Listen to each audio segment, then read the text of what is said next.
But this is pre like crazy internet shit, Hey, bro. Like, yeah. Listen, DJ Clue Stadium Series Volume 1. Yeah, bro. I had that tape. It was an artwork. You remember the For Dummies book from Microsoft? Mm-hmm. It used to be like mixtapes for dummies. It had like a school, it was like mixtapes for dummies, and it had DJ Clue on it. And that's a classic tape because that tape had like Who We Be from DMX on it. It had like mad random songs on there. But hold on, I'm gonna look for what did he say? I'm gonna look for that. I'm gonna actually look for that what he said about damn, I gotta find he said he said my gonna pop, here's a fellow, tell me who you wanna rock. I could show how you grind me done. I cup your ass, chip your ass, whip your ass till your mommy come. I got the mask and the text and the Tommy guns. Leave it up to Hove to X out Tommy buns. We could bet what you owe, puff and double your debt, double that, quadruple the threat. And bro, that verse is bro. Yeah, bro. Let's start this pod, man, before we get to it. Hey, man. Yeah, man. Volume 33. Show your work. It's your boy, Nelson We Bike. With my co-host Banks. What's good? Yeah. I'm sorry, don't whip my mom until she come. That's some wild shit, yo. I gotta kill you if you say something like that. Or whatever you.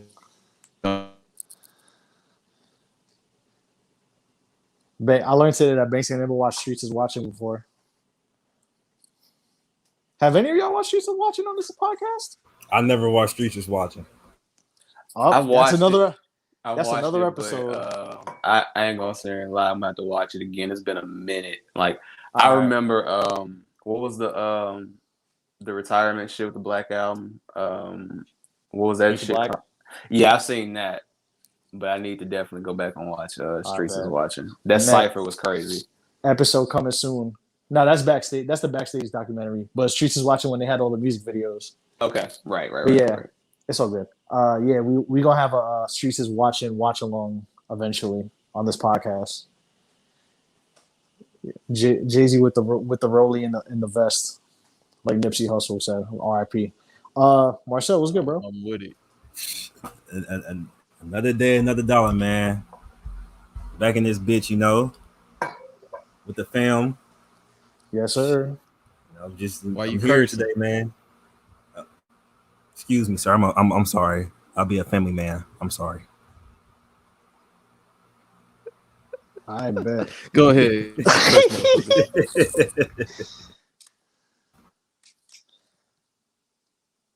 Hey, this man was trying not to curse us. And back again. 2 times in a row.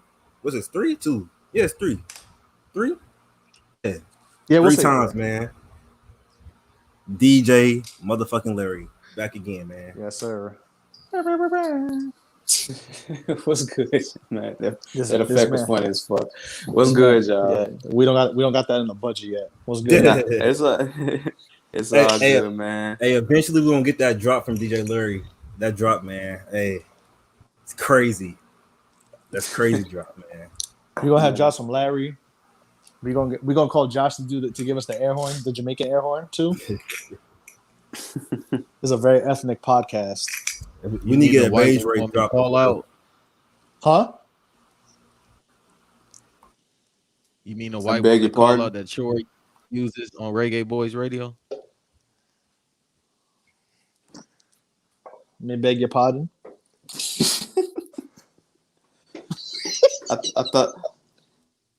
I thought you couldn't bring your white wife back, so I didn't know. He was doing that today. Troy has 5 of them. Oh wow! I don't know what to tell you. Yeah, he has 5 white wives, and Josh just has 1.5. Hey man, if them boys like leche, man, they like leche. That's what they want, bro. So I pray for them, man. Hey man, hey, love who you want to love, bro. It is what it is, man. But yeah, man, it's good to be back on this motherfucker again, man. As I always say, peace and prosperity, man. We're finna get into some. I think this is gonna be a cool episode this week. I know it's 3 times in a row, but I think this one's gonna be really interesting this week. Nah, that's all good, bro. It's like you got the key to the entrance. It's under the mat. Yeah, I'm like the I'm like the fourth man, bro. I guess like I'm trying to think of like 4-man groups, bro. Like DJ Larry, the moderate shot of this podcast. I was gonna say like Batista. You feel me? Batista. Fucking Nelson is Triple H. Marcel is Orton. Banks is Flair. You feel me? Like I think Orton, man. That's one of my favorites, bro. He's top 5 for me. Easily. I might have a drinking problem, but I don't know about cocaine, so I'll take that Flair compliment. That's crazy. You ain't never mind. Never mind. I was never Don't do it. Forget. Don't forget. do it, No, bro. not gonna do it. I'm not gonna do it. Hey, there was a I'm gonna say is there was a Ric Flair Bane joke and Plain joke, and I'm gonna leave it alone. Bro, nah, bro. I'm a Hey man. Heroin? Nah, never mind. I deleted the draft. Hey bro. no Dusty Rhodes references. Nah. Like nah, man. Just leave it be. Nah. And his son Cody Belafonte. Man. What's on the docket, man? What's on the docket? I mean, aside from the topic we had, ain't really much. You know, USA won the Olympics in basketball again. Hey man, shout out to the again. USA, man. Hold on, let me come on this motherfucker, man. Look, a few weeks ago, shit was looking bleak as a motherfucker, man. I don't know who made the call and told niggas that they had their families pictures outside of Walmart if they didn't win this damn medal, but these niggas turned up. They won, like without a doubt, bro. So salute the Team USA because it was looking ugly like 2 or 3 weeks ago, man. I agree. I think it was just like it was chemistry too, because like when we discussed it when they kind of were going through the emotions, like usually with USA basketball, you have to be committed for X amount of time. And these guys didn't play on the same tournaments. I mean, if you really think about it, the last tournament that they played, the only people who were there really were Jason Tatum. And that was really it. Like, this is a brand new team. So I think it took them a couple games. Nigeria Twitter was talking wild spicy, and they didn't win a fucking game in the Olympics. So that Twitter account went ghost. I see a tweet from that Twitter account all fucking week. Oh yeah, bro. They was on a Smith head boy, and they was going crazy. And they went not one game, not a game, bro. I thought they won a game. Shout out to Darius. Darius tweeted it actually, and he was like, "Yo, what happened to Nigeria?" And I looked at the record. I'm like, I know they won. I could have sworn they won a game. I seen 0-3. I said, "Oh nah, them boys disappeared."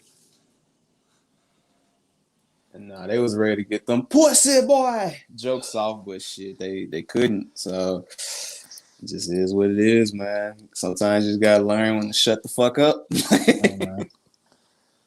And on the women's side, all I'm gonna say is Gino Auriemma is a war criminal. I'm gonna keep this very brief. Sue Bird and Diana Taurasi should not be playing at 18 fucking Olympics.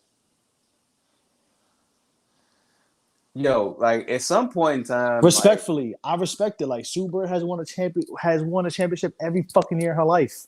It's great. Sue Bird, dog, come on, man. Would you consider Sue Bird the GOAT? She's up there. Okay, because in my opinion, bro, she's the GOAT, and it's like, bro, at this point in her life, it's just like adding shit just for shit's sake, bro. Like Sue Bird, after this, please just go home, go be a coach, go do whatever you want to do, please. But like, you don't have to keep playing, man. Like, if you can do it, cool. You feel me? I ain't knocking you. It's just Sue Bird been around for a minute, dog. Like, you forget how long Sue Bird been around because it just don't even feel like it. You know what I'm saying? Like, yeah, bro. She been in the league for a long ass time.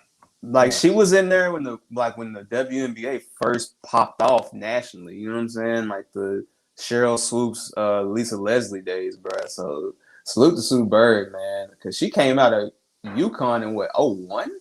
0102. She's from Long Island. She's from New York. She's from Long Island. Dog. Yeah, she was in UConn like 2000, 2001. But like, oh my god, like, bro. In the words of what did God say in Street Fighter 2? Go home. Well, she's a woman, so go home if you be a family woman. Like just something. Like, it's bro, something, bro. There was another like Candace Parker can't get in the Olympics, bro, and Sue Bird could go take a break. Bro, like Sue Bird, it's like Sue Bird is like I can't even explain it. She's like the Tim Duncan, bro. Like it's like she just won't stop. It's like, all right, man, like find something else to do besides basketball, like, you know. But hey, she's a GOAT, bro. Like, hey, the same thing you can say about the female Steve Nash, Taurasi, man. She been in the league for a long ass time. But she ain't been in there as long as she would be my next up to say, but she ain't been in there as long as Sue Bird. Sue Bird was in there before her, and then she came in after her, bro. Because I mean, so I'm from Memphis, but obviously, bro, being from Tennessee, bro, you know, UT and UConn were running shit for the longest with women's college basketball. So it's like, yeah, bro, it's crazy to think about. They only 2 years apart. Yeah, she was, but Sue Bird got drafted in 2002. Taurasi was in the WNBA in 2004. But still, bro, like just like I get it. I understand. But it's like, you know, I think so much of the committee and that whole situation, like that just caused the whole uproar. It's like, bro, like I get it. Like y'all want to play and that's cool, but like you got motherfuckers trying to reclassify to Nigeria to start again. You got Taurasi, like you got like Candace Parker, for some reason Candace fucking Parker can't get in the Olympics. But see, one thing I salute about Candace Parker is Candace Parker she was early on setting herself up for other avenues once she decides not to anymore. You know, like because you see her doing commentating and different things. So, you know, salute to Candace Parker. But yeah, man. I mean, but honestly, bro.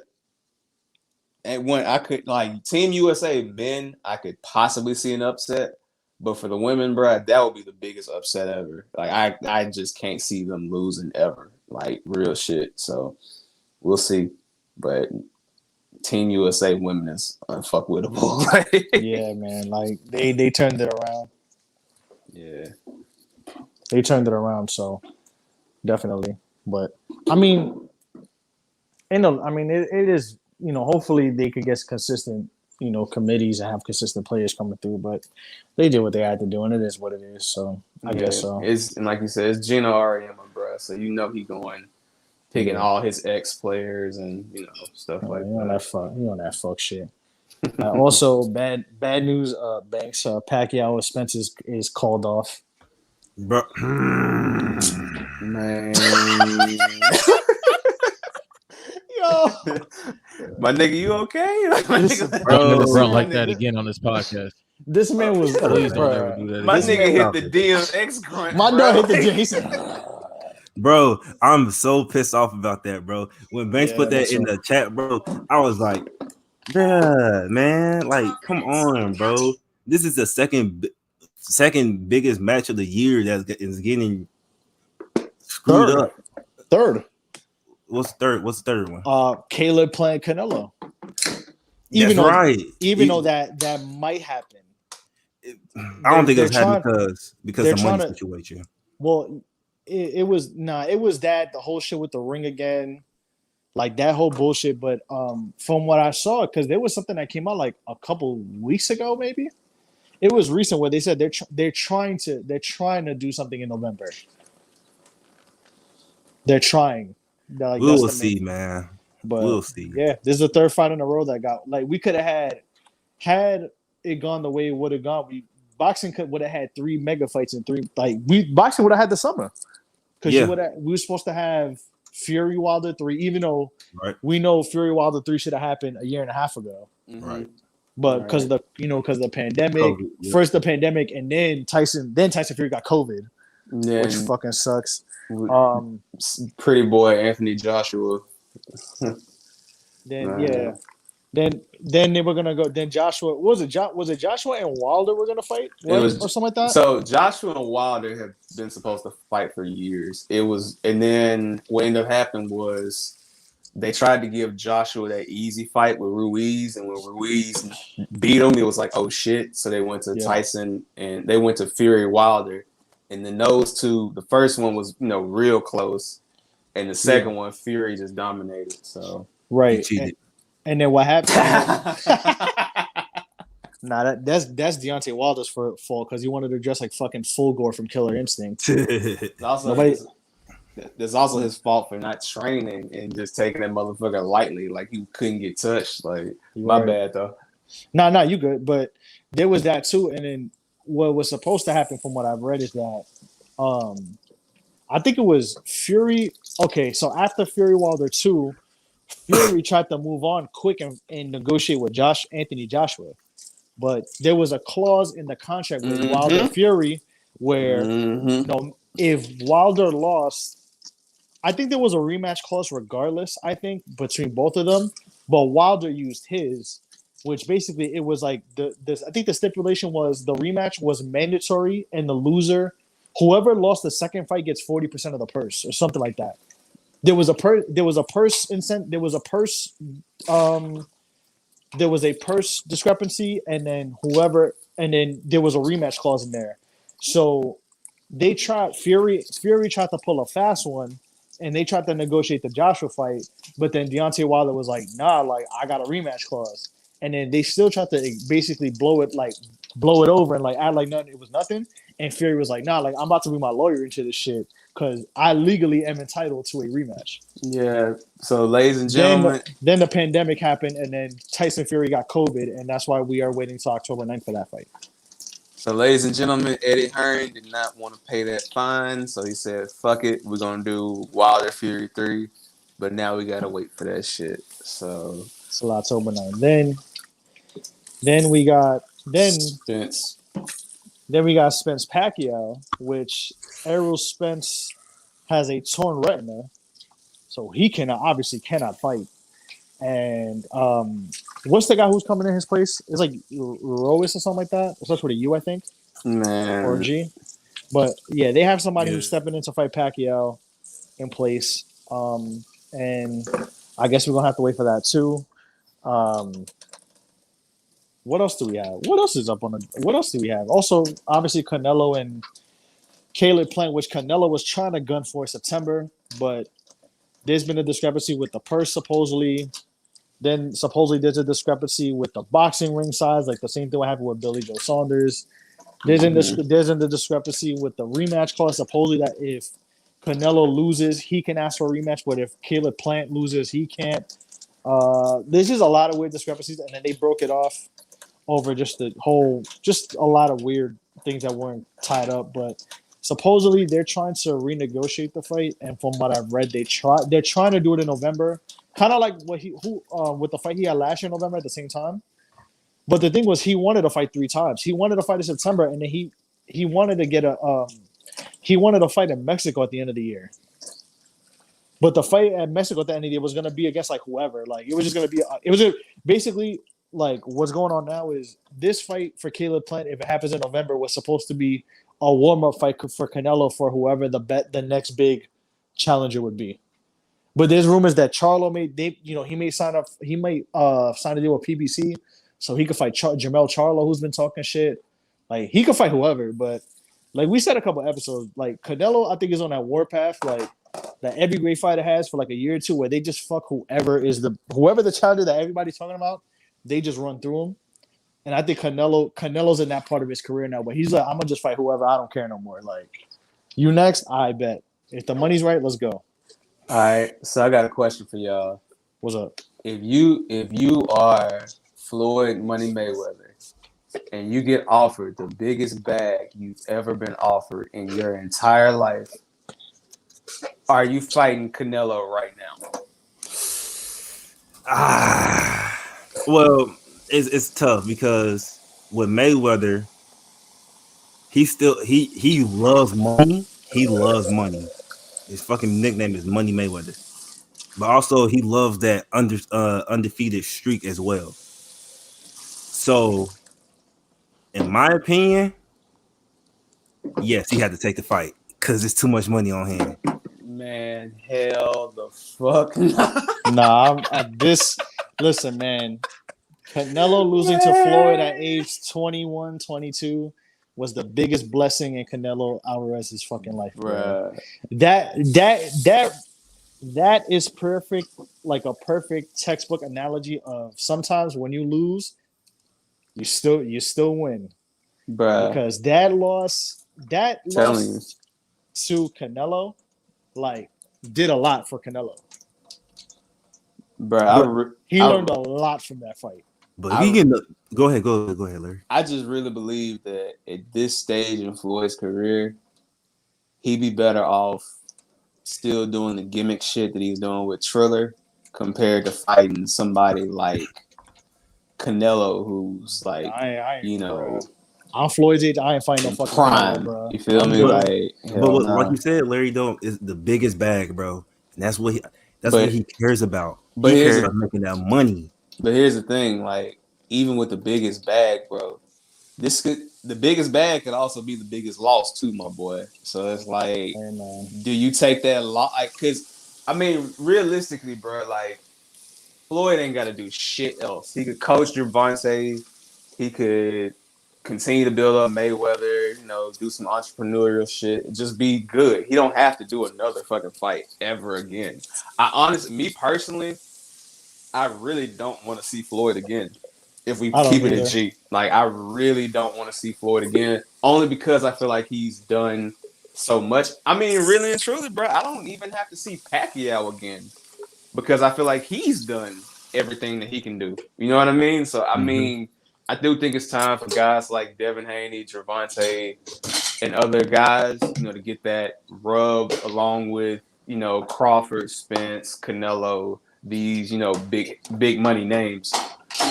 Because if we still relying on Floyd at this point, it's like boxing will never grow, especially with the way this gimmick shit is happening and the way people are tuning into UFC.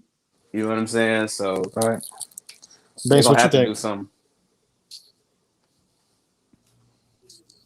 You want to see Floyd get instant like Alzheimer's? He can't fight Galeno at this point in his life. Like he's 43, 44 years old. That one fight, one good hit, and he's done. Listen, mentally, he's done. Here's an analogy. If Floyd were to take this fight right now, he would be Dipset and Canelo would be the Locks. Nah, nigga. Yes, bro. Nah, it would be worse than that. He gonna come in thinking, it would be worse than that, bro. Him, blah blah blah. Yeah, I beat him. Okay, and yeah, Canelo. I'm telling you, bro, Canelo. That loss is dead. That loss was so good for Canelo. I damn near count. You could count that shit as a fucking win in his career, bro. Bro, I'm gonna tell you, because he learned a lot. I'm gonna give y'all an analogy, man. SummerSlam 2014, bro. Canelo is Brock, Floyd is Cena, bro. And that's being nice. Cause that shit is going up, bro. Like Floyd, if you love your record and you love your image of being the greatest boxer ever, don't take that Canelo fight, bro. Love your family enough not to put yourself through that shit, my boy. Like, just don't do it.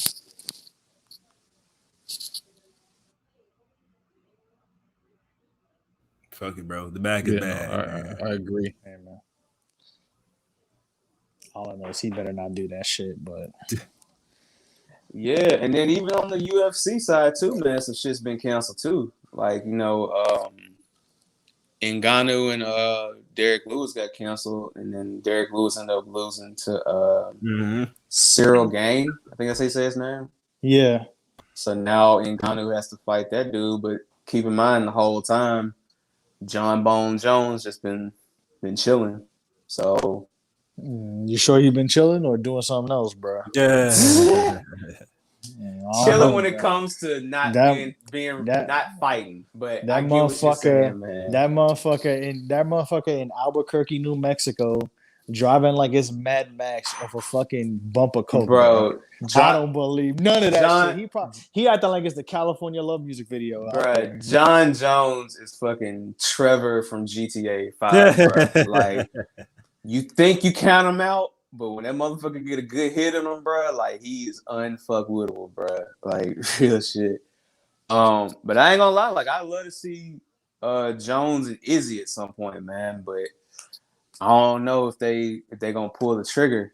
I think John really just wants to get that heavyweight belt so he can say he was, 2-division champ and get the fuck out of there. But we'll see. I'm waiting for him to fight again too, man.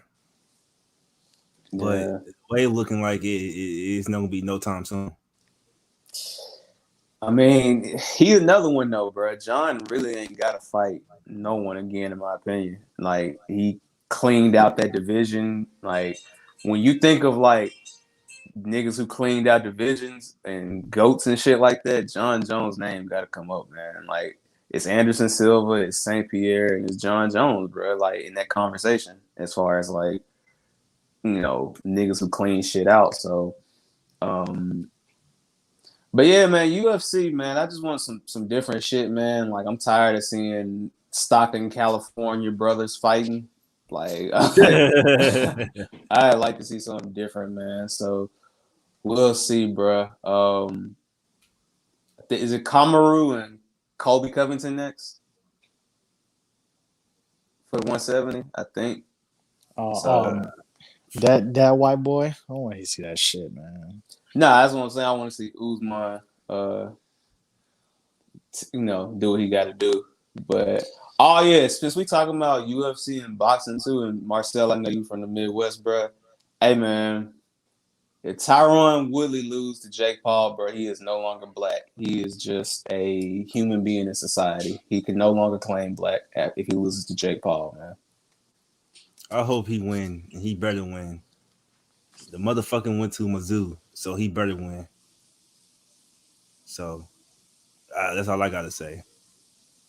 If he don't win, then he's not from Missouri no more. ain't that shit coming up in like a few weeks too? Yeah, I think it is.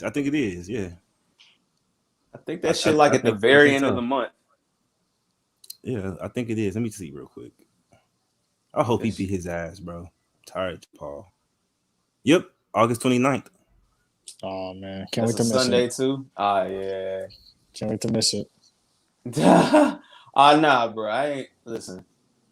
I will view it when I can view it. I'll say that. They ain't finna get me with that bullshit, man. I'm sorry, bro. Listen, man. All I'm ready for is SummerSlam on the 21st. Mm-hmm. Hey, that was funny. They said when the Spence fight got canceled, they said Vince McMahon made the call. I was tripping. He definitely did, bro. he did. Yo, I ain't gonna sit here and lie to you, bro. If Cardi didn't get pregnant and Vince had Cardi at SummerSlam, that would have been the funniest shit ever, bro. Like, I ain't gonna sit here and lie, bro. Like, bro, he probably still gonna pull up, bro. Do a little halftime show. Hey, I ain't gonna lie. If he used Bianca to get Meg, that'd be funny too, man. That would actually be really smart. All right. Yeah, we gonna see, man. And I like that they're. You can disagree about some of the moves they made as a company, as far as like releases and shit. But when it comes to like their branding, I gotta give them respect for trying to reach a different audience compared to how it has been in the past. But of course, motherfuckers like, oh man, I don't know who the fuck Meg Thee Stallion is. Yeah, because you don't get no bitches. So yeah, of course you don't fucking know. You get no women, man. Like you don't get any ladies, man. Like, so I don't know why you're mad at that you don't know who Cardi B is. So man, that's just you. But yeah, UFC boxing, man. Give us something good to see. Y'all canceling too much shit. Y'all doing too much, man. Yeah, because Dana White trying to make the UFC like fucking Mortal Kombat, bro. And I ain't trying to see Conor McGregor again either. Let me be clear. Fuck him, bro. Get him the fuck out of here, bro. Green ass Hall of Fame for that shit he said about Khabib's dad, man. I don't want to. I don't want to hear from this nigga. I don't want to see shit. Bro, just focus on everybody else but Conor, bro. Yeah, fuck McGregor calling Mayweather a monkey. So fuck him, bro. Get Ginger Adrian Broner the fuck off my TV screen. Call him Ginger Adrian Broner. Fuck out of here. Yeah, man. Fuck Conor McGregor. Fuck, motherfucker walks like a. Fuck him. I'm fucked. My leg is broken. My leg is fucked. Who the fuck is this guy? Oh, yeah, man. I'm in your mommy's DMs. Yeah, bro. Yeah. That too, bro. That's uncalled for. Dustin Poirier, real motherfucker, man. Yeah, Dustin Poirier. Salute to you, Dustin Poirier. You understood the assignment and you did the Lord's work. Mother Nature is healing. You know what I mean? We appreciate you. Yeah, Now man. we just gotta find out that Conor McGregor's whiskey got like a coil in it or something, so we can get that shit off the market. Yeah. Hey man, that whiskey is COINTELPRO, bro. Y'all keep your eyes open.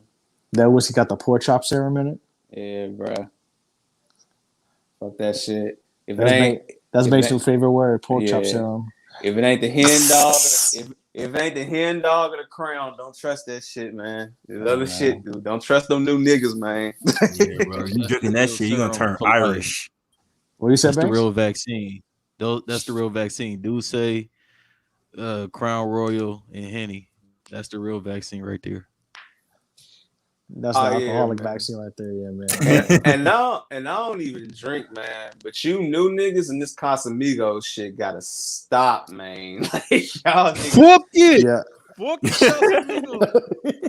It's a wave, man. Like Hey, everything else, though, alcohol got waves too, bro. Casamigos is COINTELPRO. Dog, it ain't even Casamigos trick COINTELPRO. It's y'all. just you know what the best thing about Casamigos is the motherfuckers who made Patron are sitting there like, all right, y'all be back. They always come back. Hey, man. Yo, the funny thing too is when people were tweeting about Casamigos, like everybody was just tweeting like, "Yo, bro, like I drink Casamigos, and then I fucking like was dry humping some girl." Like, I'm like, bro, you sound like a loser, bro.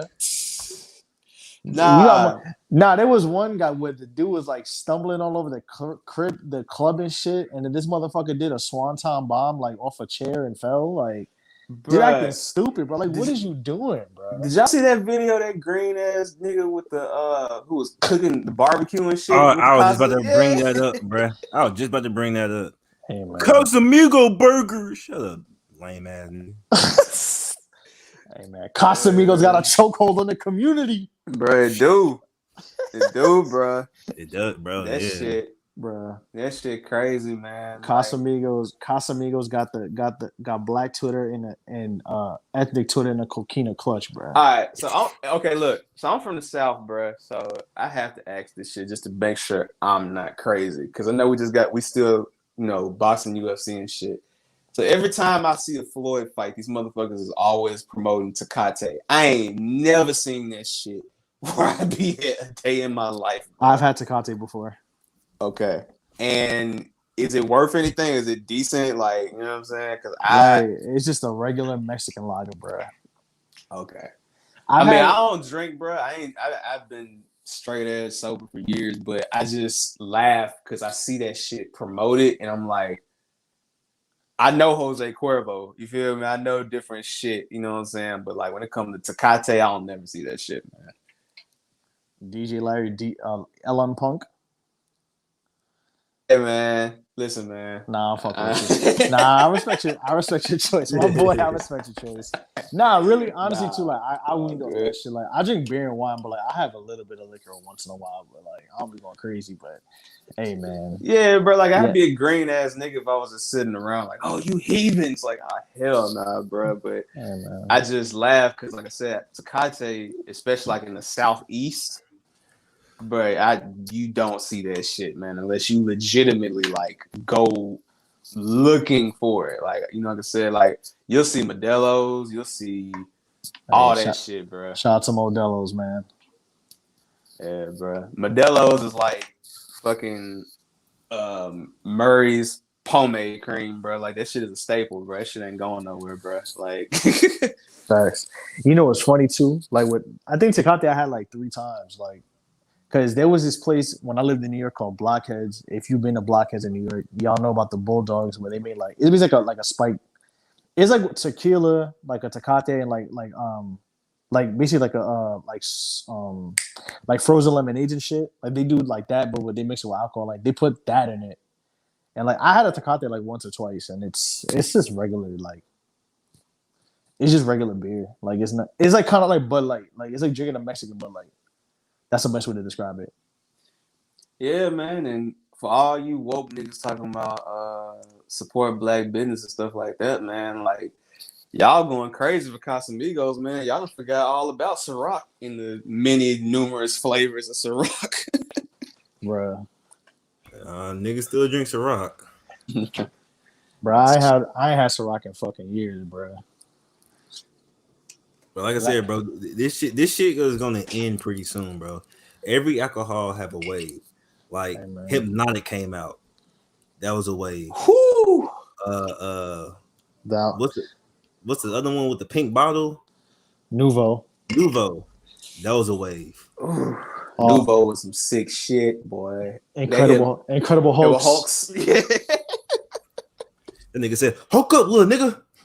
Yeah, man. I had Incredible Hulks like 3 times, bro. Bruh. Nuvo was crazy, bro. And that Hypnotic bottle, I ain't gonna lie, that Hypnotic bottle was dope, but it was just like you said, it was that time, bro. Like, yeah, bro. I never can taste Hypnotic. You can't find that shit nowhere. Oh hell nah, bro. Like you got some fucking Hypnotic, bro. Like you trying to kill somebody, bro. Some crazy shit.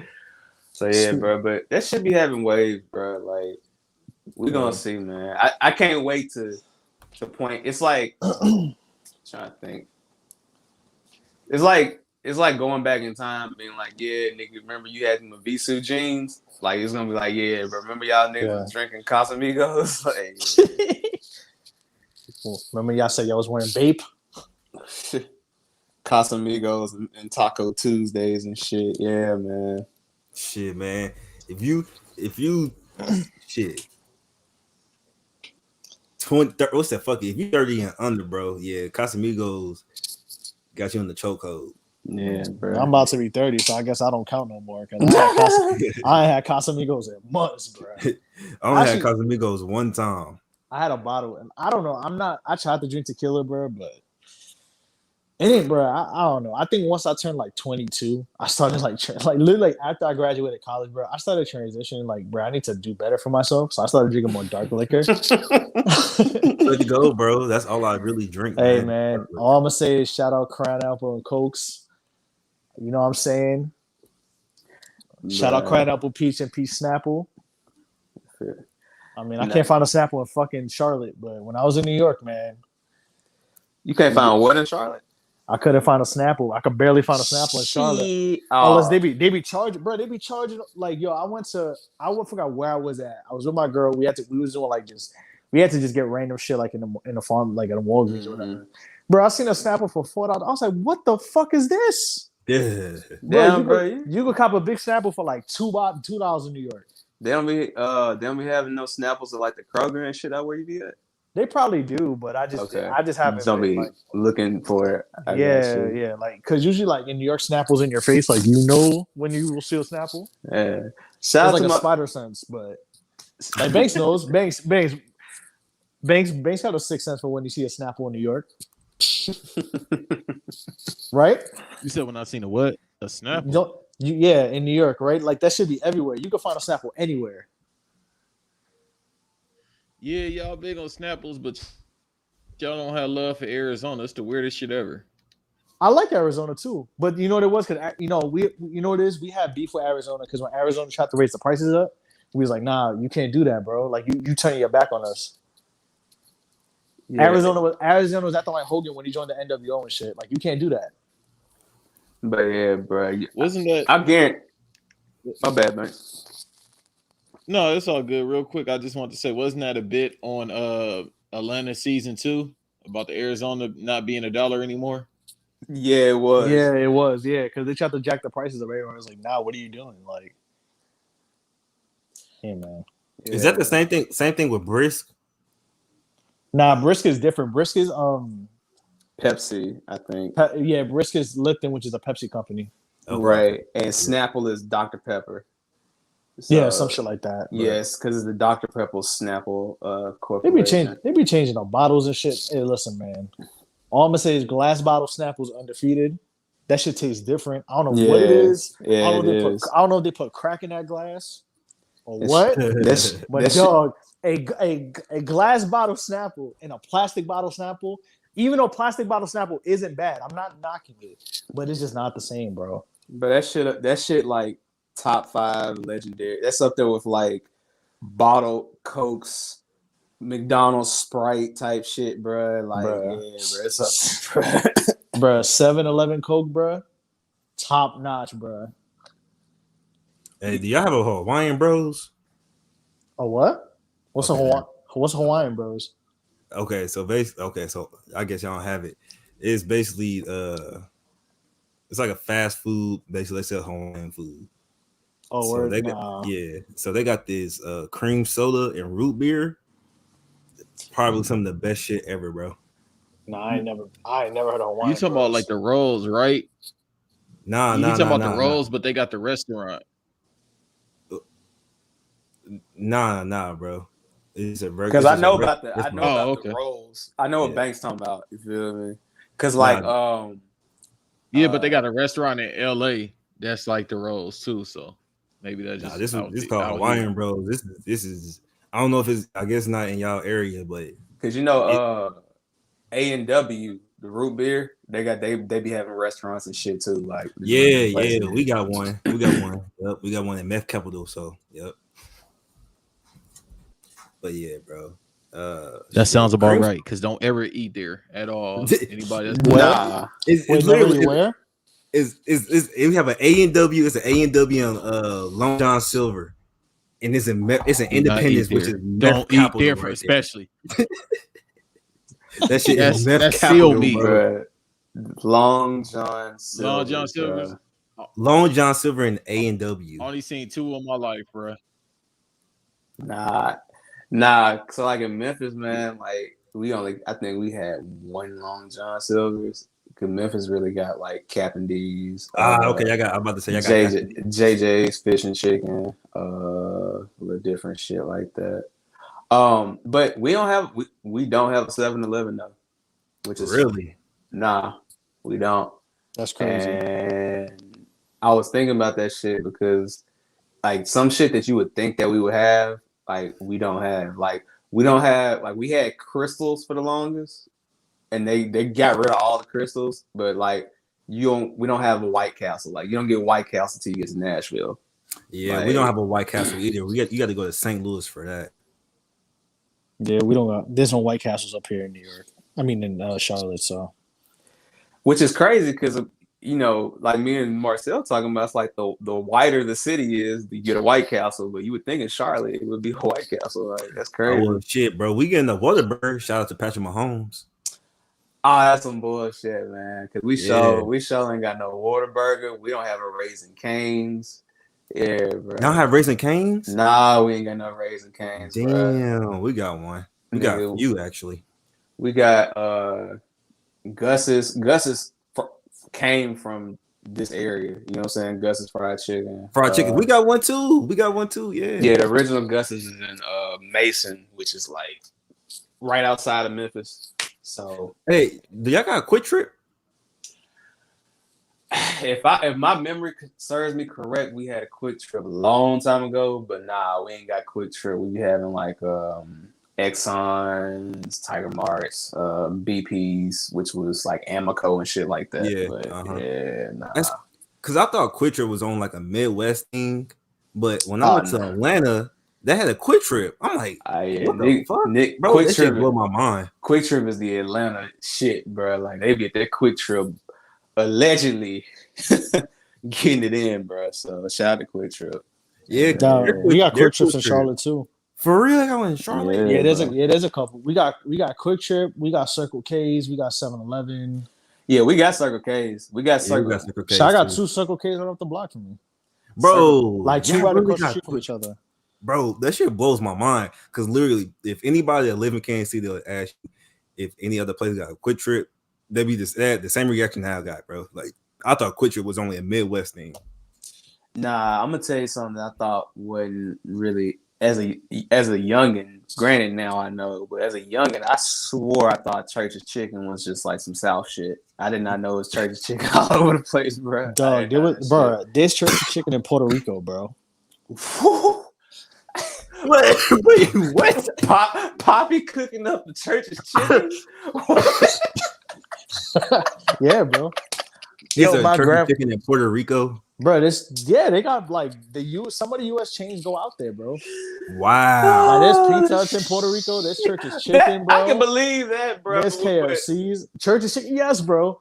Okay, Yes, KFC, Popeyes, I get that, but Church's? everything. Listen, yo, to y'all, and to whoever's listening to this on everything I love. My grandparents actually like they used to cook in the crib, but like for some reason, like if we did like if they would eat out, and that would be like when we would go visit like every once or twice a year, like we would go get Church's Chicken and shit, and they would eat it. They would like it. Bro, that's wild, bro. Yeah, hey, it's crazy because Larry, I thought the same way too, bro. I thought Church's Chicken was like only a Midwest thing, but this shit they got some in L.A., Memphis. They used to have them in New York. They got in New York. They used to. They used to be like what some White Castles had like.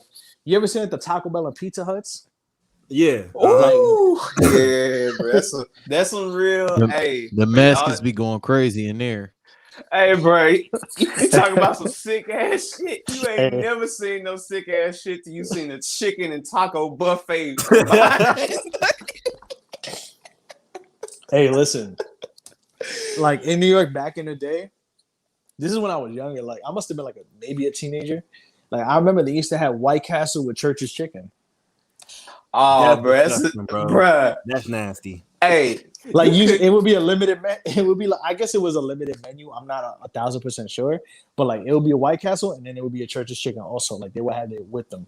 My nigga, I guess they were trying to break it in, like you know what I'm saying. It just didn't work. So it's like, nah, we good. You couldn't pay me enough money to clean that baño, bro. You couldn't pay me to clean them toilets, bro. I swear you couldn't, bro. Yeah, bro, that's disgusting. He called it a baño, bro.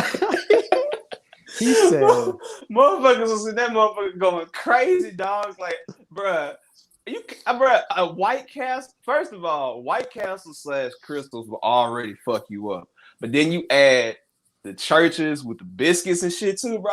Hell nah, bro. That's some sick ass shit, bro. Like, nah. Did y'all see that story earlier this year where a chick got fired from a Taco Bell KFC because they found out she had an OnlyFans? Nah, I ain't hear about that. Okay, so look, check this shit out. No. So check this shit out. Apparently, it's a because again, this is the South. This is in Arkansas somewhere. I gotta find the link for y'all. But basically, bro walked in and went to the counter and seen old girl and said, "Oh shit, I recognize you from I think it was like X and X or some shit like that." And they ended up firing her, but she told them prior that she wasn't doing that shit at the moment because she needed a steady income due to COVID and shit. But it was just hilarious. I'm like, so let me get this right. You woke up out your sleep 1:00 in the morning. You went down the street to the local Taco Bell KFC combo because you knew that shit was open. Went in, didn't even slightly try to flirt, but you just instantly said, "I recognize Shorty from porn," and told her that I recognize her from porn. And this is what you did. Like, that's crazy. That shit was wild, bro. Getting fired at a fucking Taco Bell KFC combo for OnlyFans is nuts, bro. And then the sad thing is too, bro, like no disrespect, but she was not bad at all, bro. Like when I say at all, I mean at all, bro. I'm like, bro, you just ruined her life for nothing, bro. Like, still send the link. Nah, bro, Banks, this is a nasty Yakubian, bro. You don't, nah, bro. You don't Send it to Reggae Boys Radio. Send it to Reggae Boys Radio instead. Hey man, Josh, y'all ain't gonna do y'all like that, bro. This shit was nasty. Nah, we're not Josh yet. We're not gonna do that. By the way, Josh is gonna be a guest. I don't know if Banks told him, but I guess he'll listen to the podcast and fucking find out. He gonna be a guest soon, and we're gonna do that Streets Just Watch and watch along one day. Yeah, oh bro. My god, bro. But yeah, bro, Taco Bell KFC combination is some nasty shit, man. Y'all, it's Taco Bell and Pizza Hut, bro. No, yeah, it'd be Taco Bell and KFC, man. Bro, it's some shit, man. Cause it's the same corporation. Pizza Hut, Taco Bell, KFC, the same corporation, bro. Like, there was shit, that's crazy. So, bro, I've seen like nigga, being out here in the South, bro, you see some nasty shit like that, Who bro. Like, who is the Jada Kiss Styles P and Sheik? Who's that combination? it don't even fucking matter, bro. Like, you just doing yourself bad, my nigga. Like, Yeah, you setting your stomach up for failure. bruh. I know that shit quick and cheap, bruh, but bruh. Shit. Hell yeah, man. If you gonna get some chicken, man, get you some Popeyes or something, bruh. Like, don't Hey, you man. get you some shit with some spice, man. Don't get you no KFC, bruh. Hey, bro, that shit crazy. Listen, man. Damn, shout out to low key. I do not get White Castle that much anymore, and I can't get it because I'm out here. But I low key would go. I low key kind of miss White Castle once in a while, bro. I ain't gonna hold you. Yeah, bruh. White Castle, like I said. Shit. Another thing we don't have, Jack in the Box. Well, I have one We got right. Jack in the Box, I got one right down the block from me. but you got to go to the cool neighborhoods to get that. Yeah, man. That shit crazy how when you grow up, you be thinking like shit that, that you don't see on commercials per se is like local to your shit, but then you find out like I had no idea how big Gus's world famous fried chicken was. I was like, nigga, I thought this shit was just some Memphis shit, like, or fucking Neely's Interstate Barbecue and shit like that. I had no fucking clue, bro, but that should be out there. It's like Zaxby's too. Like I heard Yeah, we Zaxby's got was a big Zaxby's. deal. I went to Zaxby's and said, "Oh, this shit."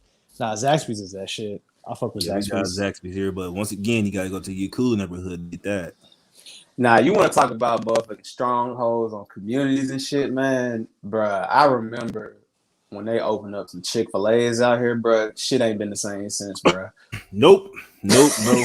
No, Bro, bro. the You're not lying. Chick-fil-A right by me, bro. Because I live like off a main road, sort of, but I'm still like on an intersection. Like literally up the block from me is two Shell gas stations with Circle K. Across the street from each other, mind you. A Jack in the Box. I have a Chick-fil-A. Mm-hmm. And that shit be, bruh, that line when I become like driving home from work, because I got out of work at 5, so by the time I get in my car, it's like 5:30. That line is fucking crazy, bro. Bruh. Crazy. So check this shit out. So, bro, I will be driving to go hoop because I try to go like play ball on Saturdays in the morning. Bro, 10:30, 11, that Chick-fil-A be fucking packed, bro. So look, check this out. I used to work at Lowe's, and right in front of Lowe's was a Chick-fil-A. And granted, you eat somewhere so many times, you just get over it. So Chick-fil-A is cool, but I don't have to have it. Like I can go and get it every blue moon and be fine. But I promise you, bro, walking out and seeing that line pack, I used to be like, man, look at these niggas, man. Like these niggas be and then it'd be funny as fuck because if you do the mobile order, you just walk right in, get your shit, and walk the fuck out. The motherfuckers be in line, packed, bro. Like hell yeah, to the street. Yes. Fucking chicken sandwiches, bro. Like shit's nuts, bro. Like that shit would, You're bro, not that lying, Chick-fil-A bro. would be packed to the street. Like you have to literally go into the middle lane to go around the Chick-fil-A traffic. You're not lying, bro. Because I work at Vision Works, and my job is inside a mall, and Chick-fil-A is like really like right across the street from it. So I'll literally ride past Chick-fil-A every day and see damn near 15 cars lined up for chicken sandwiches. Bro, Chick-fil-A got a stronghold in our community, man. Bruh. Got a strong your Coobs, the blacks, the Asians. It don't discriminate, everybody, bro. It don't discriminate, bro. Which is ironic because they discriminate. But continue. They do discriminate. They do discriminate. That's true. They are what the Bucks call them, good strong Christian boys. Oh yeah, they discriminate for sure. They be discriminating against #the community. But you gotta but that's some mafioso shit where you got a motherfucker hooked on some crack like that, and then you tell a motherfucker, hey, we closed on Sundays and open right back up Monday, and that bitch be right back jumping. Hey, bro, Chick-fil-A got the best trap house in America, bro. I said it, bro. Chick-fil-A is the king of the trap, bro. And niggas be wanting that shit on Sundays, hella bad. Yeah, that's when a nigga go get Zaxby's and Popeyes because they can't get Chick-fil-A. But as soon as Monday morning come, bro, they ain't that motherfucker getting them chicken minis and them chicken biscuits and shit, man. Hey, them chicken minis and they baking their cheese businesses. Be lying the fuck up for that Chick-fil-A, boy. Bro, I went there on Friday. It was a Friday? Yeah, it was on Friday. No. It was on Wednesday, excuse me. Man, to get some breakfast, bro.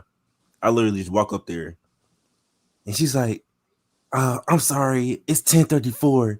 Breakfast is closed. Oh, I was sad, devastated, bro, because I was looking forward to that biscuit sandwich, man. Devastated. But see, that's one thing I never like. I understand it, I really do. This But man said bruh, he was devastated. I bro. understand word, it, bro. brother. But bruh, if you see a nigga, man, y'all ain't close that shit all the way down, man. You can make some shit on the side, put Bro, it to I the was side, only and be like, 4 minutes man, late. like, 4 minutes. hey, yeah, 4 bro, got some minutes. chicken minutes, bro. Like, you feel me? Like, Hey, especially man. if you a regular in that hoe too, bro. Like, That's you know me, bro. You know what I'm coming to get, bro. Just put that shit to the side, bro. You ain't even gotta tell nobody, bro. I Like, know you got 13 other bitches just chilling there. Like, just heat them up yeah, again. bro. Like, Yeah, put bro. that bitch to the side, bro.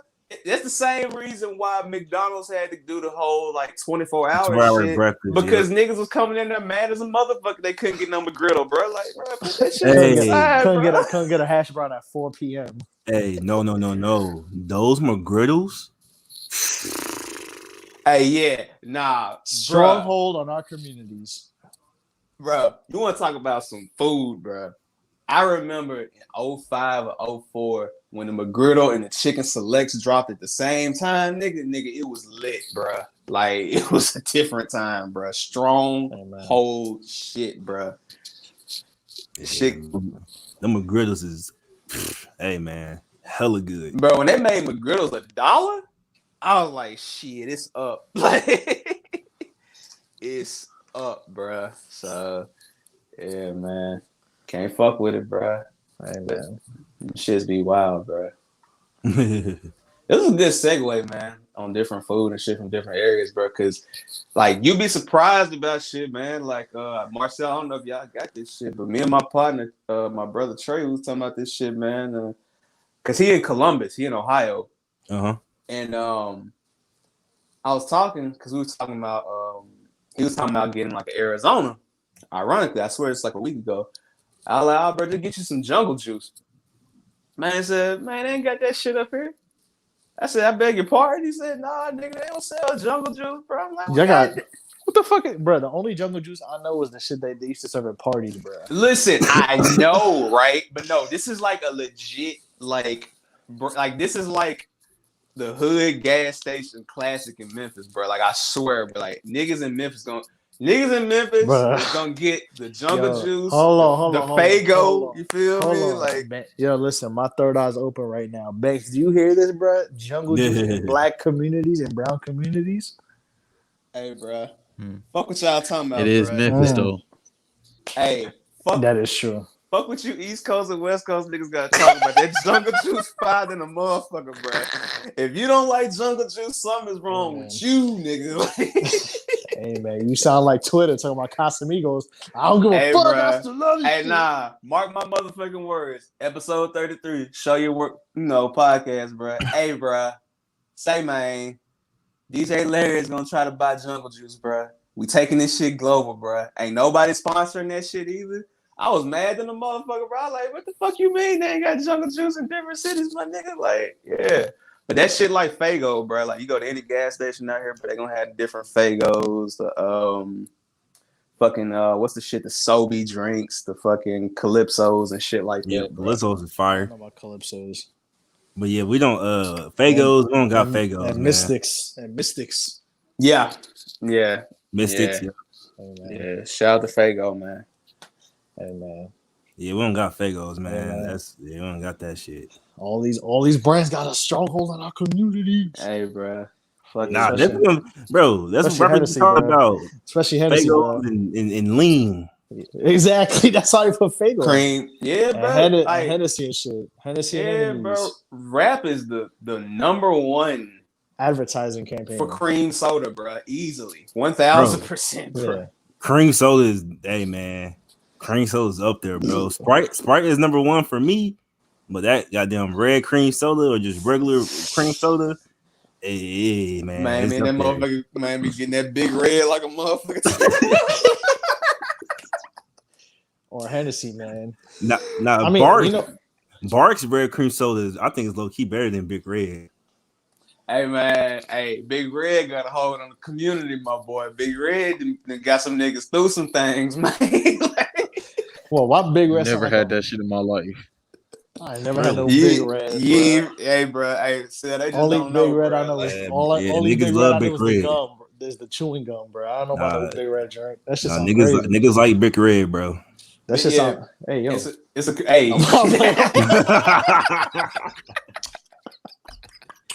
You gotta fucking chill. with you. I'm fucking with you. Nah, but nah, it's a brand of cream soda, bro. That's literally it. Just one flavor, just Big Red, bro. You know what I'm saying? So nah, bro.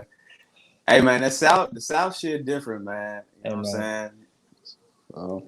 We need rappers to get more drinks that are in the. Speaking of rappers that have drinks in the communities, did y'all listen to Nas album? I was gonna ask y'all real quick before we segue. Let me go ahead and my mic.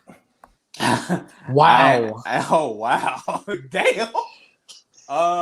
No, yo, young guy, say something. Go ahead, say something. You want to listen to that Xbox Live music and shit, that Twitch shit? Go ahead, talk. He listening to Mountain Dew Code Red music. I ain't listen to it, man. I'm not. Hey, shout out to Nas, but they ain't my type of lane though. So yeah, I ain't had a chance to listen tonight. To it, man. It's okay, young man. Hey, man. You pop open that Big Red and you go listen to some Nas, all right? Nah, I ain't gonna listen to. Hey, bro. I don't know if this is the title of the episode or not, but hey, bro, Nas is not Big Red music, bro. Big Red music is like Big Red music. Big Red music is southern shit, Gucci bro. Mane, Yeah. Thug, you know what I'm saying? Yeah, the Florida niggas, yeah. bro. Like Big Red is so. I'm about to go shoot a is nigga. Big Red music, bro. So if you drink Big Red, you turn into Young Scooter. Yes. Yeah. And You not New Young Gucci man. Columbia Young Scooter, bro. Yeah, bro. Yeah, bro. You will catch a nigga in a dingy white beater, drink some Big Red, bro. Big Red is crazy. Big Red is like drinking, not drinking, excuse me. Big Red is like listening to Chief Keef, bro, when he first came out. Ah, yeah, bro. If a I don't nigga, know. That was 10 years ago, bro. I don't know if I want to tap into that energy. But go ahead. bro, nah. Big Red is big black Air Force energy, bro. Like, yeah, bro. He's not lying. Yeah, he's not lying. Niggas who drink Big Red, bro. It's a different brand of nigga, bro. Like, I'm trying to tell you, bro. It's a different breed of nigga, bro. Crazy, bro. A nigga that drink Big Red is definitely still smoking White Owls, Garcia Vegas, and shit like that, bro. They ain't smoking no backwoods, bro, or no swishers. They smoking. What's that shit? They smoking Phillies, bro. A nigga who drink Big Red smoke Phillies, bro. Phillies, bro. That's disgusting. Yeah, bro. That's crazy. But yeah, that Nas album is actually really good. I enjoyed it. I think Hit Boy stopped trying to make East Coast sounding beats, and Nas just was rapping his ass off, bro. That Lauryn Hill versus is incredible. I'm gonna check it out, bro. Rare is crazy. Nah, it's a good. It's a good. I like Death Row East a lot. It reminds me of what's the song of Godson that made you look? Last Real. I can't say that word alive. Mm-hmm. Yeah, I will not say that one. It reminds me of that song, sort of, but it's a little bit more descriptive. But which I think people do not talk about that song that much. I don't know why, but that song is actually very good. Because niggas don't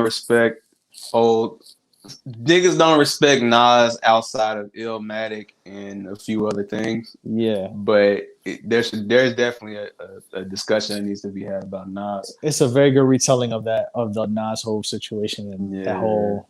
It told a lot about what people thought. What happened? Are we ready to talk about it? I don't mean to cut you off, brother Nelson, but go ahead, bro. Okay, Banks, come on, bro. Banks, you said a good point. Banks, you part of this podcast too, my brother. You need to come on, man. Yeah, bro. Niggas don't respect Nas, bro. Hey, bro. We clearing the paint, Banks. We Marcel. I'm at the wing. Marcel in the corner. Larry in the other corner. Go ahead, bro. No, but y'all know how I like to get down. I like to just do the point guard shit. So I try to, you know what I mean? When it's time for me to put up some points, I will. So you got the mismatch, bro. What you just said again, my brother? You got the center on you. I was saying that outside of Illmatic, bro, niggas do not like to give Nas his credit because I feel like when niggas go back, they think about how much of a Jay-Z fan they were. And there's nothing wrong with liking Jay-Z, bro. But at the same time, like, Nas was around. Nas had records, bro. Like, and that's why I really want to see Nas in a versus. Only because I want Nas to get his respect. Like, Illmatic is a certified classic, bro, but Hip Hop is Dead is great, bro. Like, Stillmatic is great. Life is Good is highly underrated, bro. Like, to this day. It was so, written. It was Distant written, relatives. bro. Yeah, bro. Distant relatives. Nobody talks bro. about distant relatives, bro. Yeah, what? Bro. Shout out to Nas, man. And you know, I feel bad because I'm not gonna hold y'all. When that Grammy happened, I really felt like that should have been Freddie Gibbs to win that one. But they had to give it to Nas, bro, because they fucking disrespected Nas for so long and not giving him the shit, man. So you could tell that's what it was, man. But shout out to Nas, man. I Am could have been a. What was your last three favorite Jay-Z albums? I'm sorry, brother. I'm here now. What was y'all? What was your last three favorite Jay-Z albums? Let's I'm go. Start the bullshit I've been wanting to say for a while. I'm gonna go into like my Nas thing real quick. Go, we'll transition into that. But I'm gonna say though, yeah, there's a lot of weird discourse about Nas, and this is from me being from New York and being a Jay-Z fan too. Like, I love It Was Written. I had that shit tatted on me. Okay. Like, that album title meant a lot to me. I grew up on that album. The meaning of that album, about how shit is just written and has been written for years to come. And like, it's another discussion I ain't gonna get into, but maybe off air I could talk about it. But like, I like Nas is people disrespect Nas because the thing is just Illmatic and that's it. But It Was Written is I describe Illmatic. This is how I describe It Was Written. Illmatic is like, you know when they have the independent film festivals and like there's a movie that everybody talks about you should go see. That's Illmatic. Mm-hmm. It Was Written is Illmatic with Steven Spielberg directing that shit, and they premiered that shit at Cannes Film Festival. That's what It Was Written is. It's a bigger budget. It's Nas who grew from an 18-year-old kid to a 21, 22-year-old guy with some money. Mm-hmm. Like that album is true growth. And that album, like, we understand at the time the sellout, blah blah blah, whatever. I get it. Then we go into I Am, which could have been a third classic in a row for Nas, but that album got leaked because I don't know if y'all know, but I Am was supposed to be a double disc album. Yeah. Mm-hmm. So if you look at the lost, so like Nostradamus wasn't even supposed to come out. Like, it was supposed to be I Am, it was supposed to be 2 CDs, but then it got leaked with Mobb Deep Murder Music because Mobb Deep Murder Music was supposed to come out in 1998 also, but then because Mobb Deep was on Loud, which obviously Big Pun's on, Wu-Tang is on, Exhibit was on, the Alcoholics, et cetera, et cetera. Yeah, Queens was wilding. But then what happened was Loud, because Loud Music was going through a merger when they went from, I think they were on Sony and they went to RCA or something like that. They were switching, like, you know, their distributor, they were switching distributors. So they kind of told Mobb Deep, like, yeah, you can't put any, like, we still in the middle of the deal, so like you got to hold off on the music. And in the middle of that, like when that merger was about to start, the album got leaked. So that's why, like, that album was supposed to come out in 1998, but then it didn't come out to 1999, and then like half the album got leaked already. That's why if you ever seen like Nostradamus or the Lost Tapes, or like you remember them random compilations, them Queensbridge compilations that had like Nas and Mobb Deep songs sprinkled in it, like not like a good amount of them songs were supposed to be on I Am or Murder Music. Like, you remember that Queensbridge compilation that had like the remake of The Bridge. It had like, you know, Power Rap, the Power Rap from Prodigy was supposed to be on Murder Music. Find Your Wealth was supposed to be on I Am. You Gotta Love It was supposed to be on I Am. Fetus was supposed to be on I Am. There's mad songs like Nostradamus, like Project Windows, and the song with Mobb Deep, Life We Chose. That all was supposed to be on I Am as a double disc, but then it got leaked, so then they kind of had to like basically call an audible, and that's when Hate Me Now came about and all that other shit. So Nas could have had 3 classics in a row, but I Am was a solid album still, despite all the shit that happened, the circumstances. So it is what it is. Then, you know, he kind of took the hiatus, and if you watch the song I referenced on Godson, his mom passed, but he still, because I was Stillmatic, and Jay kept dealing with him. Stillmatic was a good album, a very good album. Godson was solid. There's a couple misses here and there, but I think Nas has solid work, and a lot of people kind of discuss because of the Jay-Z thing, which is true. But I think overall, like, I think we're past the time where that Nas lost revisionist history is done for, and we need to stop talking about it because Nas has really good music outside of Illmatic. Bro, And as an entrepreneur too, and as a businessman, because that man got investments in Ring, he got investments in Hennessy. I think he has. I think Mass Appeal, like the Mass Appeal label. Like he got a nice investment portfolio. Bro, you're not gonna find. And he's telling people how to do it. When the last time people go being Jay-Z? I'm sorry I keep disrupting you, DJ Larry, but this is my time to become the heel. Go ahead, He be talking all that LLC brunch talk. Jay be talking all that LLC brunch talk. He don't tell people exactly how to do it. He bragging about it. Meanwhile, Nas will do it in a bar. Then he'll tell you how you should do it. Then he'll talk about family situations. And then he'll tell you some uplifting shit all in like 2-3 bars tops. Hey, or sometime in the whole verse. So I'm gonna cut you off and I'm gonna get even more disrespectful. And this includes a nigga from the South. But I'm gonna be real. Jay was smart to hop on and overshine Jay Electronica on his album. Because Jay-Z knows that if he did an album with Nas today, Nas is getting Jay-Z out the paint. I'm gonna let y'all go. No, but Jay Electronica damn near got him out of here. Oh, he did. Like, why did he? No, I Jay still don't understand Electronica, that. I still, bruh.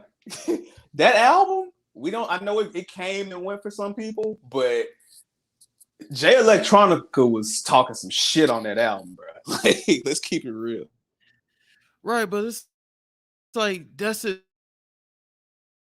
thing with me and these whole ventures. It's like, yo, as soon as Jay-Z get on a song and he got 1 or 2 bars, people were like, oh, this shit is so great. No, that shit wasn't. Stop it, bro. Y'all really didn't enjoy 444 as much as y'all say. That album tricked y'all. Y'all did not like that shit. That shit was not mixed properly. I like No ID, but come on, bro. Nas gave us 2 albums where he's talking about everything. Everything Jay-Z talking about, that's when I home.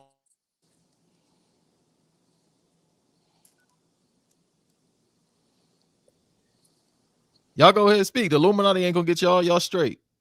Or is my shit fucking up again? Yeah, your shit was fucking up. We was letting you cook, bro. Fuck it. But it's you clear now though, bro. I was gonna hop in and say I agree. Fuck with this you, computer too. I was gonna say, man, I agree with you too, bro. And honestly, like, did we really need that Jay-Z and Beyonce album? Okay. It was long overdue. They had to do it. I'm gonna shoot some bail on that. It was a solid. Bro. Hold on. Wait. Hey. Go ahead. Get your shit out, man. If anybody's gonna go for both, go ahead before I start talking my shit. Hold on. I'm gonna say this, right?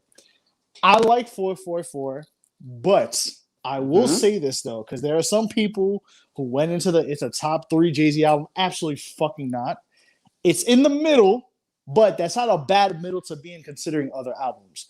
To me, it's just like the old man who said, listen, I grew. This is what happened. Now, granted, do I hate that it was mixed the way it did after a while? Even though I was glad to listen to it, like hear it perform it live. And I love the album because it's an album of a man growing and like understanding shit. That's great. It's cool. It's fantastic. But like, it's a great album to me, but I understand why people have their grievances about it. But the thing with Jay-Z fans, and a lot of them, like, they won't understand some grievances are unfair, but some are fair. So I understand why people have their grievances about 444. But hey, bro, I think the reason why people gravitated to it so much is because Jay has a very weird way with being personal. Like, it's personal, but it's not. Like, he's being personal, but it comes off as cagey, if that makes sense. Because that's just how Jay-Z is. I just feel like when Banks, tell me if I'm wrong, bro. But I just feel like when I hear I said this before 2 weeks ago as well, but when I hear 444, it just feels like a cosplay of Life's Good, man, to me.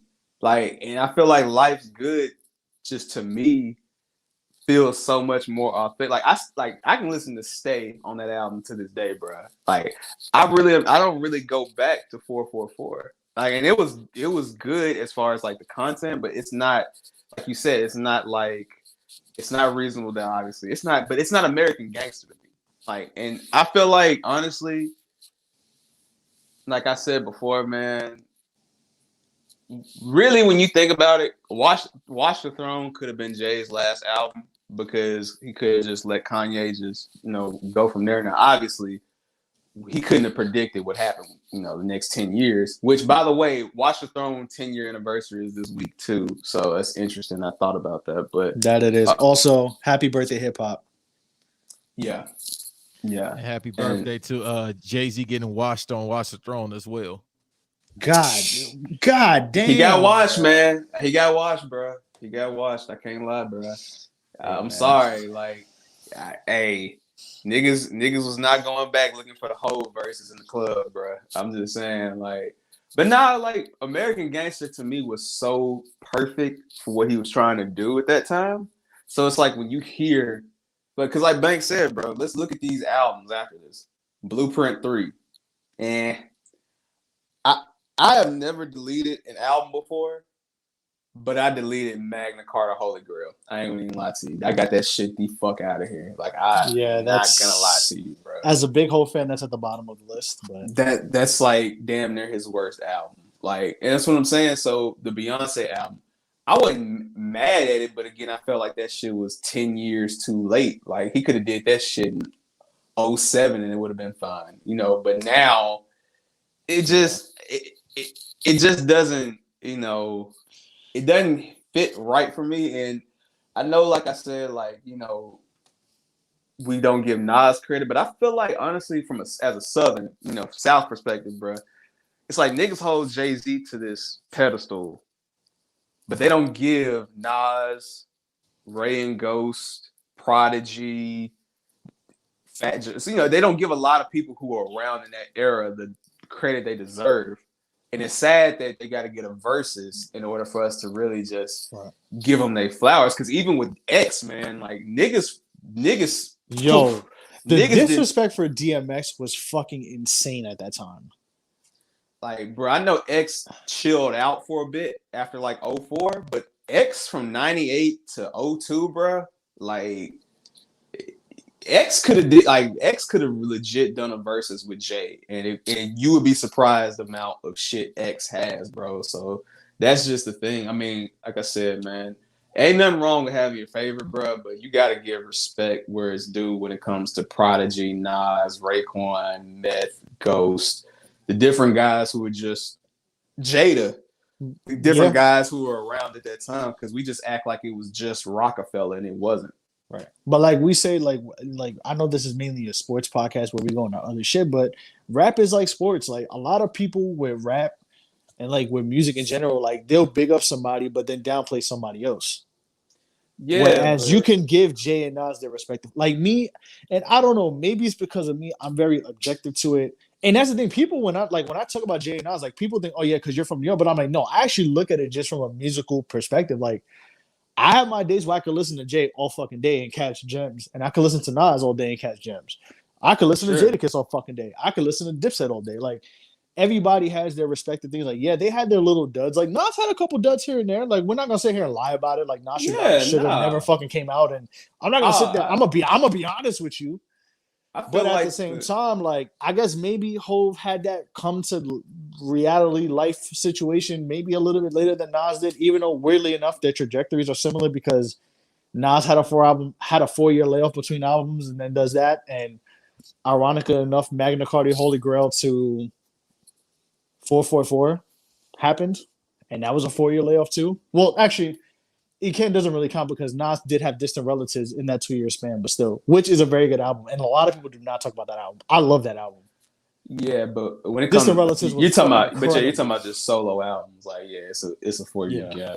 But I mean, like I said, listen, I feel like there's a remix tape out there called Nostradamus, and it takes Nostradamus and it takes MF Doom instrumentals and remixes it. Because some of the, gives it better beats and it sounds better if you listen to it that way. So I get what you're saying, but it's just a talk that needs to happen, bro. And like Banks was saying earlier, bro, like the shit Nas does for people doesn't get talked about because we don't see the mass appeal brunch. Yeah, people You know what I'm disrespect. saying? Like, Yeah, that's people the, disrespect also the Nas Escobar phase. Like I've gone back to listen to that era hey, when bro. not when not listen. Nas was wearing leather cowboy hats with that QB chain on, but Nas was rapping, bro. Hey, bro. Like Thief's I theme am is Nas was hard, fun. bro. I am era. Listen, I was listening to Favor for Favor with Scarface earlier.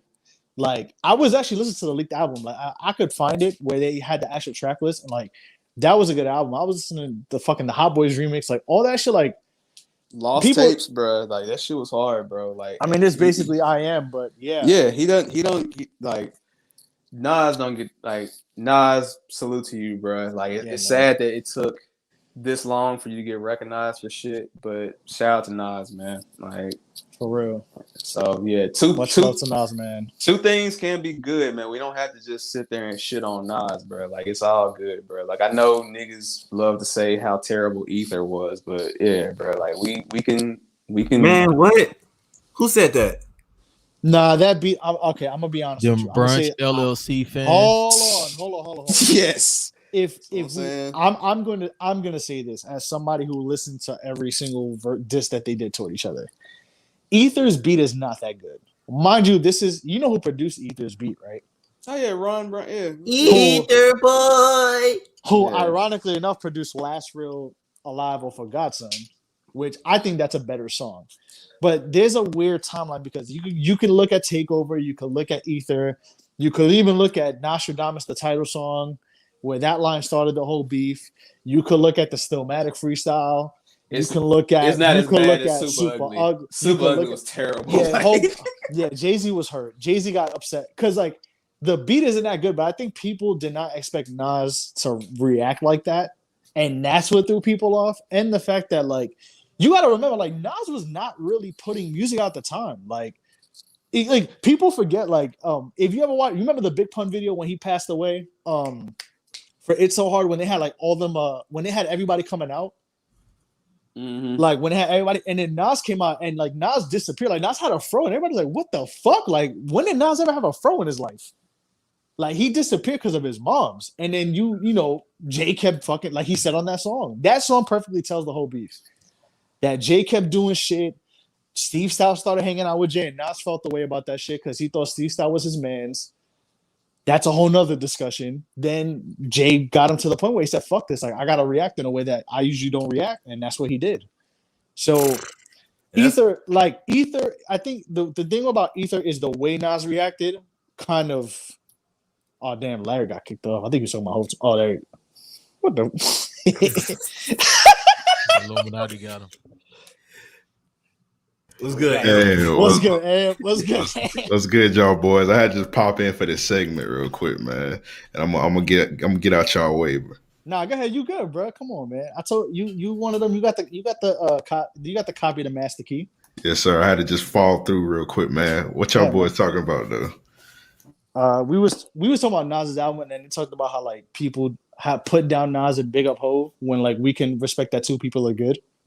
Oh yeah, for sure. One thing I will say that I feel like Nas's beats is getting better, but I don't feel like his skill wise he's getting better. It's kind of like stagnant.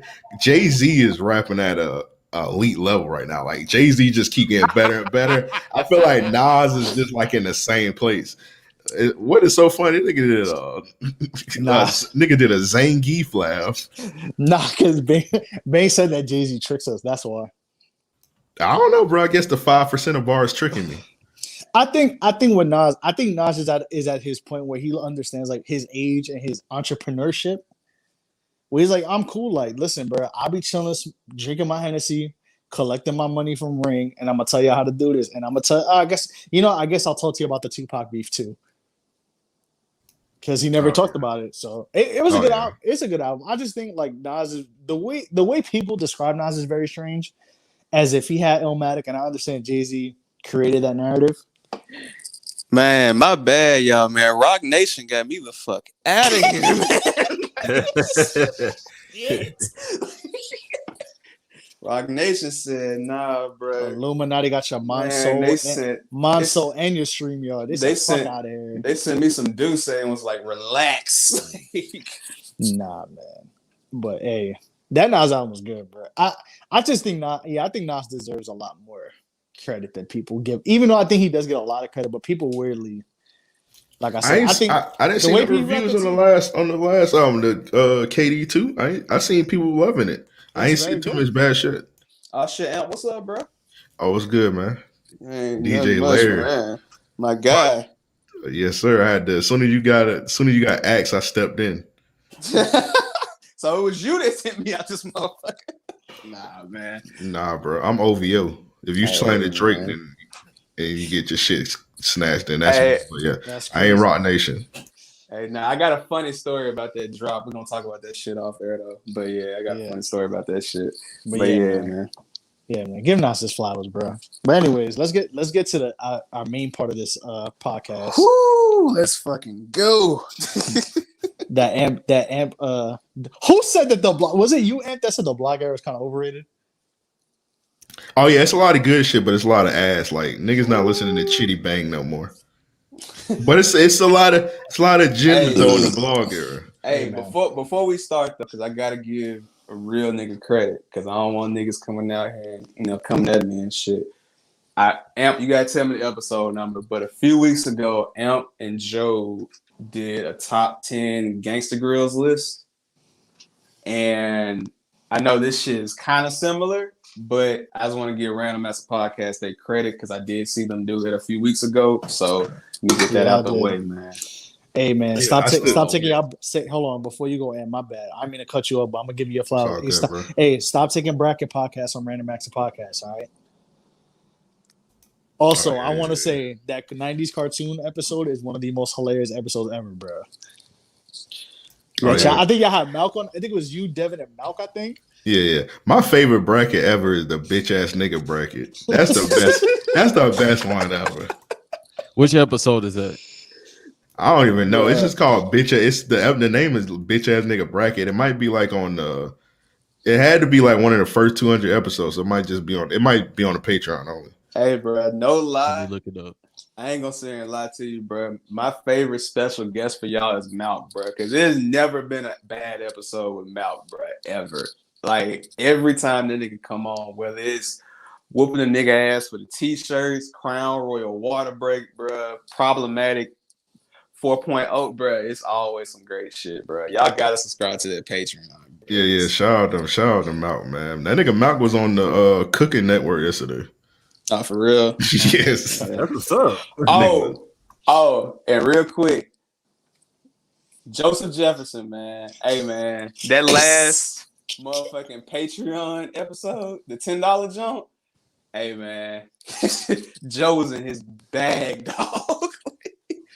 Yeah, man, y'all check that shit out, man. Yeah, I had to alley-oop that for my boy because he was kind of shy when we was starting. I was like, yeah, go ahead and do your thing, Joseph. That nigga said, God damn. Joseph, that man said, Joe said, shit, can I just pat it one time? The last pat towards the end, she almost took that nigga hand off. He wasn't supposed to do that. Man, Joe, hey man, nah, bro. When y'all be having chicks, I'm next. Hey, Joe get wild when y'all be having chicks up because when y'all had on gorgeous afro, bro, Joe was man. Yeah, man. Don't say that name 3 times, bro. Seek Almighty my That's funny as fuck. That nigga see me calling in, leave a voicemail. Hey man, I ain't heard from you in a while, man. Been trying to reach out to you, bro. Let me know something, man. This man be leaving voicemails on S podcast like Eminem on Stan, bro. What's the last one? That nigga said it's urgent. It's urgent, dear Amp. I haven't heard from you in a minute. Bro, look, if you ain't getting none, that's just your business. But you ain't gotta be desperate like this, bro. Like, he just going. Yo, actually, I got an idea. And every time Seek Almighty drops you a voicemail, if you play it on your podcast, you got to play with the stand beat in the background. Well, first of all, his number is blocked, so he's never said that. We're gonna do a bonus episode, and we're gonna tell like the full Seek story because that shit is disgusting. That nigga Seek is a sick nigga. If you do that, bro, you gotta play the stand beat in the background. Oh yeah, for sure. I got you, bro. I bet. So yeah, man, we about to get into the blog era mixtapes and all that good Also, stuff. people Man. deeper than RAOP Watch the Throne as well. Yeah, great episode, man. It's a whole lot of shit on that Patreon, man. Yeah. Y'all gotta subscribe. Yes, sir. Man. Hashtag Earl notes. And them live streams be hilarious, bro. Like that one that y'all had to scrub off where Banks was on there and Homeboy said, "Y'all ain't never so." Yeah, that's Banks' fault. I'm blaming that on Banks. Man, hey, man. Shouts out to Lil Bro. I Shouts covered out in to- his grave. Lil Smiling. Brun them. Nah, little bro was going ham, bro. Eric was trying to keep that shit PG, man. Little bro said, "Fuck that shit, man." But yeah, we're gonna get that show your work Patreon going soon, man. I'm gonna talk them boys into doing that shit. I'm be the first person to sign up for that shit. Y'all show me so much love, man. Yeah. Yes, sir. Shout out. Yeah, we're gonna have the dollar Patreon. We're gonna call it the Arizona T membership. Hey, that's some real shit. That's a genius idea. We're gonna have bacon, egg, and cheese, that's $3. And then for the $5, I'm not sure. Okay, I'm sorry, go ahead. Nigga gonna have a 6-pack of Snapple is $5. Larry gonna have 5 big reds. Yeah. Hey, bro. When you go back and listen to this shit, bro. Hey, we had a whole discourse about big niggas who drink Big Red, bro. Hey, bro. Nah, we did had a discourse about like food in like regional areas, and I was just talking about some shit like down here isn't in New York or vice versa. And I told him how like Church's Chicken was with White Castles in New York for a little while. Now you said this shit was in Puerto Rico, and that shit is in Puerto Rico, bro. I told them, Church, they're like, what? I said, bro, like they have some shit. Like there's Taco Bells, like there's like the normal shit. There's Pizza. It's like, but there be Church's Chickens in Puerto Rico, bro. Some I don't know what it is, but some like chains in like the U.S. that get to go over there. It's weird too in the South because it's funny because I was talking to somebody at work who was telling me like that they used to work for a company that's based out in Puerto Rico but has shit in Charlotte too. Like it's weird. Like for some reason, like the Puerto Rico companies or companies that are based out there like have their ties to certain cities. And you see, like when I realized that Church's Chicken, I'm like, oh, that makes sense because Church's Chicken is in the South. Like, right. So they probably got the tip from one of them big wigs who have offices in Charlotte who told them like, yeah, this is popular. Like bring this shit over here, and they, 6 degrees of separation, bro. Yeah, I heard people be hyping up the KFC in Jamaica. Like I've seen like pictures of the line. The line be like down the street. I was like, damn, that's crazy. Bruh. Check this shit, bro. I went to Jamaica the first time in 2004 as a kid, and when I got down there, I was like, these niggas got Burger King and McDonald's and KFC and shit. What the fuck going on, man? But hey, that shit. But see, I expect McDonald's, Burger King, KFC because those are huge corporations in my eyes. So to hear Church's Chicken in, Puerto Rico, it's like, damn, man, I didn't know they had Poppy in the back making 4 pieces, bro. That shit crazy, bro. Like, you know what I mean? Like, hey, you gotta get it how you live. Yeah, that's what they be doing, bro. But hey, man. So these blog era mixtapes, man. Honestly, I feel like if we're gonna discuss them, we should. Do you want to go into like y'all personal 10s, or should we just go with the unanimous ones that we know are gonna be in everybody's top 10? Well, I was gonna say, bro, I wanted to ask y'all because I know everybody's from different regions, like, and also I had a World Star story. Oh my god. But yeah, where were y'all going to get y'all's like mixtapes and shit like that during that time from 2009 to 2012? Like, where were y'all like? What was your favorite blog to go to back then? I was fucking with Two Dope Boys, Nah Right, Ill Roots, and I think that's about it. A lot of the time, the shit just hit the timeline. So, but yeah, those 3 was the go to for sure.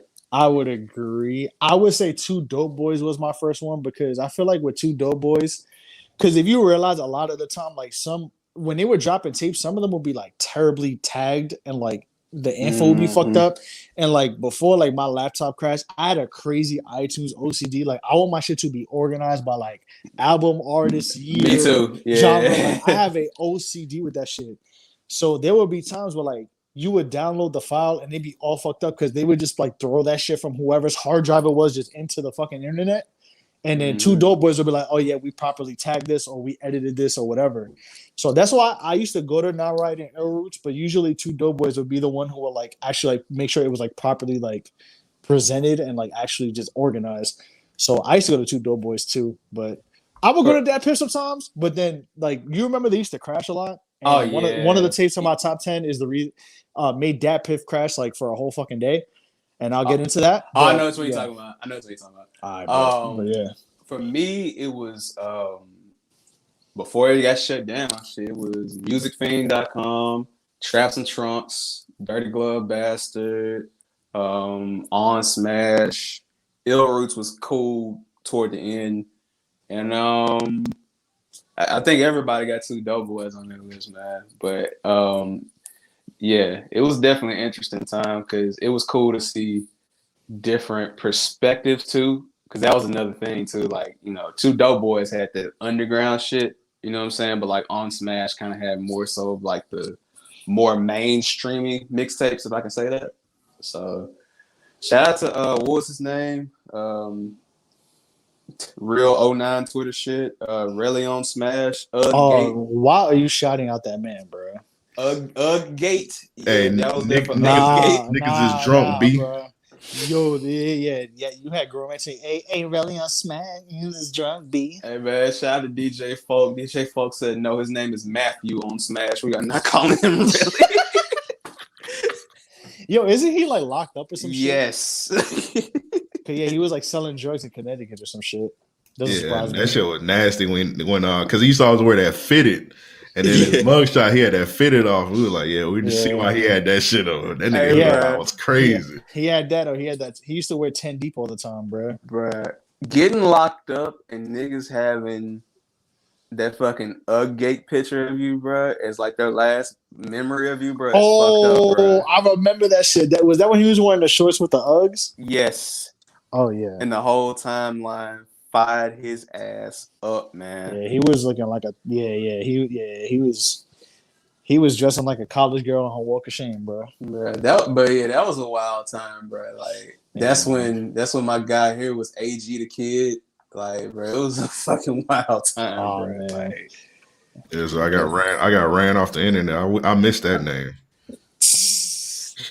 Yeah, I was damn. What was my Twitter? It was ORIGI_NEO, and then I had to switch it, and I deleted my old Twitter.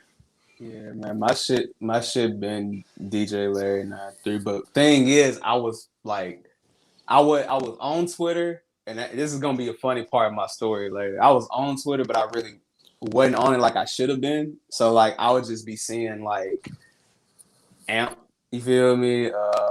Cartoon Network. Just different guys, you know what I'm saying? Just commenting on shit. But yeah, bro, that was a wild time, bro, because that's when niggas realized you could like legit reach quote unquote famous people and talk shit to them directly without having to like, you know what I'm saying, worry about them scrolling down to see comments and shit. You could like actually at somebody and be like, nigga, you trash as fuck, bro. So yeah, that shit was wild, bro. That was a wild time, bro. If y'all missed it, man, it's never gonna happen again. Listen, man. Nah, actually, listen. If you were there, you were there. If you weren't there, well, you weren't there, and that's it, man. Don't be coming with this. I miss when old Twitter was whatever. Oh no. Because no. I'm not saying you did that, but I'm saying because certain cats that, especially in the sports world, that y'all idolize, you know, duffs the lame, making casual jokes about certain things that you shouldn't be making jokes about. So, but the other shit, that shit was funny. Yeah, bro. And it was just different too, bro, because there was no IG. So it's like you either saw shit on the timeline or you saw shit on like World Star and shit like that, man. But yeah, definitely. But I mean, whenever y'all ready, y'all want to get into y'all list. Yeah, I go first. Yeah, go ahead. I'm gonna say with mine too. I wasn't very New York biased, and I'm gonna say with my criteria also. I tried to think of shit that was like that kind of translated into today's music too. That is still, you could still trace it back to the blog era. So I thought about that as well. But go ahead, y'all could go ahead. All right, I'm gonna run through my let me just run through my whole list real quick, or just like how y'all want to do it. I mean, I was gonna say shit. You can run through the list, or you can just give a brief description of why you got it on your list. Because I mean, right. I feel like with everyone here being from different regions, because even though I'm from Memphis and you from Florida, that's still two different parts of the South. You know what I'm saying? So it's like Facts. niggas will have a different reason By for the way, certain shit. Yeah, Chloe, it's crazy. what's good, Chloe? Chloe's I'm on here, in. by the way. Shout out Chloe. I'm in Hey, Chloe. Florida, but like I don't got like nothing like Florida on my shit. I Yeah, got like mostly shit from like all over. Yeah, same here. Same, bro. Because I I ain't gonna only lie. have. I'm looking up. I have one New York tape on my list.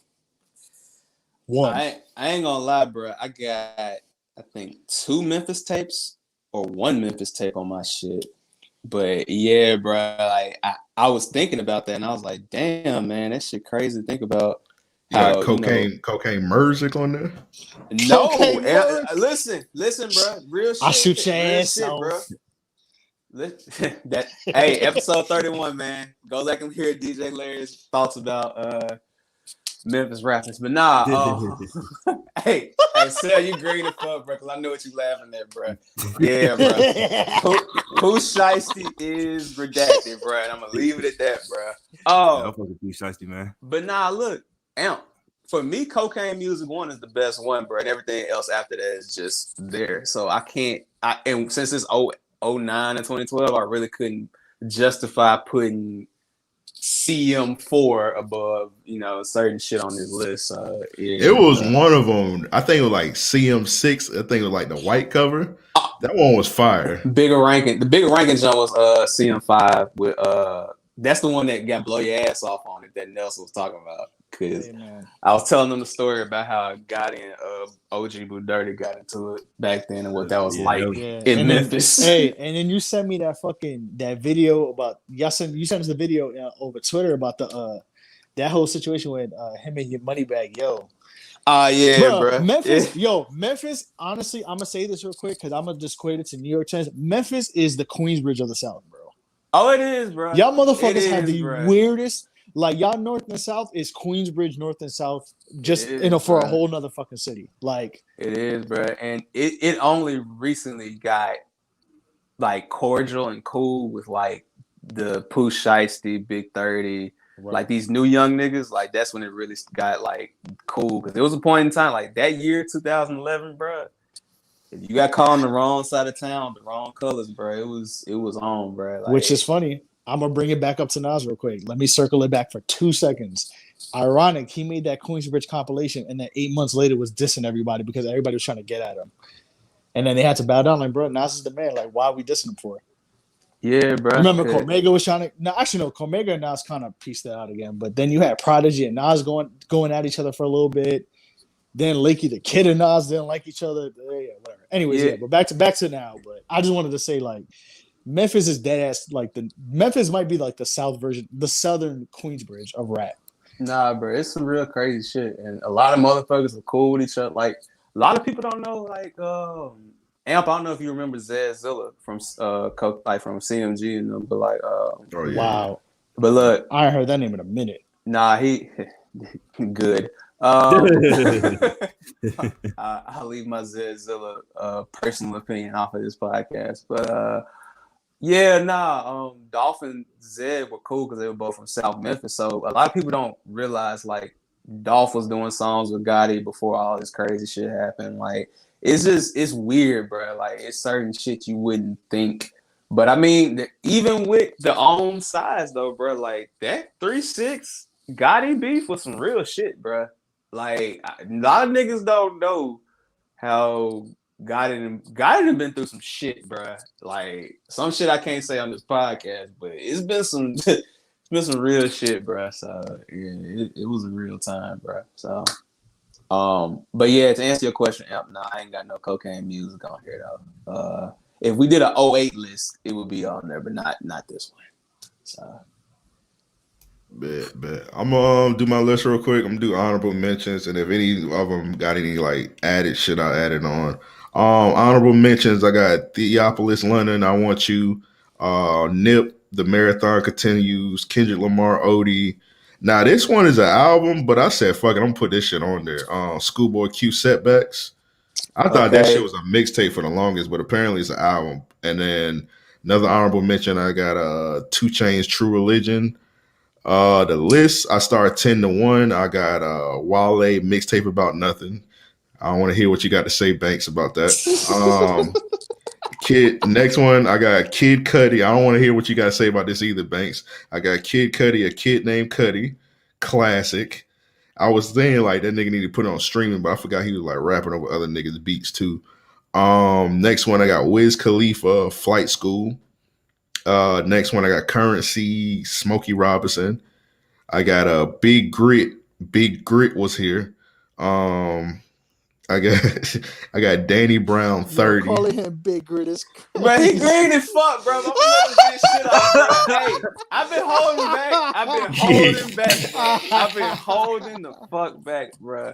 Hey, I thought nobody caught that. Nah, bro. Hey, cause I'm from the South too, bro. So this is gonna be interesting. I'm gonna let Amp finish his list, bro. But go ahead, bro. Hey man, I fuck with him. When he first came out, I fuck with Grit, but that nigga, I can't listen to that nigga now, dog. Can't remember in time, and in this time period, he was big. See, niggas name funny. I don't want to hear my sub 37. I don't want to hear that shit. Hey man, man, you got Trump, bro. Hey, bro. I'm gonna just say this though. I understand where you're coming from, but in this particular period of time, Crit was that nigga, bro. So Crit was that nigga. That's all I'm saying. You know what? Bro. Speaking of, I think his tapes go back on streaming tonight. Actually. Oh yeah, I'm definitely listening to Forever and a Day when that shit drops tonight. I think the tape. Yeah, if I remember, I think it's either tomorrow or next week. It's tonight. It's tonight. I bet. So we're recording on a Thursday, so tonight, which basically on a Friday. But yeah, I think all the tapes from that era are coming back. Obviously, because of sample clearances. Because if you hear his Def Jam album, you could tell they couldn't clear shit for him. But hey man, also at the end of the podcast, I'm gonna talk about Audio Mac and what they had to do to our list. But yeah, man, I was mad as a motherfucker that Return of Forever is not on streaming. I mean, I've had it on my phone forever. But that's cool that he got his shit. Because Return of Forever and a Day, like Crit was here, Return of Forever and a Day is like a trilogy, bro. Hey man, them themes, bro. The title songs for both of those were fucking incredible. Those are two actually some of my favorite. Like if I had to name like 5 credit like songs, like those 2 are like in my top 5. I love the themes for both of those. Oh yeah, bro. Like Neighborhood Package Store. And country rap tunes off of Forever and a Day, bro. Like, yeah, bro, it was a different time period, bro. Like, Crit brought back a certain feeling that like 8Ball, MJG, UGK, and them brought to the game, bro. So shout out to Crit, man. But anyway, Amp has not finished his list. I just heard Big Grit and I got triggered. So yeah. Hey, shout out Big Grit, man. Next one, I got Danny Brown 30. Next one, I got Alley Boy, Definition of Fuck Shit. He dropped that classic mixtape, and he never came back with anything else after that. Well, of course, he dropped shit, but it just wasn't good. Hey, but yeah, Amp my real nigga of the week, bro. Certain shit that I had to leave off, man. I was praying somebody said, bro. Hey, Amp my real nigga, man. Appreciate that. Next one, Wiz Khalifa, Cushion OJ. Did I say? I fucked up, man. I forgot to put. You said Flight School. Nah, I forgot to put the Wiz and Currency tape on here. Oh, How Fly, yeah. You damn. You see, with my 10, I tried to keep it with one tape for whoever. Because Wiz has like 3 or 4 in this era. Yeah, I listened to mostly. Crip has like 2 or 3. Yeah, back then I was like a fake ass stoner, so I listened to a lot of Wiz back then, man. Wiz and Currency. Hey, bro. Hold on, and big handshake emoji because I had Danny Brown 30 in my 10, and you said it, so. Hey, bro. We were talking about that shit earlier too. Like we giving that's an air dap. That's hey, a podcast dap. Yes, sir. Shout out to Danny Brown, bro. Hey, Danny Brown concerts are fun. Like I actually went to like 2 of his sets. That motherfucker do not stop, bro. That motherfucker just goes song to next song to next song to next song to next song to next song. Like I saw him for You Know What I'm Saying. When that came out, I went to go see him live, and then he did when Old came out, when Fool's Gold was doing the day off, so like in New York and shit. I went to one of them shits. That was one of the times I was passed out drunk on my birthday, and I had to like chill for like 10 minutes during the set. Cause I was like, bet, like he gonna stop talking. I'm gonna go get a water. And I was like, bro, this shit sounds too good to leave. Hey. Also, if I'm looking at this right, I think Earl just joined this bitch, man. Shout out Yes, to my sir. guy Earl was man. good. Yeah, Man, shout what's out good Earl, with man. y'all, man? What's up with y'all? What's What's good? What's good, good? brother Earl? Hey, What's I good? got 2 more. I got Live Love ASAP and Kendrick Lamar LP, and that's it. That's my okay. 10. All right. Now I have to ask: Does OD Overly Dedicated count as a mixtape? Yeah, I- it is. Yeah, I it think is. so. It's a mixtape. Okay. The first album is Section 80. So yeah. Yep. And a lot of people get that confused. They think Good Kid, Mad City is his first album. Nah, Section 80 is his debut album. It's the same reason they think that Habits and Contradictions and Setbacks is a mixtape too, because those are independent albums. Yeah. They were independent albums. Yeah, just good. They have the same thing. Good Kid, Mad City was his major label debut, and Oxymoron was Schoolboy's debut. But For sure. yeah, definitely. But damn, M got like 3 of my shits, bro. Hey, nah, I ain't gonna lie, bro. My nigga Marcel on here, and he the youngest, so I really want to hear what Marcel got for this shit, man. Like Marcel shit, probably the most interesting one to me because I know he a youngin, so he younger than us. So I'm just curious to see what he got on there. All right, so I ain't doing the honorable mentions or anything like that. I'm just gonna go off my shit's not in order except for number 1. Okay, that's number 1 is number 1. We talked about it. So I got number 10, Lil Wayne, No Ceilings, came out in 2009. Gucci Mane, Future, Free Bricks, 2011. Okay. Space Ghost Perk, Black Lane Radio, they came out in 2011. Fucking great ass mixtape. Lil B's Go House. Well, this one's hard for me because I'm a huge Lil B fan. Between that and White Flames, I had to put Go House. He was rapping his ass off on that mixtape. Chief Keef, Back from the Dead, 2011. If Almighty Soul came out in 2013, I'll put that on there. Wiz Khalifa, Cabin Fever, came out 2011. Gucci Mane's Riding the Wall, 09. Waka Flocka, Salute Me or Shoot Me, number 2, which came out in 09. Oh, that's a good one. That's a good one. The Weeknd, House of Balloons, 2011. And for my number 1, a fucking Rich Forever, man. Rick Ross. That is a yes. Hey, Marcel got a good. bro. I'm not gonna lie, bro. Marcel, I know we've been doing this podcast for like 28 fucking episodes, but that's a good fucking list. Hey, bro. That's an amazing list. I got a question though.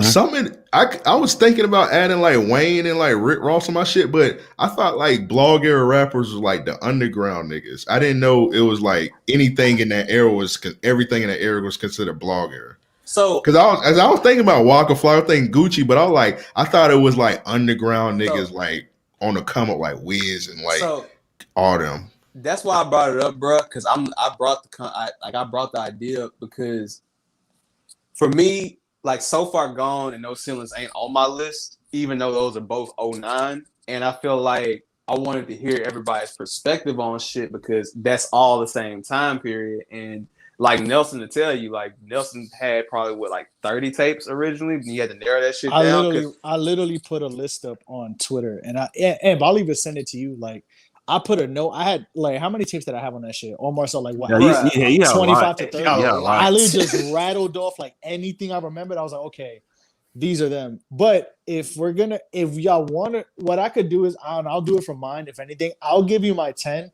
And then if I have to swap out like the, I guess, quote unquote, established artists by then and put them with people who blew up during the blog era, I have at least, if I show you that list, I have at least 5 or 6 tapes I can swap out for it. But y'all could go ahead. All right, so I'm caught real quick. I'm sorry. For me, that blog era, yeah, I really into it. Like the Cool Kids and stuff like that. I probably say like the only 2 blog era rappers I was really listening to was Currency and Wiz Khalifa. Like I said, I'm only 25, so the mixtape list I just gave y'all, I was literally bumping that shit religiously, damn near every day. So that's what it was, the 09 to 12. That I was going with, not per se. Yeah, I feel it. That was an amazing list though. Yeah, bro. And real quick, I'm gonna just go ahead and say it now. By the time y'all hear this episode tomorrow, we're gonna have another playlist. Me and Nelson did a playlist last week where I said Dipset was a myth since they lost. But this week we're gonna have all the fucking blog era shit on a playlist. I already got the shit set up.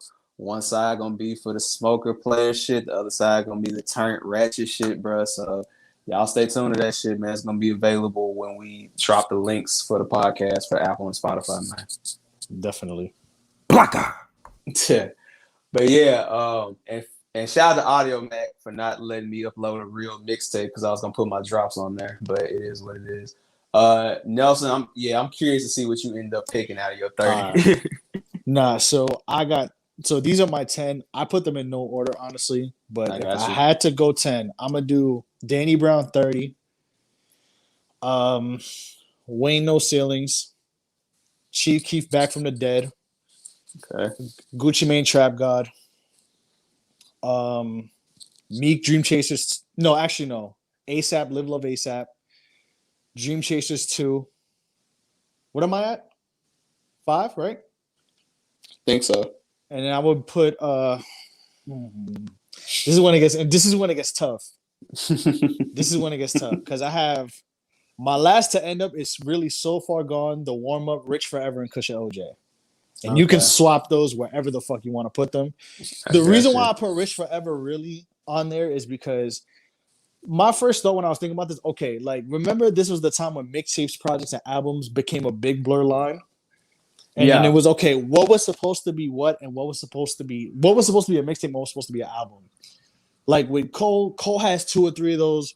Rick Ross, like I could go with my honorable mentions, I can name them. Like I know Amp named a couple, but I'll just throw a couple out there. Like Overly Dedicated was one, The Marathon Continues was one for me, Kid Named Cudi was one for me. I'm gonna say 1999 Joey Badass, Big Sean Finally Famous 3, Albert Anastasia, the EP. That give me mixtape bro, more than albums. Though. I could say Nicki Beat Me Up Scotty came out in 2009. The Cool Kids tapes, Tackle Box and Gone Fishing. I mean Action Bronson, Red Chandeliers, and Blue Chips. You could put them both in there. I even had a mini R&B one, which was all 3 weekend tapes, Late Nights with Jeremiah, which is a tape that deserves more flowers and doesn't get talked about. That tape actually dropped because I was looking some research into this shit. No, yeah, it was 2011. It was it was 11. Yeah, it was. Yeah, this is like the 10-year anniversary of that shit this week, bro. Yeah, Sailing Souls with Janae Aiko, Frank Ocean, Nostalgia Ultra, fire. And then I put some other ones in there. I had More About Nothing. Like I said, Joey Badass 99, Crit was here. Friday Night Lights, obviously, but I had to choose between Warm Up or Friday Night Lights. I didn't want to put two of the same artists on the top 10. I got you. And what's another one I had? And I had Underachievers Indigoism as well, because that was like the beginning of the Joey Badass, that whole little era of New York rap. So, but I had Rich Forever, because Rich Forever, as we all know, was supposed to be God Forgives I Don't. Yes. That was supposed to be the album. Bruh. I did not know that, but yes. Yeah. God Forgives Rich Forever was basically, I don't know if all of it was or if it was sequenced that way, but basically a bulk, if not all of that tape, was actually was supposed to be God Forgives I Don't. It was supposed to be that whole tape was the album, and Def Jam turned it down for whatever reason. Because if y'all remember, he dropped that song "I Love My Bitches," and then he had another song with Future. With Nicki Minaj. You the boss. Yeah. Hey, Def Jam heard, I can't hold back all them Haitian niggas. And they're like, nah. They're like, nah, you wildin', bro. Nah. And I've heard that allegedly, because remember at that time, what was it, a TM103 drop, and just the conflict of interest with them dropping at the same time was kind of what pushed back Rich Forever. If I'm not mistaken, it was something in that. And Jeezy had to change up too, because I'm gonna get to that on my list too. I talk about one of my guys, but if you remember, this is the same time when Trap or Die 2 dropped, and then they kept pushing. Jeezy didn't get the rollout until Ballin' came out, bro. Right? They kept pushing back TM103 for forever because he had to go to like the realest back sound. So with let me guess. Lodi. I was gonna say, are you talking about Lil Lodi because he's from Memphis? I actually don't fuck with Lil Lodi. What? And he did some great productions though, man. But okay, so all right, I gotta do this. You have to explain. I gotta fucking do this, bro. Context. All right, go ahead. Yes, Lil Lodi is a beat thief, bro. So a lot of the shit that y'all be hearing, like for example, Lodi stole Ballin' from Ace Hood. Ace Hood. Okay.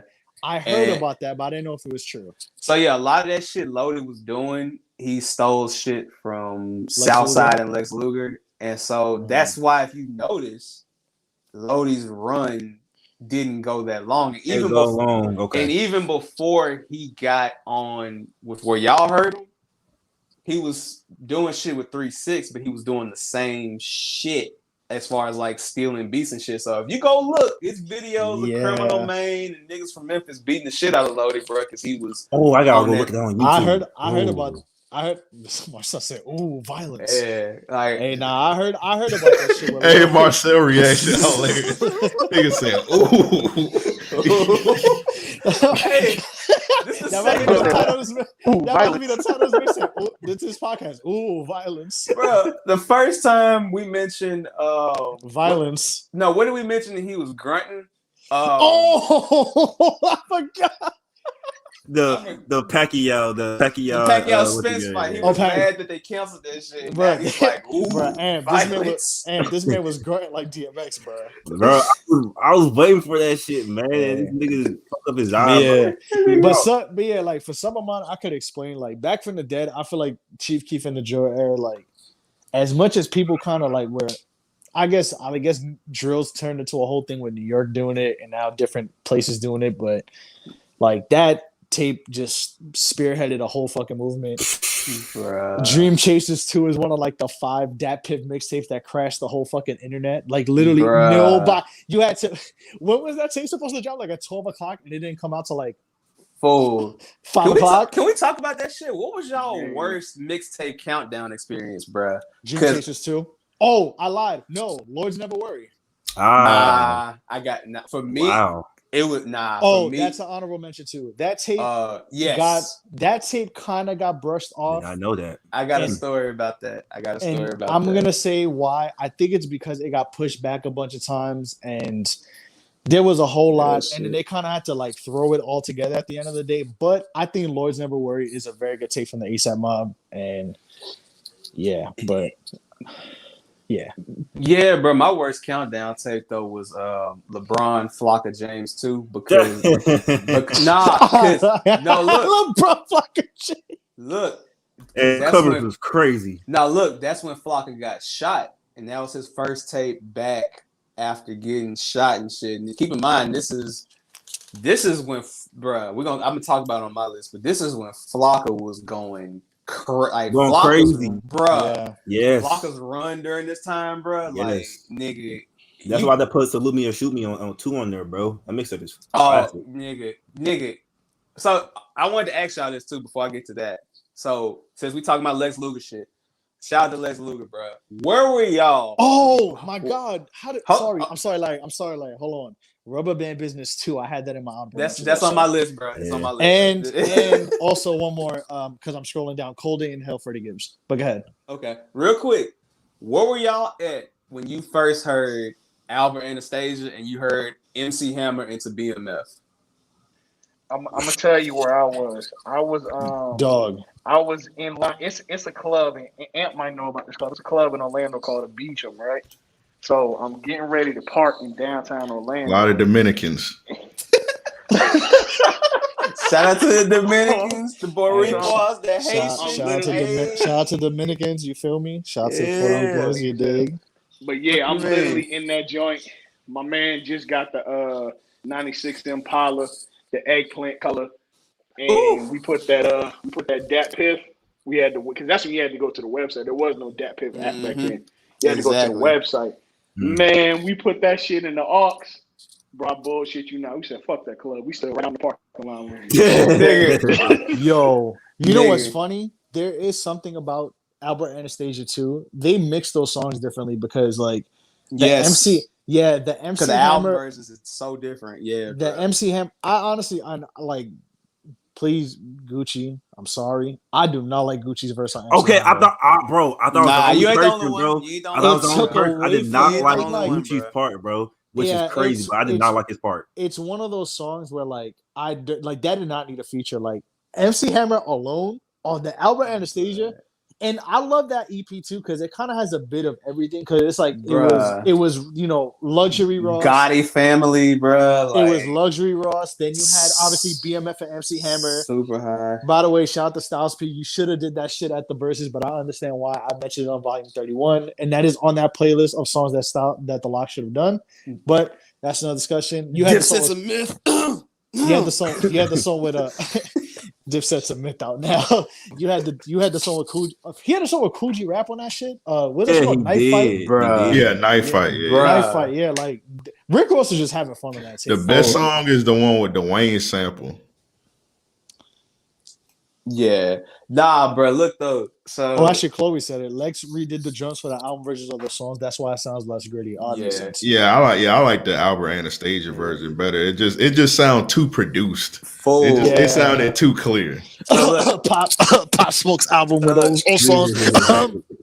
So look, I'm gonna tell you this. I remember this day because if you remember back in this time, like a lot of mixtapes used to drop on the same day and shit. Oh my god! So look, this day I remember because I had just gotten out. I was getting out of school. I was going into my senior year, and it was Albert Anastasia popped up, and it was Tip. Tip had dropped fucking mixtape, which I thought wasn't good at all. So I said, let me listen to the raw shit first because this was a drop first.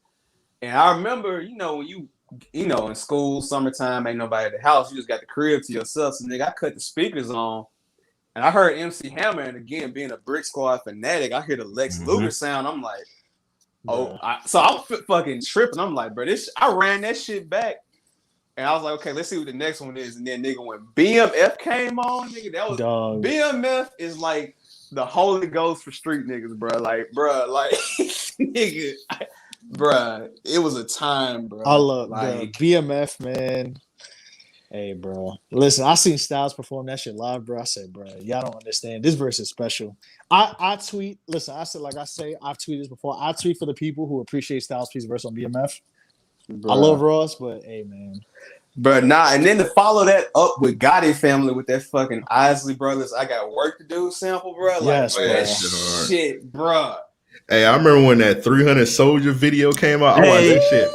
I watched that shit like 30 times because that nigga was like in Lil Haiti in a Range Rover. I was like, bro, this shit crazy, bro. And you couldn't tell me Ross wasn't the best nigga out at that time, bro. Ross was at the top of the world. I'm gonna fuck y'all up, bro. He had Albert Anastasia. A few months later, drops Teflon Done, and then ends the fucking year with Ashes to Ashes, where he drops nine piece into John Doe, bro. Yeah. Bro. Oh my god. Yeah. Ashes to Ashes. We're gonna do the 9-piece with Lil Wayne, not T.I. Shout out to Two-Toe. Definitely. Yeah, bro. Yo, that was actually, speaking of release dates on Blog Era mixtapes, Halloween 2011. Oh my god! Did you find the list of shit? I'm gonna look for it now. So bruh. that was I actually mentioned that because of Live Love ASAP, which is one of my favorite mixtapes ever, and that project is just mixed incredibly, mastered. Like that album, it's weird because I listened to the show. That album came out my junior year of college, and I remember like listening to it, bro. I could not stop listening to fucking Brand New Guy when that shit dropped, bro. Bruh, all right. Brand New Guy. Right. Brand New Guy in Houston Old Head was on my playlist before Audio Mac clipped that shit, bro. Like, Live Love ASAP was a, bro. Listen, man. When Palace first hit the fucking speakers, bro. Like, because Peso came out, because I'll explain it being, where I was, like, because I was in New York. So, Peso came out. I remember hearing Peso in the summer. Mm-hmm. No, I heard Purple Swag first. I'm sorry. Purple Swag was the first one. Purple Swag was first. But I heard it, but I was like, all right, cool. And I remember Peso being, because if you listen to Purple Swag, Peso is at the end of it, but it's slowed down. Yeah. It is in that Man, video. purple swag had Tumblr in a chokehold. Bro, Purple Everybody, Swag. everybody had Bruh. that. Everybody had that white girl with the grill on Real their talking tummy. that shit, yeah, nigga. Saying the N word, bro. Chokehold, Yes.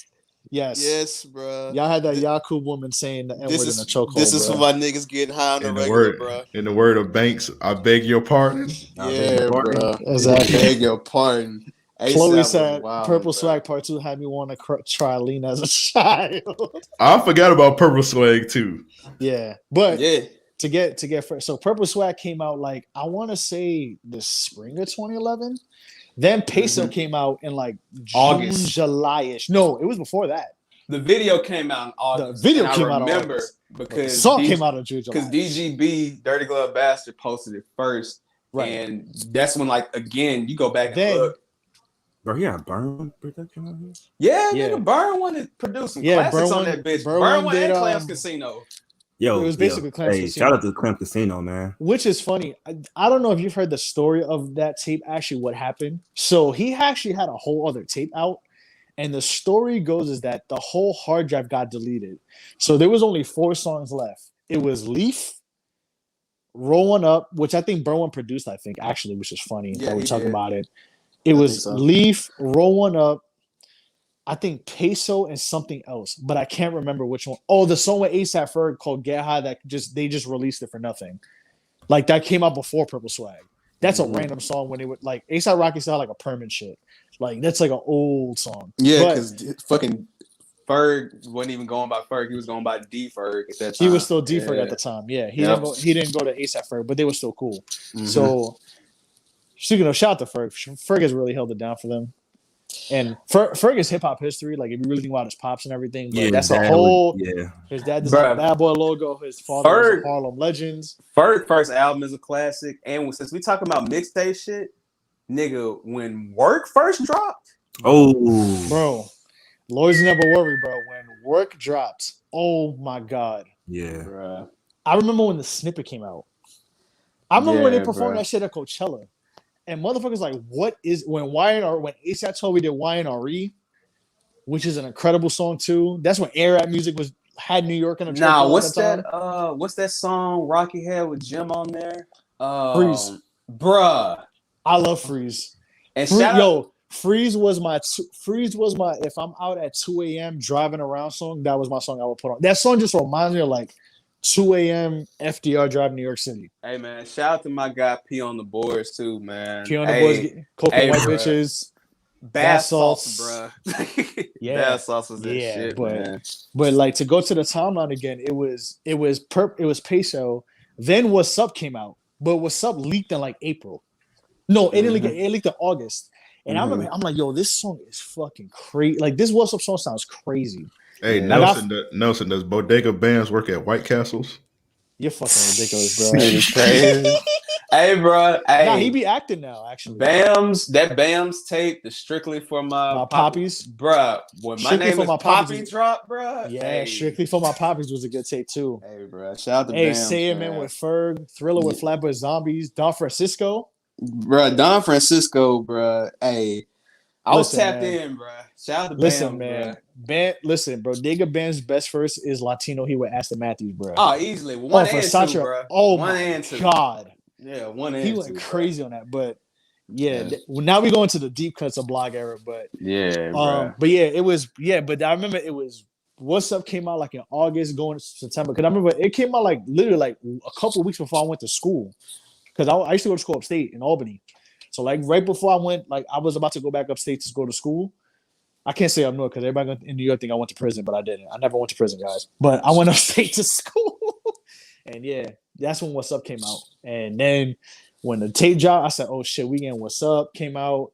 Peso was on there, and then obviously Bass. Like every song is really good on that tape. And man, I played What's Up like 40 times when I first heard that shit. Bruh. What's Up, I think might have been my most played iTunes song before I crashed my computer. Bruh. When I first got my car, like I'm talking about when I first purchased my car. Bruh. When they remastered that song for that tape, bruh, I legit, that's the song that I pulled up on, bruh. Like that was the first shit you throw on, bruh. Like that's what I was fucking bumping, bruh. It was that because It was that in the Forever in the Day tape that I was bumping. Shit, I Got my shit. almost threw my laptop when I heard Brand New Guys with Schoolboy Woo! Q.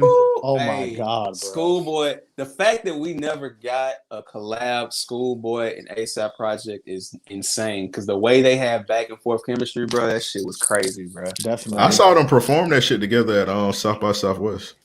Also, That's too, crazy. Side note, since we talk about this time, because a lot of people might not know, there's a lot of young niggas out here, bruh.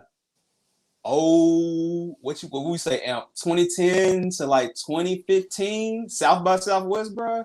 Legendary, bro. That was a time. Yo, Never yeah. been, Oh, yeah. never Yeah, been. Bruh, But I always but wanted to go, bruh. I used to always hear about it, and like, yeah, I heard nothing just but even things from the about it. live streams on YouTube, bro. Yeah, Right. that's what I streaming remember. shit, bro. Like That's shit, when it was Ustream. actually like underground artists really going out there and doing their shit. Yeah, I went like one of the last years when everybody realized that shit was like about to die. That nigga Diddy, it was French Montana. He did Fader for it, and he brought Diddy out, and then everybody felt like I think Diddy performed, then Kanye performed, and everybody was like, yeah, this shit gonna be dead next year. Because it wasn't about the underground artists after that. Then after that, it just eventually, a year after year, died. They got like bigger names. That shit, yeah. And to go into what we talked about like a week ago, bro, I feel like South by Southwest doing what they did, going to commercial, is what led to Rolling Loud, bro. Because Rolling Loud became that next. Yeah, for sure. This is the underground niggas, you know what I'm saying? And they were even booking the same guys, like, the Currencies, maybe not the biggest to the mainstream, but like the real underground dudes. So like, yeah, man, that was a time. And like my guy Nelson said, bro, like one thing I wanted to always go to, Fool's Day off, bro. Hey, A-Track was going nuts, bro. I went to two of them. So I used to want to go to one so bad. I went to one. All right, so the one, I think was it the first one? Actually, I went to 3 Fool's Gold concerts. I went to one. They did an anniversary concert where it was like, this is random. This is a random set list. I'm gonna name it off. So just bear with me. YG was there. This is just read up to YG. Classic. That's 2013. That bitch would have been on my list, bro. So classic, this is Bompton. What's the song with Dom Kennedy? Was it This Yick or whatever that shit was called? Yeah, bro. This is just read up to I'm a Real One YG. So this is just read up to YG. Chinks came out. So rest in peace, Chinks. And he did Feelings. That's when he started popping with Feelings, and he was doing the shit with French. And he performed Dope. No, he didn't perform Dope House. He performed Feelings. He did I'm a Coke Boy. He did all that shit. Then they had Bodega Bams, and then they had fucking Juvenile as the headliner. Yeah, that's fire, man. And they had this crazy. other cat. Shout out to Grand Marshall. I didn't speak to him in a minute, but he was a Fool's Gold artist. They had this homie named Grand Marshall from Philly who I used to talk to a lot. I haven't spoken to him in a minute, but he was on that list too. And they had like Nick Catch Dubs, who y'all know used to like do all the Wale tapes and shit. Yeah. Oh yeah. Then the other Fool's Gold deal I went to was on my birthday, because my birthday's on September 1st. So it was like that weekend, and it was like that shit was crazy because it was Danny Brown when Old came out. I think Old came out like maybe a month before. Because when did Old come out? I got 2013. No, but the actual like date. Hold on, I'm gonna tell you right now. Okay. It dropped. I got it right now. October 8th. No, so I think it might have been the year. I don't remember. Actually, no, it was the year after. So it was 2014. Okay. So this is Danny Brown with Old. A-Rap Music playing the MPC Live. Like Cameron came out. They had Cam came out by himself. They had Bobby Shmurda. French and Cheeks came out, and then they brought Bobby Shmurda and Roddy Rebel out. I know it went up. That shit. 2014. That shit was 2014. Yeah. And then to wrap it up, it was and they also had the Locks there too. What were 2 questions? Were A-Track and Lex Luger doing the low pro shit there?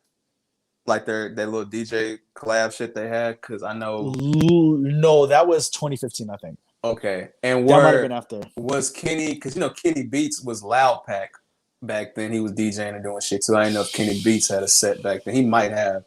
But he might have. But let me check actually. So let me ask the most important question though. Did they perform Computers? Yes. Okay. From the beginning to the end, literally from when the song came out, from the song started to the song dropped. They did Bobby Bitch. Roddy Rebel did Beam John. They did Hot. They did everything. French did his little verse on it. Yeah, like they did. Bruh. That shit was fucking crazy, bruh. I ain't gonna lie. That time period, like I know New York, y'all niggas used to go up for Millie Rock and computers, bro. That was the middle. Yeah, that was the Millie Rock time. Oh yeah, I got you. Bruh. Actually, I have the list. I have the set right now. It was. Hold on. I just had it up just now. Nah, I Yeah, need a it visual was- of Nelson hitting a Millie Rock.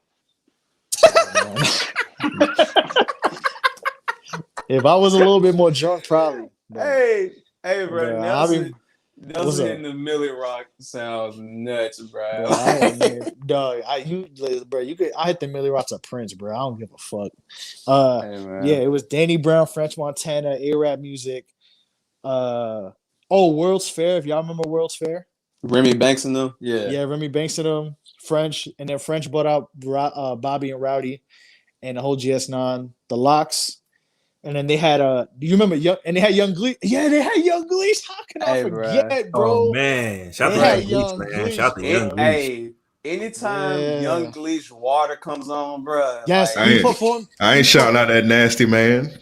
Oh, I don't know what he did. I don't know what all he did. right. I don't know. Okay, I know. I remember. I know you're talking It's about. two. Yeah. It's two things though that Amp is saying that though. One, because he is a nasty man, and two, that nigga used to date Cali Uchis, which Amp also didn't like. he used So. to date Cali. Yeah, man. I'm talking about him being a nasty man, not the toe goddess. The toe goddess, bro.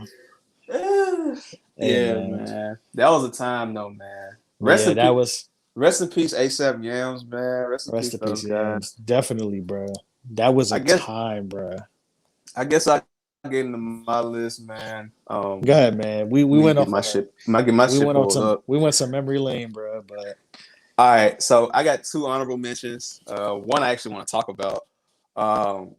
Honorable mention for me is Freddie Gibbs, Babyface Killer. Classic tape. Good. Also, this is a time since we talk about this time period. Travis Porter, Music Money Magnums, bruh. So, bruh, I'm gonna ask y'all, what was worse? What do y'all think is worse? Catching your girl on an IG live going crazy, or catching your girl getting naked for real at the Travis Porter shows? Because Travis Porter had hoes getting butt naked. Yeah, they really did. I was really did. Before you start, I was gonna ask, That's bro, crazy. Is this a personal story you're trying to gaslight upon us, or you could be honest? Oh no! The story. No, I got a story about this time period that's damn near worse than that. But you know what's funny? I did see Travis Porter live. They actually came to my school one year. Yeah, but Travis Porter was on a fucking run back then, man. Black boy, white boy's wife was the first pandemic. Nah, bro, them niggas, Young Dro, man, he was the first nigga to be doing that shit, man. Niggas had the polos and everything like that, bro. Niggas really on that black boy. Yeah, bro, Dro don't get his props, bro. Like, and you know, it's a whole. I left it off just for my personal shit, but bro. Some of that futuristic shit that was happening in Atlanta really inspired a lot of shit that you see now, bro. Because even back then, I remember Young Thug being on Rich Kids tapes, and you know what I'm saying, guys before they blew up. Yeah, so many people took J Futuristic style. Yep. Yes. What was the other homie that he was rapping with? Young Thug. He got locked up a million times though. Oh my god, what is it? Bloody J. Bloody J. Yes.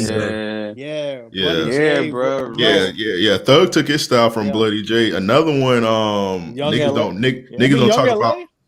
don't talk about Kwani Cash, but a lot of niggas took Cash. Or Young Book. Kwani Cash. Or Young Book. Or Rich Kid Shot. You know what I'm saying? Oh yeah, for sure. Yeah. Shad the God. Jose Guapo. Jose Guapo. Damn.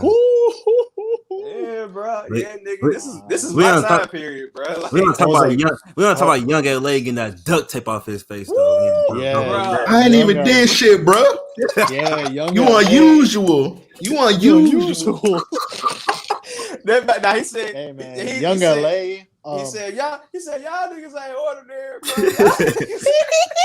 Hey, the He best said, part of the video is when it cut to black and you just hear that nigga getting his ass whooped. Man said, come on, man, I ain't did shit, bro. What the fuck, bro? he said, real niggas gonna do. I'm gonna get the duck off my face. Real niggas do what they do. Bruh, Allie went on the radio, said, hey man, I told that nigga he said, you gonna do anything about it? He said, we gonna see. Then the way Allie just paced back and forth when he saw that nigga and didn't do shit, and then just jumped that nigga, bro. I said, damn, bro, that shit crazy. That nigga LA. Wait, also, hold on, go ahead. Go. I was gonna say that nigga LA, man, he been the same since, man. Yeah. Like you seen when Black had like interviewed him recently and like he was scared. He was like low in his chair. I was like, damn, he still remember that ass whooping to this day. You talking about yeah, big yeah, what's it called? It's called Big Facts, Big right? Facts. Yeah, Big Facts. Yeah, he was on there, I think, like last year. He was. Yeah, they were talking about this shit, man. That nigga said, hey, nah, because even he was doing that shit even when he was on No Jumper. Because Adam 22 brought the shit up. He was like, yeah, bro. That shit was traumatizing, bro. Yeah, bro. Oh, yeah. Alley Boy did get beat up by the Mexicans. Yes. Hey. The G4, the suspended goons on his head. Hey, bro. Hey, I think that was better because that nigga Alley Boy was like, I'm fucked up, bro. I'm fucked up right now, bro. They had that nigga, bro. That nigga whole mouth was leaking, bro. That shit was, bro. They had that. I remember that. The G4 boys that standing goons was on his head. And then they chased them with the van, nigga. Like, shit. Wait, what'd you say? What, Marcel? The G4 boys. They was beefing with that nigga, man. Oh my god, bro! I remember the G4 boys situation too. Them niggas had Hispanic goons going to that nigga Alley Boy's head, bro. Bruh. The World Star was a wild time, bro. Everybody had to go to World Star to see like what the fuck had happened the day before. You know what I'm saying? Like you'd be like, damn, I missed this video, bro. Like it was some crazy shit happening back then, bro. Nigga, what's that nigga's name? Trash Man. Y'all remember that nigga? Oh nah, shout out to I was talking about this shit because I told somebody I was gonna do the pod this week. They brought up fucking 50 Tyson, bro. I was dying laughing. Yo, my girl, bruh. My girl and I, no funny shit. My girl and I was talking about the other day with 50 Tyson, bruh. She brought up that video about 50 Tyson. We was crying laughing. Bruh. That it was wild. I'm gonna tell her. I'm gonna ask her. Right? Go ahead, bro. Go ahead. Y'all keep talking. That was a wild time, bro. Hold on. I'm gonna bring it on. Let me ask her quick. That's funny, bro. Hey, babe, you remember we were talking about 50 Tyson? Are we talking about him right now? What about that? We just bring it up random shit during the blog and he did his little freestyle. No. Yo, she was singing that shit. She said, I ain't gonna lie, man. What? Remix? Bruh. From 50 Tyson. Man. On the low, 50 Tyson top 10 out of the air, bro. Y'all gotta stop playing with him. Hey, bro, anything over them Brian Pumper freestyles, bro. It's all, hey, anything over that, bro. Chill out. That's that real hip hop. Nah, man. Hey, man. That nigga was making a freestyle fucking Larry Fishburne's daughter, man. That's crazy. Nah. Bruh. Hey, those Jack Thriller, this is 50 videos, my nigga. Bruh. Yo, hey, man. 50 Cent telling Q that he stole the whole World Star idea from This Is 50, bro. Like, hey, bro, it was a wild time, bro. We were talking about it in our chat, bro. The Max B, French, Clowning Jim, and Joel's, bro. Like, true life, bro. True life. Hey, it's so funny you said Larry Fishburne. I'm just thinking about that Drink Champs interview with your name the other week. Cameron. Your name is Larry. Oh yeah. Hey, even if that shit was hilarious. That shit was hilarious. I couldn't do nothing but laugh at that shit. Hey, man. Hey, hold on, real quick too. I was gonna say. Speaking of 50 Tyson, shout out to Ice JJ Fish. Bruh. All right, man. So this list, man. All right, man. So Go ahead, man. my list is like I said, I kept some personals on here. So at number 10, I got Waka Flocka Flame, Slim Duncan, Twin Towers, one. Rest in peace. Ooh. Rest in peace to Slim Duncan, Wow. man. Yeah, rest in peace, Slim Duncan. At number 9, I got Rubber Band Business 2. Shout Bro, out to I'm mad when we finished the 10, bro. I'm sorry, bro. I didn't mean to cut you off, but I got mad that I mentioned that shit. But It's cool. It's cool. So, that was a Rubber Band Business. I personally have Rubber Band Business 2 over 1 and over Blue Dream and Lean. Like Blue Dream and Lean is when niggas caught on. You feel me? But I got Rubber Band Business 2 on her. Yeah. Number 8 for me is this is his last tape under this name, but All Star, aka Starlito. I Love You Too Much with DJ Folk. Shout out to Starlito back then. I'm surprised at all y'all for this. Number 7, I got Future, Streets Calling. Yo, I still listen to that mixtape to this day. It was tough. I had to pick between like Streets Calling and True Story. It was hard. See, bro. man, I wasn't sure Future was a blogger, so I don't know. I got you, bro. You know, it's weird. Nah, that was in that go era ahead. when I was like 50-50 on Future, and I was kind of starting to be like, okay, like, I'm going to be honest, with Future at that time, I like certain songs from him, but I wasn't at the point where I was like, okay, I could listen to a full project of Future. Hey, bro. Like, I'll be honest, I liked Future, but I wasn't there yet. And then Monster was really like, all right, like I understand I can see the growth. Like I'm gonna go back and listen to it. And I grew Monster and the 3-tape run made me appreciate those. Yeah, that 3-tape run is crazy. The 3-tape run made me appreciate Streets Calling and True Story more. I'm gonna tell you right now, Dirty Sprite into True Story into Free Bricks into Streets Calling into Astronaut Status is unfuckwittable for Future for me. Hey, niggas sleep on No Mercy.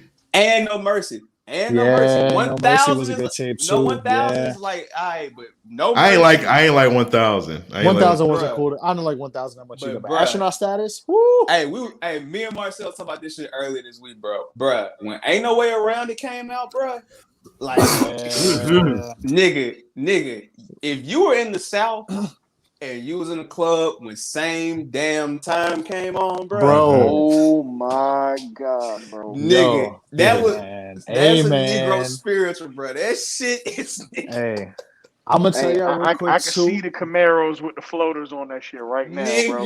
Right now, nigga. Me and my nigga we used to pull out in that Charger, bro, bumping, bro. It was either Same Damn Time, Gone to the Moon, Easter Pink. That's my shit, bro. Bruh. Nigga, Chloe mentioned FBG the movie. Yeah, bruh. Nah. That's a classic, bro. That Mark McGuire. Hey, Mark McGuire, bro. Who you think you is? Bruh. Mark McGuire, I could fucking roof a bowling ball to that song, bro. Nah, we were just talking about South by Southwest. That nigga Future legit. He started a niggas got trampled running the Fader Fort when that nigga performed Karate Chop. Woo. Once Karate Chop beat dropped, all you saw was 1,000 people just running down the street to run into Fader Fort to see that nigga perform that shit. Actually, y'all remember the summer when DS2 came out when he was at Made in America? When he wasn't on the biggest stage, but was on the second biggest stage? Oh, I was there. I was there. I was at that, bruh. You was there. When he performed My Ho 2, you knew who listened to Future, and you know who, like, because like I said, at the time, like, I grew to like Future, but like, I don't know if it is like if y'all have this with certain artists, but when they drop certain tapes, it makes you listen to that old stuff and kind of like give you a newfound appreciation for it. And when I listened to Monster and went back, I'm like, okay, there are some songs that I probably maybe I wasn't in the mode at that time. When I listen to them again, like I love, bruh. When and you was there when he dropped My Ho 2. You knew who listened to Future? Yeah. That was crazy. I was like, I'm like, wait, my boy, I was with my homie, shout out to my guy Nosa. I'm like, bro, is this My Ho 2? Like, I could not believe he was gonna drop that shit, bro. And you could tell who listened to Future, who didn't when that tape came out. Yeah, and that shit made no sense because they had him like on a side stage, and it was like so packed. It was so packed. It was like his crowd was like in the main stage too. Yes. Where like the main one that they were like, bro, why was Future on the? I went to that shit like back to back years, Made in America. That was that same year when Travis Scott dropped Days before rodeo. Days before. No, Nah, rodeo. the Brian McKnight shit. Birds in the Yeah, Trap Birds sing in the Trap. McKnight. Yeah. Yeah, that's the same year, right? Because No, that might have been the year before. oh damn, I went back that years. I felt like that shit got blurred, but rodeo was 2015. Okay, yeah. When he dropped like what is it called Birds, he dropped that shit this day he performed at Made in America. And like people was climbing on trees and shit, jumping off the trees to see that nigga perform. Yeah, that was a wild time. Yeah, Future was on Future. I remember that because who was performing? It was Santiago was performing before Future. And I remember we got there because me and my homie got there because Made in America used to open up at like what 2:30 I think it was. Mm-hmm. Yeah, around that time. So like I remember, but nobody ever went that early though. Yeah, but you could catch some people I remember I think one year like Action Bronson was performing that early or like Flatbush Zombies. So I remember I remember we go see somebody and then I seen Kodak perform. He performed at like 1. I was like, that's the earliest I've ever been. I seen Kodak and then I seen Travis Scott perform. And I was like, all right, I'm out of here. Dog. I left at I was gone out of there by 3 p.m.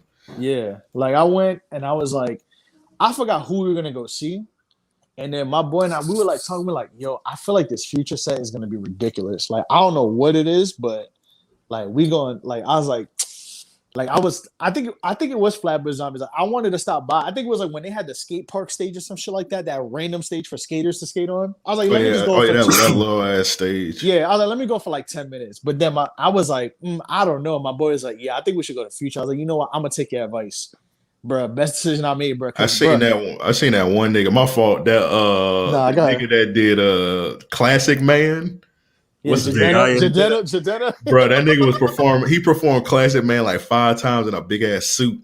Yes, sweating buckets. I remember that, bro. That shit was so stupid, but yeah, I remember he my moved boy like Joe. Joe Denner is crazy.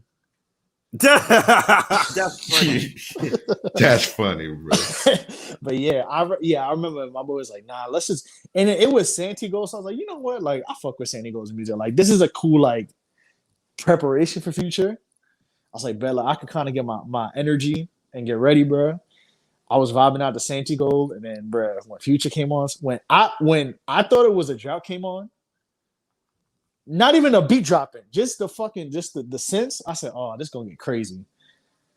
And then motherfuckers are screaming, "I just fucked your bitch with some Gucci flip flops, bro." That shit was a Negro spiritual, bro. I don't know if you remember, but it was some niggas in the front row with actually Gucci flip flops in their hand with them in the air. Yes, slapping them together. That shit was the funniest shit ever. Yeah, they was throwing. They go pardon. Yeah, they had Gucci flip flops, right? There was people that literally went to the front row like with Gucci flip flops like in their hands, just like throwing them shits in the air too. Cause that's when Future had the Rocky and Bullwinkle hat on. I remember that shit. Hey man, shout out to festivals. I'm too old for that shit now. I can't do that shit. I have retired. I'm done. I did Made in America after my last year when Jay performed at for 444. When I went for one night. I literally went for I went for Saturday, but it was like it was raining, so I don't really go for that much. J. Cole's performing. I was like, nah, I'm not gonna stay out here in the rain for too long. But yeah, after Jay did Sunday, I was like, yeah, this is my last one. Like I seen Hove. Then that's when he did the 2 stages. I don't know if you remember. Oh yeah. That was the one. That was the LA one, right? No, that was New York. He did Philly. Oh. That's when he did. He had 444. He did like the main shit for 1, and then he was like, "Oh, I'm done." And then he went to the beat. He went to like the second stage. Yeah. And that's when he did like the Pump It Up freestyle. He did like a bunch of like B-sides and shit for like an extra 30 minutes. I got you. I was thinking, didn't one year where it was like in Philly and LA at the same time? Yeah, that was 1 year. That was the first year I think when they ever did it. But then they stopped doing LA because they were like, yeah, they're not really doing much with that, so they just kept it in Philly. But that was my last one. I was like, yo, I'm out of here. I can't do this shit no more. Yeah, I had went to one. I think it was like 2000, maybe like 15 or something. It was like Rihanna had performed. Yeah, I went to that one too. And I was like, yeah, I'm done with this shit after that. I'm done with festival. I'm too old for this shit. Yeah, my last one was the Hove one. I was like, nah, I got to go see Hove. And then after that, I was like, you know what? If this is going to be my last festival I ever do, it's worth it. I never been to no festivals, but I've been to hella concerts.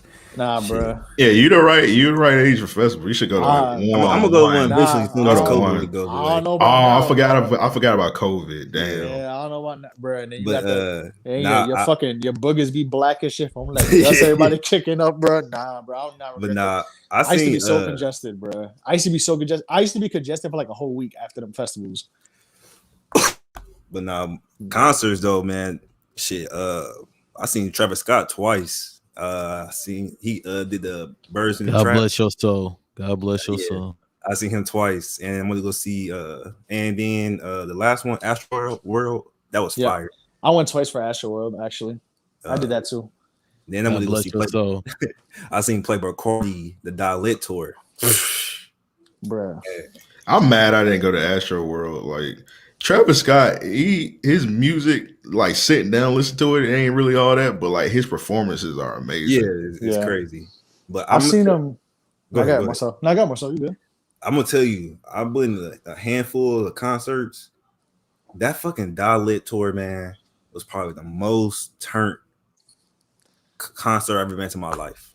That shit was so fucking turned.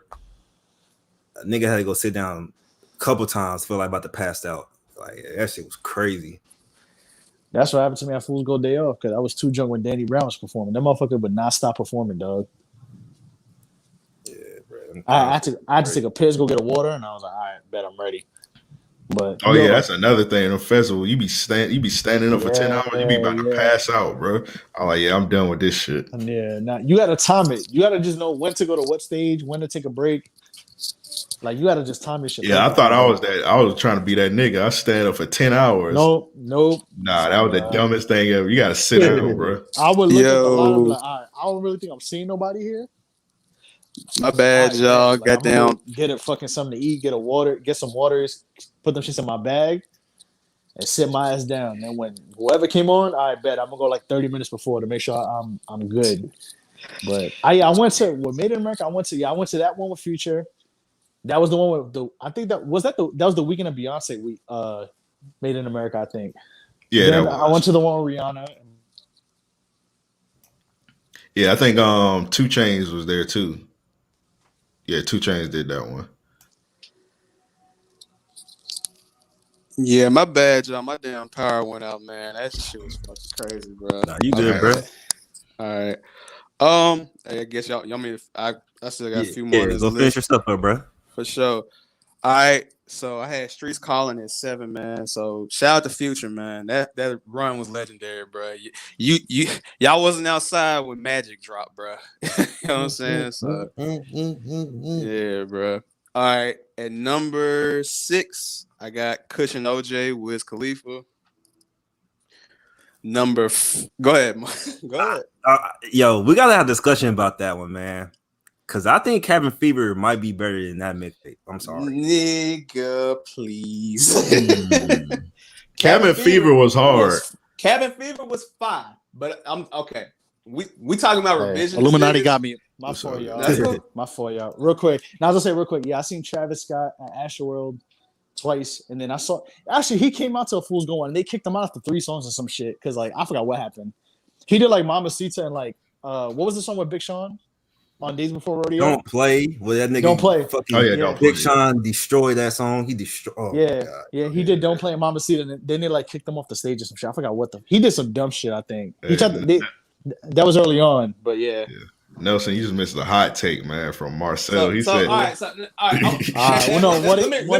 revise this question. Let me revise this question. What? I want to hear the answer first, and He then said- I need the context. He said Cabin Fever over Cushion OJ potentially, but I want to ask y'all a question because I'm sick of revisionist niggas. All right, bro. What is the best Wiz tape? Some niggas say it's Cushion OJ. Some niggas say it's Cabin Fever. Some niggas say it's Taylor Allderdice. It's Cushion OJ. Hold on. I see a lot of people say Burn After Rolling his best tape. Bruh, it's Cushion OJ for me, bruh. Mesmerized, bruh. The Kid Frankie, bro. It's Glass House, bro. It's different, bro. Like, It depends. Sometimes Cushion, sometimes Flight School, my favorite Wiz tape. Sometimes Taylor Allderdice was crazy. I love Flight School. I didn't know that one. He got to put love he got to Flash put Taylor all and day on stream. Marcel, listen. I remember when Cabin Fever dropped because he had been teasing it for so long, and then it just randomly dropped on a Thursday. I thought Cabin Fever was going to be some cool laid back shit, but it was all Lex Luger drummer boy. He was going in. Yeah. He was going in. He had a point to prove with one particular nigga too. Oh yeah, Flocka. Hey, yeah, he had because Flocka had dissed him on that World Star shit, bro. Like, yeah, but look, I also feel like I can't put that over Cushion OJ, bro, because I feel like Cushion OJ is what skyrocketed Wiz. Oh, for sure. The stratosphere. Now, I will say this too. If that's because I feel like also too, Wiz, I ain't gonna say he kind of bit because I mean he does respect him, but I feel like Wiz was also seeing what Juicy J was doing with the first Rubber Band Business and said, okay, let me hop on this shit too, man. Because at this time, bro, everybody and they mama was trying to get a Lex Luger beat or a beat that sounded like that Lex Luger nigga. As soon as you heard that little power up, oh yeah, bro, it was on. So, that was the time. Yeah, that was the time. Honestly, I feel like, but I would agree. But I would say I still think Cushion OJ is the best tape. But if somebody were to say Cabin Fever, like Cabin Fever was a really good tape. Oh yeah, bro. And I will say also, I know he caught a lot some shit for 2, but 2 isn't as bad as people think it is. I like 2. Nah, people were shitting on 2 when it came out. Nah, 2 wasn't good. It wasn't. It was okay. It was okay. It was. But I like it was. 2. But I still bump Deep Sleep though. Deep Sleep still. Deep Sleep's hard, bro. To this day, bro. With the Key Sweat, yeah, bro. Shout out to you can't say Key Sweat's name up in here. Yeah. And audio, yeah, fuck. That's Devin that hate that nigga. I don't care about that nigga. I like Bobby with I Am Sue and Problem. I like Smoking Drinking with Problem also. Smoking Drinking's good. So Fucked Up with the Juicy J sample was good too. Like there were some good songs. Like overall, it's not the best tape I would say, but Cabin Fever 1 was fucking incredible, bro. I don't know if Banks made a list, but I do want to say from the West Coast, bro, Problem and I Am Sue with the whole HBK dropping crazy shit back then too, bro. And it was a point too, because that was a point too, bro. I thought Wiz was gonna sign a lot of niggas, bro. I thought he was gonna sign them. I thought he was gonna sign 2-9 from Atlanta. Shout out to Key, Curtis Williams, and them. Like I thought he was gonna sign them, bro. Like there's a lot of shit going on. But I got another hot take too, man. I might get out the payoff of this one, bro. Trap Wiz is one of my favorite Wiz tapes too, as well, bro. Trap Wiz. You talking about that 28 gram shit? Yes, bro. That shit was ass. That was ass. I love that mixtape. I hate that. It got some shit on it, but that tape was ass. It's got like 4 songs I can go. Bro, I love that mixtape, bro. I'm gonna be honest with you, bro, because I'm gonna get to it later. But I'm gonna be honest with you, bro.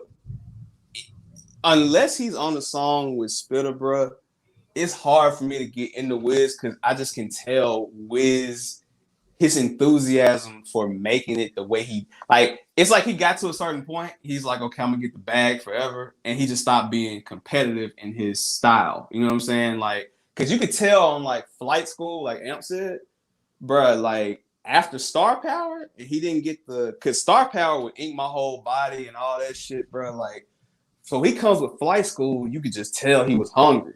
You know what I'm saying? So 501 Levi Wiz is a different nigga, bro.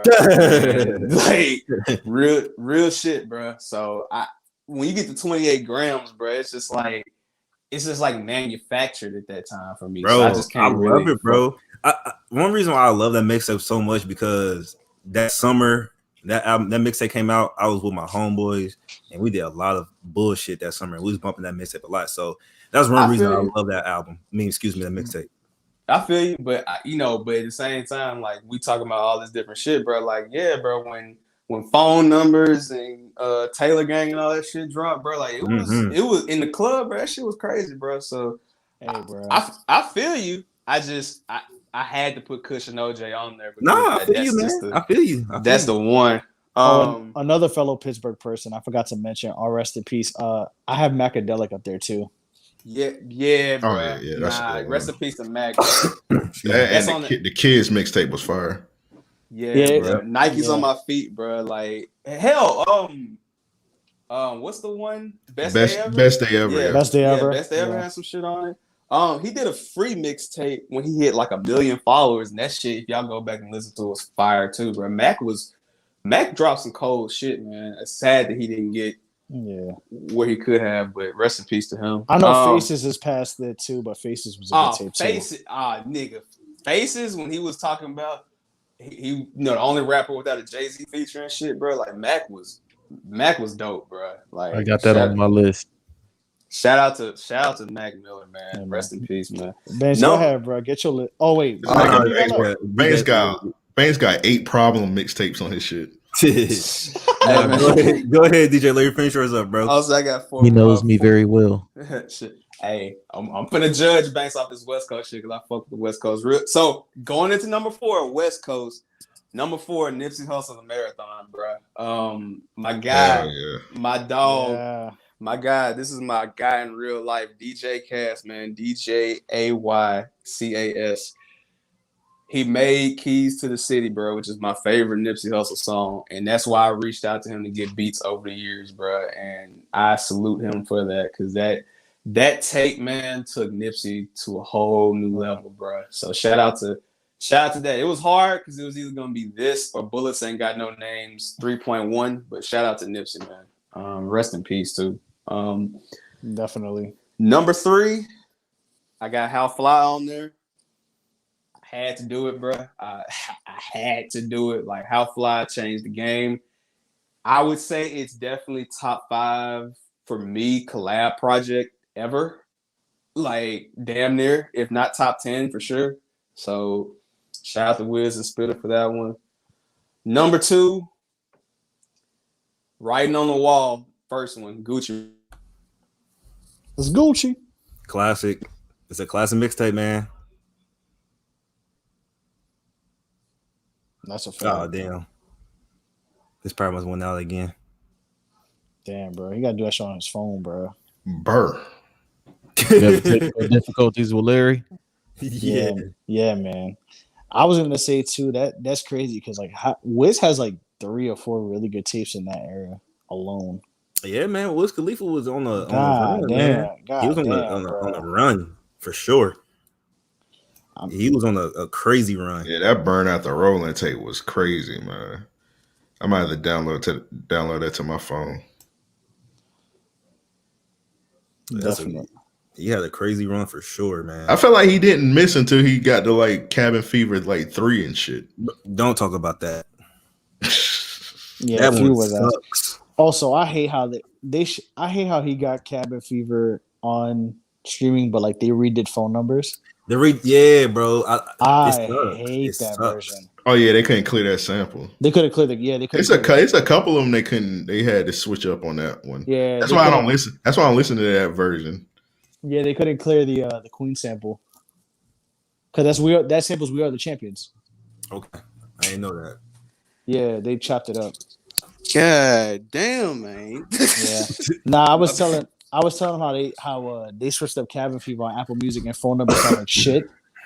And I was saying because they couldn't clear the Queen sample because that's "We Are the Champions." I got you.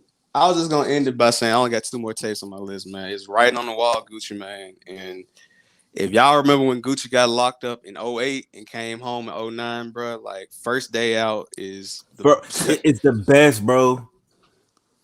Like, ain't nothing topping First Day Out, ain't nothing topping Gorgeous, ain't nothing topping that Gucci Mane First Day Out. That Gucci Mane First Day Out video is the first ever video ever on Vimeo. Wow. Shout out to WAP, man, and also bro, that nigga shot that shit like on an 8K camera. and to also go into it, bro, that time period of what 1017 became from So Icy.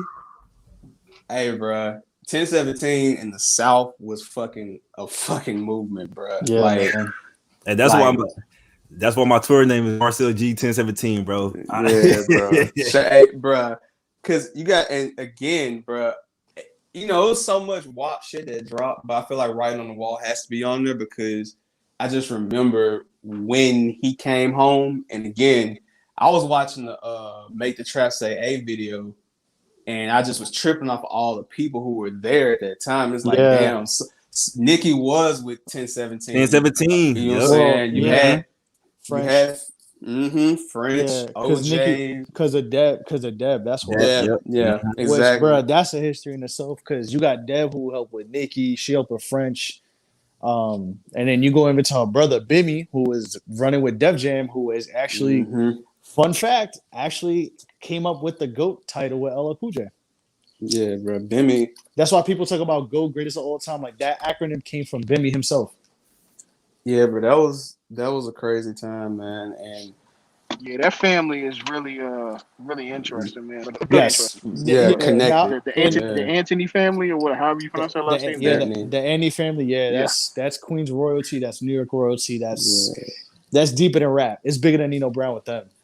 And it was just, bruh. And the thing about 1017 too, man, if you was really on him, bruh, you might not have had like they were dropping so much, bruh, and all of it was hard, bruh. Like if you go back and listen to some of them Woo Kid mixtapes, bro, it will make you go do a drive-by. He was the best one in there, bro. I'm not gonna cap. He was damn near the best one on 1017. Like Woo the Kid was spitting.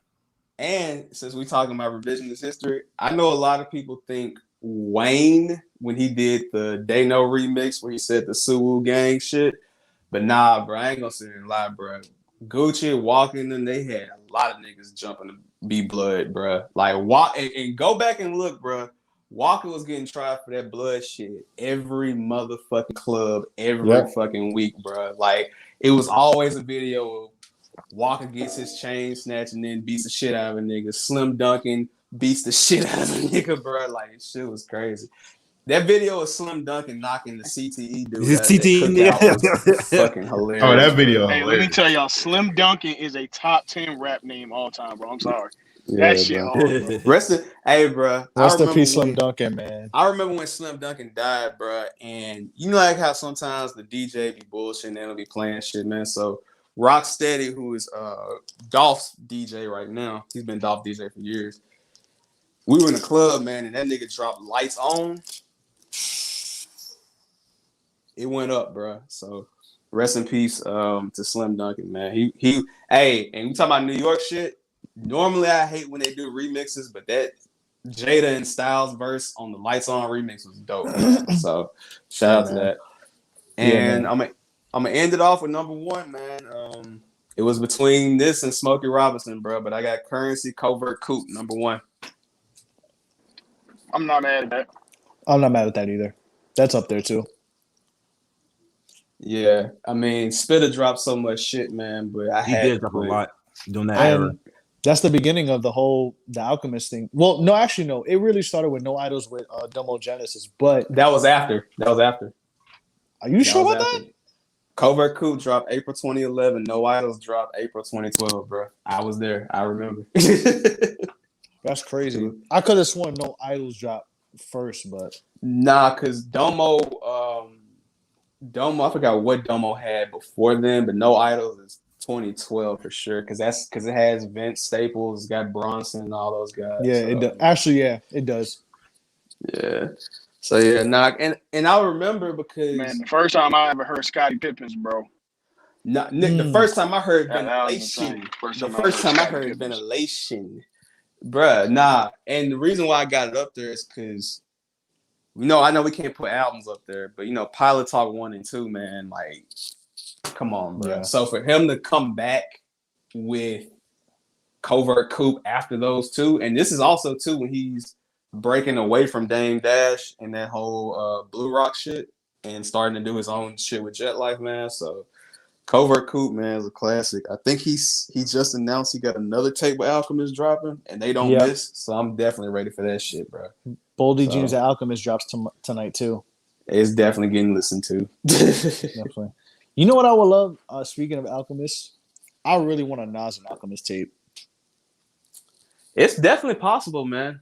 I mean, they have they have a more or less. They have an album's worth of material anyway from stuff they've done together. But because they've done stuff that people forget about. Like I was listening to What was that? Y'all remember when Godson came out? It had like a bonus disc with like 3 songs on it. Oh, it's quiet. It's quiet. Y'all probably don't. It was a yellow CD. I remember because that's when Nas was one of the first. It's funny we get back to Nas. Oh, I remember that. I had to think about it. Yeah. Nas was one of the first. Was that the promo with Rule on there? No, that's Stillmatic. It was the God, which Swizz produced. Yeah, it had some Pussy Kills. Yeah, some Thug's Mirror. Braveheart, right? And Thug's Mirror, and Thug's Mirror, which the Alchemist produced, but it's just a freestyle, which is fire. But nobody knows for some reason, nobody knows about that song. I don't know why. I'm gonna post it on YouTube later, on Twitter later. But like, it's funny because that album is actually one of the first albums like that rarely came out on a Friday. Because I remember that shit. Like for some reason, he put it out like on Friday. I think it's Friday the 13th, actually in 2002. But I remember buying that CD. I was like, I don't know why. I was like in like 6th grade, but it was a good. I don't know, but definitely. And y'all want to talk about some funny shit? Because when I was making this playlist, you have to see like what's on streaming and what's not on streaming. No disrespect, but Chip the Ripper is weird as fuck for not having Fat Raps on streaming. Like that's his biggest song to me. Like how you don't have Fat Raps on there is crazy. Shout out to the remix on Finally Famous 3. And also, which is not on streaming because Big Sean Crazy was my shit at one point in time, but it probably hard to clear them samples, and they wasn't really paying producers like that back in the day either. But I remember he dropped the EP version of Finally Famous because it was like 10 songs without Don Cannon on them, and he sold. I remember that because remember he had the Good Music suit on and shit. Yeah, so it was like. I'm surprised that shit ain't on there because that Finally Famous 3 tape is definitely harder than that album that came out. Like, 3 was good too. Also, Big Sean Detroit 2 is his best project ever. So definitely. Oh yeah, for sure. Banks, what was it, man? Yeah, let's see what West Coast Thug got, man. He definitely got Joe Moses Bracken on there. This man definitely just called me the N-word without saying it. A thug. Can't believe it. he called you a low. He called you a hoodlum. Yeah. Go and list these 15 I Am Sue mixtapes. Go ahead and list Tiger Well Done 3 on here. I should have did that. I shouldn't have added the second one. The second one was great. Chris Brown and Tiger, fan of a fan. Now he got that was great as well. That was good as well. Chill. Fan of a fan was hard, bro. Hold on. Nah, fan of a fan was hard. 1 and 2. Oh, the mixtape of the album. The mixtape was hard. The album wasn't good. Mixtape. The mixtape. Nah, the mixtapes are great. That's all we acknowledge. Yeah, bro. Okay, Banks, what's should have had Black Thoughts on there. I got Currency, Convert Coupe. This is no order, by the way. Okay. Currency, Convert Coupe, Big Crit, Return of Forever, Dom Kennedy, Yellow Tape, No Ceilings, Rick Ross, Rich Forever. Oh, I needed Dom Kennedy. From West Side with Love 2. How did I miss? It's too late. Oh my god! But isn't West Side with Love 2 technically an album? Because he had it out for purchase. You could honestly put all them Dom Kennedy mixtapes on that shit. Yeah, from West Side with Love, you could have put from West Side with Love 1. You could have put Best at the Bobby. You could have put Future Street Drug Sounds. That's a classic. 25th Hour. All Dom tapes could have been on the list. This is when Dom was in his prime too, man. Like, because after Get Home Safely, it gets spooky. So yeah, bro. Yeah, what I said, man. Dom been ass longer than he was good, but he got some classics. Stop. But nah, shout out to Dom Kennedy had a Mitch Richmond type prime. Bro, calling Dom Kennedy Mitch Richmond is crazy.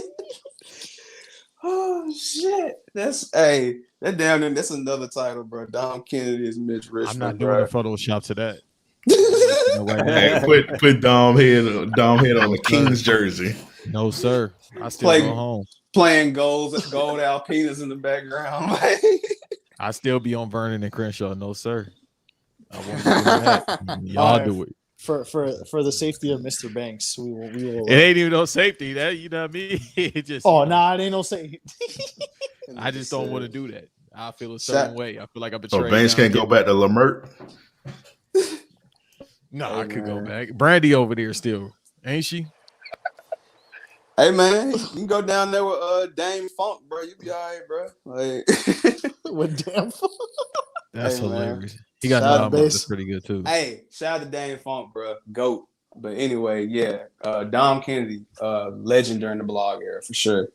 Legend. Good. Yes, sir. I got Rick Ross, Rich Forever, like everybody else, because of course. I got J Rock's Black Friday. Ooh, okay. Yeah, I got Pac Divs. Don't mention it. Y'all don't Very know about tough. Pac Divs. Very tough. Wait, whoa, wait. If you gonna mention Pac, hold on. If There you we gonna mention go. Pac Div, hold on. Church League champions, bro. I don't Y'all know wasn't who there. Hold up. that is. Nah, Pac did Mania mixtape. Fire. Mania was Fire. fire, bro. With the chick, the chick holding the shit. Yeah, bro. That was With fire, the Hulk bro. Hogan shirt, yeah.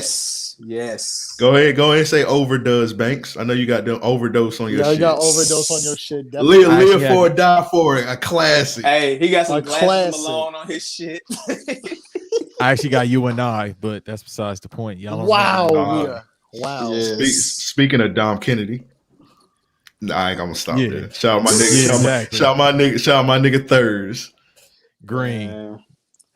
Man. Oh yeah, man. This West Coast shit coming in, man. I'm waiting on that. Right, towards the end, I got y'all. Didn't Dom Kennedy chase him down? Nah, they Thurs punched that nigga in Vegas. Oh, Yeah. I know because he's told me the story 3 times when we had him at our South by Southwest show. But shout out to Thurs. Why is Apparently, Dom like this nigga Dom was at like the slot machine and like he was talking shit. And then Third seen that nigga and just like start swinging on that nigga. And they said that nigga tried to like crawl behind the slot machine. But Dom's still a legend though. yeah. I heard, bro. You cannot talk about Dom Kennedy in certain areas because he began all types of. Because he cool with Nip and YG. And yeah, we talked about that shit. We talked about that last episode episode. Yeah, we talked about that episode. Yeah. Like, what? But why is Dom just getting into it with niggas? Like, this nigga done fought Wretch at an Apple store, getting punched by. Like, what the fuck going on with Dom, bro? Like, He's being some beast. A lot of his shit. He used to do reckless shit on Nike Talk. Like I remember when he pulled up to somebody's grave or something. They took a picture, so he did like a photo shoot. I forgot who grave it was, but it was like early Nike. He used to do a lot of disrespectful shit. Cause like I always pictured Dom like kind of like how Stolly from MMG was, just like low key, laid back, chilling. But that nigga Dom being some shit, bro. Like it's crazy. Yeah. He was the first who I smoked, nigga. I thought the Wretch story was hilarious, bro. Like nigga, but I heard, hey man, they were saying that, hey man, Wretch can go back for a little while. Yeah, it's levels to all this talk because Thurs is from Inglewood, so it's an Inglewood South Central thing. I gotta talk to y'all about that off air. So it ain't problems, but it's just like we just there. So it's I just thought they were simply beefing because Dom dissed him. He dissed you and I on the track. It's a combination of all that, but really Inglewood, LA, it's not beef, but we don't really fuck with Inglewood, even though they just right over there. But that's the whole thing. Oh yeah, speaking of shout to Dash and Wretch. La Cienega was a classic. And Finesse the World. But Finesse the World is past the blogger, I think so. Yeah, Vices was next year too, but shout out to that shit. Man. But Banks, what else you got? What else you got, bro? I got Damo Genesis, No Idol, since y'all spoke on it. Okay. I got Vince Staples, Shine, Cold Chain, Volume 2. Shout out to my guy Snub Nose Frankenstein, man. He produced on Shout Cold Chain 1, but what 2. What type of fucking name is that? Hey, that's his name. Memphis Castlevania character. Goddamn. Nah, he from LA, and he might be affiliated with some things. I'm gonna be quiet, but shout out to Snub. Nah, but Shine Cold Chain 2 was classic, man. Shout out to that. Said John, you scared with Janae? That nigga Banks said, okay, me too. No, besides that, it's just like, you know what I mean, all respect, dude. This is the second time y'all have shit. This might actually be more trouble than the other shit, but I don't give a fuck. This is the second time y'all reference Janae Akio. This will be the last time. Please, no more. Why? Oh damn. Y'all be listening to that shit? That's your whole thing. Selling Souls. bro. Selling Souls was a good tape. Oh, see, that's your whole thing. Y'all be running bathwater, putting Epsom salt, listening to that bullshit. Hey, bro. Hey, Banks, Mike what was that one Sage. rapper? Banks, you remember that one rapper from LA? I think his name was like Hope or some shit like that. Yeah. He used to make songs with Janae. I'll talk to you Nah. about it off here. I mean, I run. Hey, man. Listen. Hey, man. It was a good tape, but go ahead, continue. Yeah, she part of that whole clique. Not saying her, but it's the Summer Walker females that believe you can sage away COVID. The COVID is the bad vibe, which in fact it is, but it's actually you, sweetheart. Yeah, they're the people. They're the people who think just having elderberry and eating different things can cure you from that. Like, no, brother, that's not how it Yeah. works. Oat Hey, milk. man.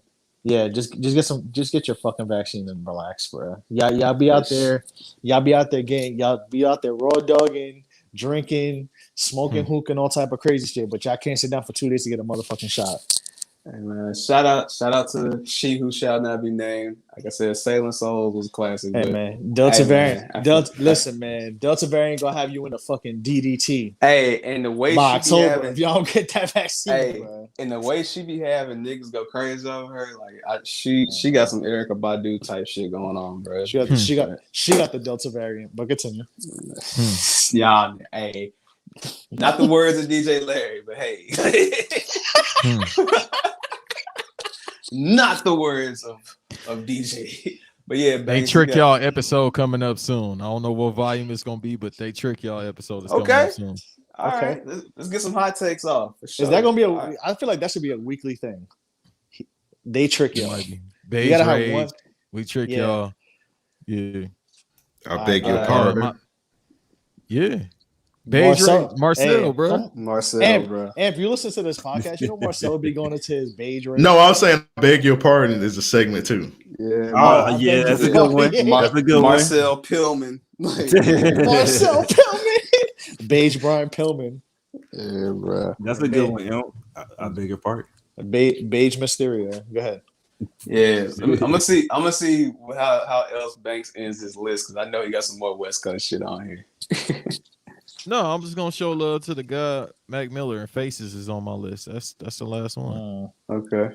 When he was going through his shit and he started making scary music, I'll just say that it's very eerie listening to it now. Yeah. Yeah, I'm surprised. I'm surprised you didn't have no Ty Dolla on this shit. No Joe Moses Beach on this House? Oh shit. yeah, Bruh. Beach House. Yeah. But Beach, I feel like that's like an R&B kind of list because, like, honestly, you could make 10 out of the R&B tapes because you could put the 3 weekend tapes, Jeremiah Late Nights, Beach House Frank One, Ocean. Frank Ocean. I know Banks don't like, Chris- Janae Aiko. Sorry. Chris Brown got Fan of a Fan One. And in my zone. That was fire. You can say you can say in my zone too. Which that's an Ill Will tape, right? Yeah, I think No, so. that's a drama tape, no? DJ Ill Will. In my zone 1 is a drama tape. I think in my zone 2 is Ill Will and Rockstar, who also had a whole bunch of West Coast shit at that time too. Yeah. DJ Rockstar. They literally brought Kidding to the mainstream.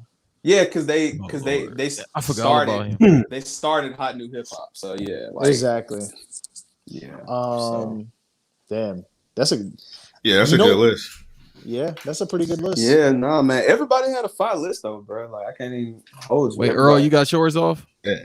Wait, hold up, real quick, Earl. My fault, man. I gotta leave real quick. I want to congratulate everybody on not having Chance the Rapper acid raps on their list. I would like to.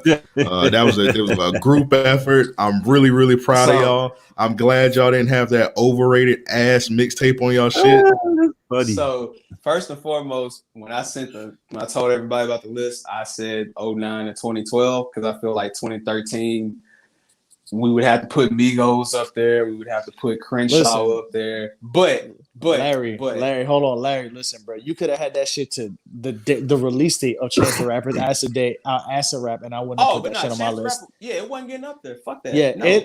Honestly, listen, I'm gonna be honest with you. It took me a while. I'd rather listen to internet tape than acid rap, but that's another discussion for another day. I'm gonna leave it there. I'm gonna leave it there. It's gonna stay in that corner. But go ahead. Yeah, Yeah, I feel shout you. out But hey, I appreciate y'all having me on. I need to head out. But yeah, appreciate No, y'all of once course, again. bro. Yeah, Hey, appreciate love, you. Yes, bro. sir. Yes, Appreciate sir. you. Good looking at. Peace, nigga. I was gonna say shout out to one that I'm thinking of just off the top of my head. Shout out to Cool Kids Gone Fishing. Yeah, I said that earlier. I said Cool Kids Gone Fishing and Tackle Box. Yeah. Big Sale Big Sale did come out as a purchase, right? Yeah, that was '08. Yeah. Yeah, Big Sale 'Cause was it had 08. Black Mags. Black Max. Yeah. Oh my And god, Black Max. Whew. yeah, dude, like so Bake Sale is on streaming, but Pennies is not on streaming. And I'm like, that's like damn near their biggest song. What the Yeah. fuck? Like that shit, because I remember you want to talk about hype? I remember when KG had them on the 2K9 commercial, bro. And I was Yes. like, damn, like they blog era shit is getting out here. You know what I'm saying? So Speaking of that too, you can also say Mikey Rocks. oh, bruh. Premier Politics. Yeah. 1 and 2, bruh. And Rocks Report. Also, Rocks Report too. Also, if we want to get into the Cool Kids birthed a lot of fashion trends at that time. And there's one artist that we talked about earlier that had to say what Alchemist coming out on tonight. Boldy got his start. Boldy, the first Chuck's time cousin. Yep. First time I ever heard Boldy was on. Bro, what was that? They did like a 6-song one, I think. It was like a Christmas tape or something. Yeah, he was on free Don throws. Cannon. Mm-hmm. Yeah, he was on free throws. And I remember when Concretures came out and Trapper's Alley and all that shit. Bruh. Yeah.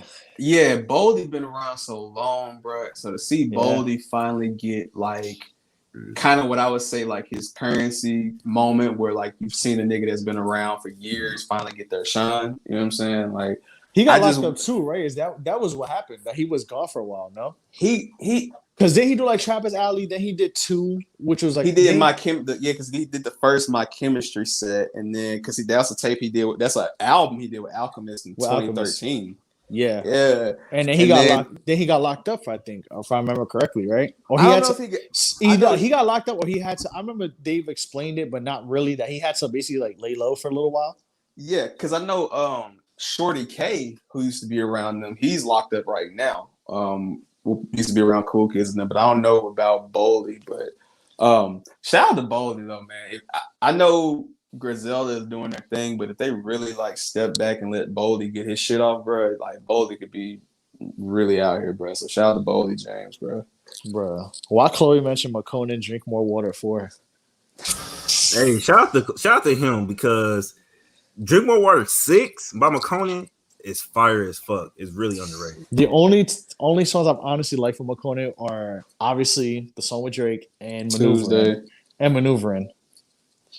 But Wayne low-key took that on his own though. So, but I feel like, and that's why I wanted to break that shit off, man, because I feel like when we had that discussion, that's like the SoundCloud era, man. So you have to talk about like Fat Man Key, awful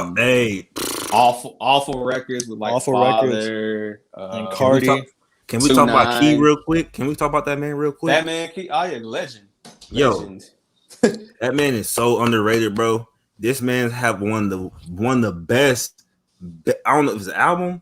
Yeah, one of the best albums that came out. I want to say 2017 or 18. What 777? 777. Yeah, 777 with Kenny Beats. Oh yeah. Oh my god, bruh. 2018. Yeah, 2018. Yeah, shout out to Fat Man Key and shout 2-9 as a whole back then, man. Jace, Curtis Wood. Yeah, bro, it's a lot from that SoundCloud era. Oh, Bankston had Casey Veggies on this shit, man. I'm surprised. Oh wow. Yeah. What was that Sleeping in Class? I was very surprised he ain't had no Casey Veggies on there. Sleeping in Class and as am I, but the list is only 10. Chloe said you ain't had no YG tapes either. Even though I would say just even though let's read up to. I would say just read up to. Just read up to, and what's that joint he had with DJ Drama? Before Just Read Up to came out that 400 Degrees. Yeah, that motherfucker right the there. one that had I'm a Thug with Meek on it. Yeah, bro. Now YG Granted, YG was getting chased out everywhere by Compton Menace, but nah, YG had some fire back then, bro. Like, that was such an interesting ass time too, because like that's when like he had fucking like he had like bad people on Mustard Beat. Like Mac Miller was on a Mustard Beat at that time. Yeah, bro. That dynamic Nipsey. duo that they had was crazy. Yeah, But man. yeah, bro. Like I said, the It HBK was a tape time, back bro. then, bro. Like it was. Fathers of the Curse, Chloe mentioned Um, from Key. no one wants. Yeah, fathers of the curse and mothers of the curse. Oh, no one. It's a tape nobody has said yet, and I'm very shocked that we got through this whole thing and nobody said the tape. Okay. I got it on my list. So I got one for Nelson that he didn't say that I was surprised. I ain't gonna lie, bro. Smoke Dizza, George Kush the Button, bro. I'm surprised you didn't mention that one, bro. But you know, if you're not a Dizza fan, I get it. Nah, I like Dizza. I like THC. I like George Kush the Button too. Actually, that's crazy. I slipped my mind, but there was the other one, Rolling Stone, which was good too. Yeah, Rolling Stone was cool. Even his Christmas tape with the Dear Winter and all that. Like, yeah, I gotta find it, man. But I got a smokers. And again, I was sober at the time too, which is funny. But I got a Smokers Club tour T-shirt from back then. That shit, I still got that shit, man.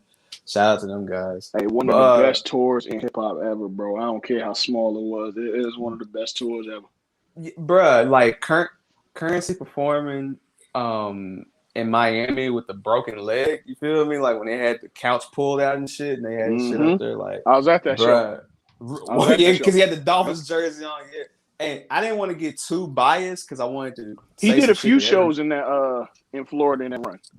Yeah, I didn't want to get too biased because I had to be general with my shit. But bro, back then, man, those Trademark and Roddy tapes, bro, like I was Jet Life all the way, bro. Like, shout out to Spitter and them. Oh, 100%, bro. I damn near was signed to Diamond Supply. Bro, I was Jet Life to the fullest. That was a wild time. That's crazy. Like I fought for Currency, but yeah, I was 10-17, bro. Don't get it twisted. I'm a Midwest nigga. I'm a Midwest nigga, but at heart, I'm a Southern nigga, bro. At heart, bro. I'm a Southern nigga to the fullest. Don't get it twisted, bro. But I used to have arguments with niggas, bro, because they used to try to tell me like Taylor Gang was better than Jet Life, and I'm like, nah, niggas is crazy, bro. Like I fuck with Chevy Woods, but nigga, Trademark, Roddy, Fiend. That's right. He did at the time, he was Corner Boy P, Fendi P. How many labels did Fiend sign to, bro? He was on No Limit. He was on Rough Riders. Just as many as Currency.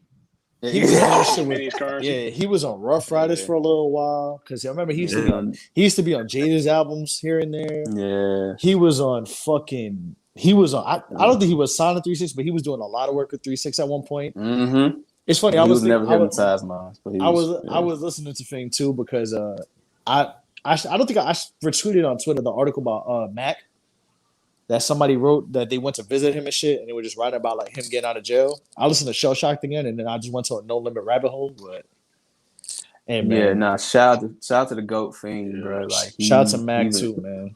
Yeah, Mac Mac. I think Mac is home. Too, man. Mac, great. Who, Fiend?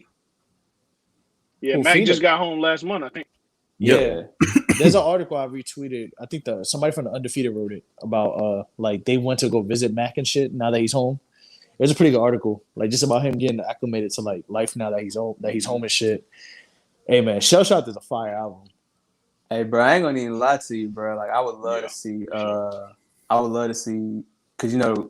I know niggas was on different camps, but it was niggas that was still cool with each other. So I know Soulja Slim is gone, but I would love to see Mac and BG be back out at the same time, man. Yo, that'd be fire. Yeah, they got this One Fire song together. Fire. Yeah, bro. Rest in peace, Soulja Slim. Shout out to them guys, man. Earl, I'm talking too much, man. You got your list, man. What you got for us, brother? All right, cool. So I got a little more than 10. So if I go over, some of them can be honorable mentions because this is in no order. But I got Wale, More About Nothing. I got Gucci Mane, Trap God. J. Cole, Friday Night Lights. Lil Wayne's No Ceilings. Wizards, Cushion, OJ. Big Crits. Crit Was Here. Rick Ross, Rich Forever, and Albert Anastasia. Wale's Back to the Future. Currency, Smokey Robinson. And I also have, let me see here. Chris Brown. Writings on the Wall. And I'm surprised nobody said this one. Lupe Fiasco's Enemy of the State. I fuck I'm not a with Lupe fan, so I can't really say. I fuck with Lupe, but I feel like I fuck with Lupe, but I'm gonna tell you like this. I feel like if we did more so like like pre-blog era. You know what I'm saying? All like three, all three of those tapes are making. Yeah, all Fahrenheit 115 is making that list. Yeah, a forum era tape. Yeah, all list. See, yeah, and see that's what confused me. When are we counting the blog era?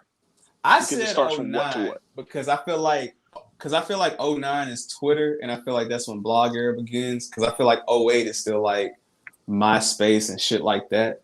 So that's why I didn't. Because again, if you do 08, bro, and prior, it is so you have to break it off. Just like you have to, because you have to break it. You I've have known to break the it blog into era to be. Not got Earl, my fault. Oh no, I've known the blog era to be 06 to 15. That's what I've known the blog era. See, that's why I cut it off because I ain't gonna. I could be wrong, but a lot of people. My bad, bro. My bad. I was just gonna say I feel you. I just did this because I feel like 09 for me really was when on Smack, like these blogs were really, really popping and everybody knew about them. Like I feel like 06 you had to like maneuver because I think me and Marcel was talking about this shit. Like it wasn't, you couldn't really even get shit off that pit. Niggas was on like torrent sites and I was on mixtape torrent, shit like that. So, but I feel you, but I feel like you have to break it up, bro. Because 06, my nigga, like it's some little Boosie tapes you got to throw up there. It's some Wayne joints you got to throw up in there. It's some joints. It's some Wayne Styles tapes. P joint. It's some It's some joints. So that's why I wasn't 100% sure. Fab. But I seen where y'all going. It's like, all right, they probably starting about 09, 09, 08, somewhere in that area. None of y'all New York niggas brought up the Soul tape. Or Ain't No Competition. You know what? I goofed on that. Yeah, I would say if I had to mention two fat tapes, I'll probably say There's No Competition 2. And out of the Soul tapes, I mean, if anybody said any other three, I'd be like, all right, cool. Like, I think it's one. I think the first one though. I think for me. Oh, and there's one more too. I could say, and I know he's not well liked, but Budden's Mood Music too. The Mood Music series in general. Oh yeah, I'm not gonna lie. 4 came out during the block. I mean, if we're gonna count it into the years that we're mentioning as the block era, it'd be 4. But you can mention 2 and you can mention 3. Okay, cool. Hey, no lie. Yeah. If we talking about the era, I know he's not liked, and that's cool. Yeah, I was gonna say Loose Quarter, bro. Loose Quarter was a good one. Loose Quarter was cool. Yeah, Loose Quarter came out like 2012. Wait. Speaking of New York, god damn, bro, I fucking goofed. We talked about Dipset last week. Boss of all bosses. No boss. Hey, forget that. You didn't no Coke Wave, none of them Max tapes. But that you see, but that's like kind of before. Nah, Coke Wave 2 is 09. Coke Wave 2 is 09. Yeah, Coke Wave 1 was better. Coke Wave 1 was better. Easy. I mean, then again, you can mention the Coke Boys tapes. Yeah, macaroni with the cheese. Mac with the cheese. Yeah. Dude, that cover was crazy. There's a bunch, because you can mention, Laundryman. Mac with the cheese. You can mention, like I said, the Coke Boys tapes, Casino. The first Casino Life. Bro. I mean, also, who else am I thinking? Cameron Votto. I would say out of Cameron Votto, that's crazy. Buying the Soul tape on bootleg is wild. Is. Yeah, that's crazy. That's crazy. I don't even know how you do that. Hey, but honestly, bro, a lot of niggas didn't have access or didn't think or want the access to shit, so they went to the person that they knew had music. Like that's how me and my partner became best friends. Like this nigga, legitimately, 13 years ago, like damn near to this day, second week of school, bro. My nigga Trey walked up to me, said, "You Larry?" I'm like, "Yeah." He said, "Yeah, man, I heard you that nigga that be having all the Gucci Mane mixtapes and shit. Fuck with your boy, bro." I was like, "Oh, okay." But I mean, shit, that's just how niggas connected back Hey, then, bro. but you know what though? That's an underrated thing too, bro. Being the CD guy in high school, hey, it Bro, got you a lot of play and a lot of hookups that still go on today. Like if you was the music guy, you looked out for a lot. You still getting looked out for today. bro, I'm talking about nigga. As soon as I hit the motherfucking, as soon as I get off the bus, bro, and hit the school, bro, niggas walking up, bro. I know you got that new Walker, bro. I know you got it, fool. Like you just passing that shit out, like. And the thing is, bro, I didn't even charge Earl. I just run it to put niggas on dope shit, cause you know it was a lot of bullshit that was going on, bro. But it's so many eras in this shit, because like I was saying, man, we didn't talk nowhere near enough about the futuristic shit. You know what I'm saying? It was so I'm on that fuck shit. it was on some it was a lot of shit, bro. Shout out to everybody from the blog era, man. Like, and without this particular blog era for me, I feel like streaming doesn't exist, because I feel like when Ross is dropping Rich Forever, Cole is dropping tapes, Drake is dropping tapes, you don't get the okay, we need to get at least a cut of this, because niggas was getting their shit off. They was like, okay, we ain't finna clear the sample. We just gonna put this shit out for promotional use only. Tour off this shit. And bro, listen, I can't explain many moments in rap, like how a lot of people can talk about, you know, I remember when Life After Death and when All Eyes on Me dropped. But let me tell you something. Being in Orlando during All-Star Weekend when Rich Forever dropped, oh my God, bro. It was legitimately, it was a movie. Dog. Like, just to explain that time period to y'all, like, Ross, and at that point, you could say that Ross was probably the best rapper in the. It was no doubt, bro. It was no doubt, bro. And keep in mind, before you even go, 2011, he didn't even have a solo album, because he was dropping the MMG shit and he was doing singles and shit. So by the time you get to 2012, we ready for that album, bro. So yeah, that when Ross was dropping Albert Anastasia and Rich Forever, and Ashes to Ashes. That I was 2010, 2012. So that's my seventh grade year all the way to my freshman year in high school. So, and sophomore year. So I wasn't even going to parties and stuff like that. I was just on motherfucking Twitter, nigga, bumping that shit religiously. Me and my uncle, man, shout out to my uncle Ronell. Man, we was bumping that motherfucking mixtape so much, bro. Like, I feel like that mixtape right there is probably one of the top 5 mixtapes of the last decade. Bro, easily. I feel you. It just literally like people say that mixtape is so good. It's a fucking album, bro. Yes, I mean it was. And that's the thing. Like it was supposed to be. Yeah, I was looking it up, and that was also the time that L.A. Reid was leaving Def Jam too. So that was another reason why it didn't happen as the album as well. On top of the whole Jeezy conflict, and there's a lot of politics that went on with that album, but it should have been the album. Absolutely, it should have been the album, man. That's simply just. But it's so damn hard. I still say, as much as I like Rich Forever, I feel like God Forgives I Don't doesn't get enough props as it should, because that album, man.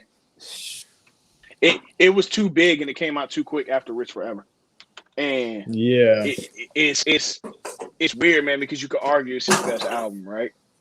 I personally am a Teflon Don guy, but you could argue it's his best album. Oh yeah, bro, 10 Jesus pieces, bro. Like, man, like it was a masterpiece, and just that time, man. Like Ross, bro, I know a lot of people give a lot of credit to, Wayne for having that stable, but Ross, from probably about 9 till 09 till about 13, you could 13, say yeah. Ross was consistently the best rapper in the game. Yeah, Ross was. Yeah. And he had 2 of the top 10 to 15 rappers in his Yep. arsenal at that time too. Like Yep. I know And Banks ain't necessarily gonna like that, but sorry, brother. G hurts. and Ross was also Ross didn't have like, bruh, this was not a cakewalk for him either. You start off 09, that's when the whole 50 shit pops up, the cop shit pops up, him allegedly doing what he did to DJ Vlad, like, and then but then you keep on going, and it's like the way that Jeezy beef started off of a fucking video, bruh. You know what I'm saying? Like a misunderstanding, and then bro, I was telling them in the chat, bro, like we saw Gunplay get jumped outside, and then on the inside, Ross is over here choking Jeezy. This is all at one award show, bro. Like, yeah, bro. Like this shit, it was a time, bro. Like, and hey, man, listen, Self-Made 1's a classic. Self-Made 2 is underrated. Meek first album. I mean, it go without saying, bro. Like that was and then even the sleeper. I know we kind of talked about this last week, but even the sleeper guys on MMG, like that don't get credit, like Starly, Rocky Fresh, and those guys, like they were dropping some crazy shit, bro. So, I mean, honestly and truthfully, I know we talked about that MMG TDE versus, but that MMG YMCMB shit might be Young Money at least. That shit might be some shit, bro. I mean, it's not as much of a runaway as people think. They just gonna run away on MMG like that. It's not gonna go how you think. I'm not gonna lie. The sleeper for Young Money though, that I don't think MMG has anything for is Tyga. If Tyga is cool and wants to do the verses with them, because I know he don't fuck with them like that. If he wants to do that shit, Tyga got them hits, bro. Tyga got about 5 of them strip club records, bro, that you cannot. And his mixtape run too. Also, Nelson brought this up before, bro, but Nicki Minaj, Beam Me Up Scotty, bro, like, it's some shit with YMCMB, man. I know people laugh at it, but Nicki had a case for top 3 in the game and just on rapping. Like Nicki was rapping her ass. Like that run from Beam Me Up Scotty till the second album, Nicki was on her shit, and I gotta, bro. it's cool, it's cool to laugh at her and the antics and this, that, and the third, but nah, man, if I'm gonna call a spade, Nicki was rapping. But even on the South shit too, bro. Like when she was doing like Slumber Party and Girls Kissing Girls and shit like that, bro. That shit was going up, bro. It wasn't just the super rap shit. Nah. Yeah, bro. She was my name. It was good. Bitches love Slumber Party, bro. Ah, yeah, bro. That's what I'm saying, man. So but I get what you were saying earlier about the 06 shit, but I feel like you need to break that up, man, because, bro, and that's why I want to do it in case we ever wanted to revisit that conversation, because y'all niggas, for niggas who weren't outside or were young, y'all were not outside for the Lil Wayne leaked mixtapes, bro. The drought is over. No, they won't get it. We heard the Carter 3 like 5 times before it dropped. Like they won't get it. And every version of it is damn near harder than the actual Carter 3 that dropped. And that's the thing. A lot of us who were outside were damn near disappointed in Carter 3. If not disappointed, it wasn't as good. I think it's if you knew. It's like if you knew, you knew. Right. Like, but it was to a point though, Nelson. Like, especially in the South. I can't speak about New York, but especially in the South, like, bruh. Drought is over 2, which is technically considered like the Carter 3 leak that also dropped at that same time. They were called the Carter 3 sessions, no? Or something? Yeah, Carter 3 sessions, yeah, bro. Like that. That shit alone, bro. Like, and again, bro. I know we talk about DJ Drama, but a lot of people don't know that Evil Empire, Trapaholics, Big Mike got raided. And because Trapaholics used to be mixtrap.com before he became Trapaholics. I did not know that. Yep. I remember that. Yeah, so we used to hear the mixtrap.com. Like that was .com, Trapaholics, yep. bro. Yeah, and they got raided, and that's why Trapaholics. And also, too, I don't know if you ever noticed this, but there were some tapes that were dropping like in 09, 2010, where you could tell it was like Trapaholics artwork, but it was no DJ. Are you talking about the Evil Empire? No, not the Evil Empire Johnson. He was a DJ too, but like I'm trying to think. There's one like called Gucci the Glacier. Just different shit like that during that time that was dropping on like live mixtapes. Trap was under investigation, so he couldn't use his name, so he was scarcely dropping shit. But yeah, bro, it's a lot with that time, man. Like, Yeah, Boosie is in that 08 conversation. That first Cocaine Music is in that conversation. Bruh, I mean, it's so much, and even to the 2013, 2015 point, bro. Like Migos, Days Before Rodeo. That mixtape right there. I don't give a fuck anybody say, bro. That's his best project. Best project ever, bro. Without a doubt. Even though he was getting 8 Alive on them features, that's still his best mixtape. Yeah, but I mean, shit. What's the first Thug jump? Bar 6? Not the first. Not Bar 6. No. 1017 or 1017 Thug. 1017 Thug, and then also what's the shit he was dropped? The Slime Seasons, like. Bro, I would say the Slime Season. I was not a fan of Thug during 1017. I'm sorry. Yes, it was. I wasn't the biggest fan of Thug at that time. Really, the Slime Seasons got me into Thug. I liked a couple of songs, like when he was doing the shit with the what was that Boomin' tape that he did some more on? 19 and Boomin', I think it was. Okay, yeah, 19 like and Boomin'. At that time, I kind of was starting to warm up like to Thug. Like, all right, cool, I like him. But 1017, I tried. I was like, that's okay. But Slime Season 1, I was like, okay, I like Young Thug. Like that was the time when I was like, okay, cool. Like, I think for me, when I heard when Gucci dropped Trap God 2 and he was on Breakdance, I liked that song a lot. I heard Thug on there. He was different. And like one thing about him that I fuck with Young Thug, because he kind of remind me of Lil B. And I'm a big fan of Lil B. You know, their antics is kind of similar and their styles is kind of similar. So that's why I stopped fucking with Thug so much, because he would kind of remind me of Lil B. And then when he dropped the Bar 6, shit, I was like, all right, man, I fuck with Young Thug heavy, bro. Hey, bro, I'm not gonna sit here and hold you for y'all that are listening that were young or weren't outside, bro. Excuse me, bruh. When everything's bass dropped, bruh, niggas was cooking everywhere. Yo, like, I ain't gonna sit here and lie to you, bro. Like, and you know, another nigga that didn't get mentioned, Earl, because I know he was in Florida at the time, and I know this shit went stupid in Florida. But no lie, that Soulja Boy Juice mixtape. Yeah, I remember hearing about that shit too, man. I can talk. Let me talk about it real quick, bro. So this is like I'm 25, so I was listening to this shit. So Soulja Boy had a fucking nice little run with mixtapes. Oh, he did. Nah, that 09 to 2011, 12. Yes. Yeah. He had a fucking run of mixtapes.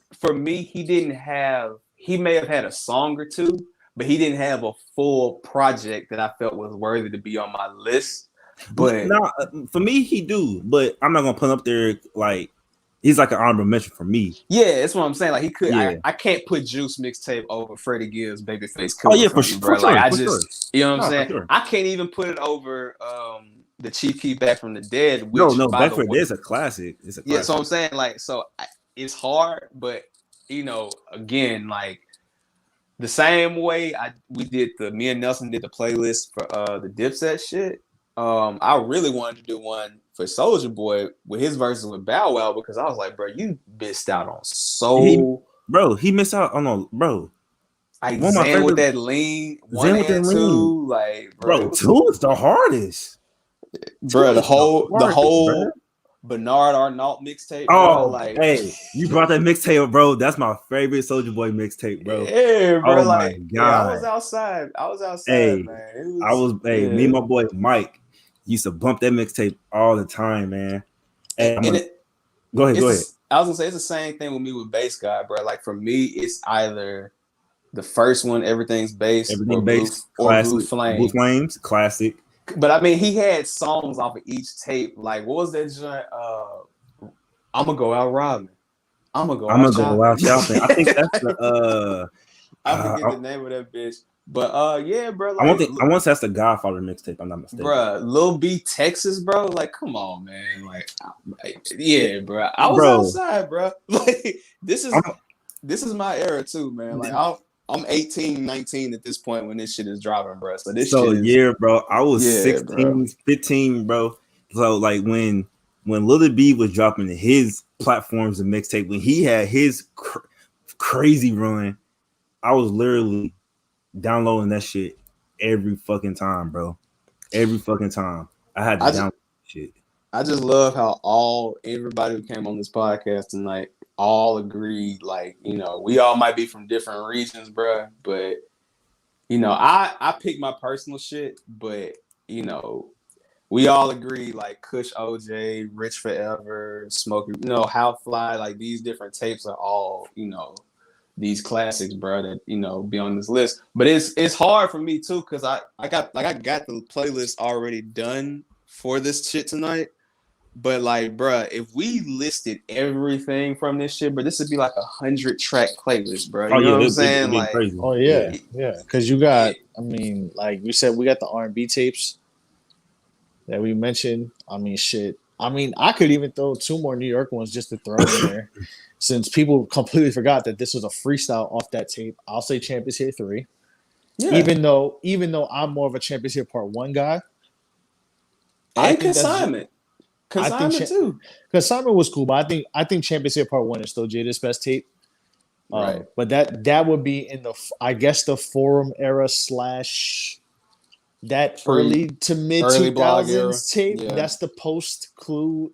That's the post DJ mixtape, I would say. Like, that's the post Clue, and you know Who Kid was around that. Who Kid was around that time. It was like post Clue and SNS and Ranji and all that, in that era of tapes, and DJ Clue and Envy and all that shit. But like, you got Champions Here 3. I mean, shit. Even Lloyd Banks, the 25 mixtapes that came out on Halloween 2011, Cold Corner 3. I mean, but yeah, like even when you get into Banks, bro, like Banks prior, like his shit from like the Money early Junior days, yeah, like Money in the Bank series, the PLK like that, series, yeah, dude, Banks Halloween Havoc 1, and Earl, the first Cold Corner 2, also the very first one. I know how, like, on this list I got How Fly, so I got like How Fly because it's a collab, and I still got Cobra Coop. But Earl, yeah, nigga, if we do 06, bro, I Can't Feel My Face gotta be on that list, bro. Like, oh, it has to be. It has to be. Yeah, like when I was looking at that Dipset list and I found out that I Can't Feel My Face, like it was only a few songs on streaming, like all I wanted was Bad Side, bro. You know what I'm saying? Like, yo, wow, yeah, he didn't get Bad Side either. Yeah, bro. Bad Side and Bonafide Hustler, bro. Like Santana, you can mention too, because Santana had back like Cook Crack. Nigga. I mean, shit. Cam, like we said, Cam, Beanie Siegel, Public Enemy #1. Like, we could go East Coast, like, and even Midwest and West. Like, you go with all of them. Like, there's bro. All the G-Unit solo. Hey, I mean, shit, the G-Unit tapes. You go to the Diplomat tapes. He mentioned Lupe earlier, brother. The Fahrenheit 115. The Kanye West Can't Tell Me Nothing mixtape. Like, bro, like it's some shit. So, but I feel like you got to break it down though, man, because you put it all together, it's even tougher. You feel me? I was trying to make it as easy as possible. Yeah, because if you went through like 2013, it's gonna be a lot of fucking Chief Keef on mine, bro. I'm sorry. Almighty Soul is one of my favorite Chief Keef mixtapes of all time. Even though he don't remember that fucking mixtape because he was high off the lean. But and another honorable mention I ain't put up here. Anything that came from Raider Clan from 2011 to 12 was fire. Even though, you know, Chris Travis, Ether Wolf, and you know, DJ Lur, I know you feel about Ether Wolf. He had a classic mixtape though, man. He had a classic. Yo, that's crazy. Hey, let me ask y'all a question though. What's up? Who was y'all favorite mixtape DJ out the blog era? Oh, that's easy. I'm gonna say it. I don't give a fuck. Trapaholics all day, every day, bro. Like easily, bro. Like from the South, I had to say Trap, bro, because Trap was fucking with everybody that I wanted him to fuck with, and I like Trap because his drops to this day get so stole and all that shit. Yep. And Real I just got trap tired. shit. I got tired of fucking DJ Holiday screaming on shit. Like I just got damn, bro. son, where'd you find this? I had to put DJ Holiday as mine. I got to put Trapaholics. I love DJ Holiday, man. I fuck with Holiday. It's just if you go back and listen to some of the quality from some of those Holiday tapes, that shit is terrible. Like going back and listening to Writing on the Wall, I'm like, God damn, man. Like I don't know who was mixing mastering his shit, but it was not good. Hey, also, DJ Scream shit, too. Some of them drama tapes too, bro. Yeah, no drama. Oh, but see, wow. Oh no, never mind. I was gonna mention the tape, but that's after 2012. Forget it. Never mind. Which one? Just keep going. No. Okay. I was gonna say Welcome to Phaserland, but yeah. Hey, yeah. I got Bibby. If you talk about that, bro. Yes. If you talk about that, I gotta bring my brother on the Welcome podcast. to Phaserland. Lil Bibby. Free Crack 1. Listen, Pistol the Fake Short Pete Drive era Project. Parents tape is one of the best blog put together compilation ever. But no, Welcome to Phaserland is fucking incredible, bro. If we're gonna talk about that, Welcome to Phaserland. I gotta get my brother on here, bro, because he will dissect that whole album out, bro. That whole listen. Well, mixtape, excuse me. Listen, I know niggas know who G Herbo is, but Lil Herb, yeah, Lil Herb was different. I like G Herbo, but Lil Herb was different, bro. Welcome to Phaserland is a fucking classic. 3 minutes of hell. Come on now. 4 minutes of hell, part 1 and 2. Shit, those two are better than the one on Phaserland. If you want to be honest, I love part 3, but 1 and 2, what? Like I said, bro, Pistol P Project for me, bro. Like, bro, Herb before he became more like G Kobe, Herbo and all that shit. Oh, Marcel, SD, Life of a Savage 1 and 2, bro. Like, He's the point that he was the best. He was the best. He might have been the best. He was the best. He easily, bro.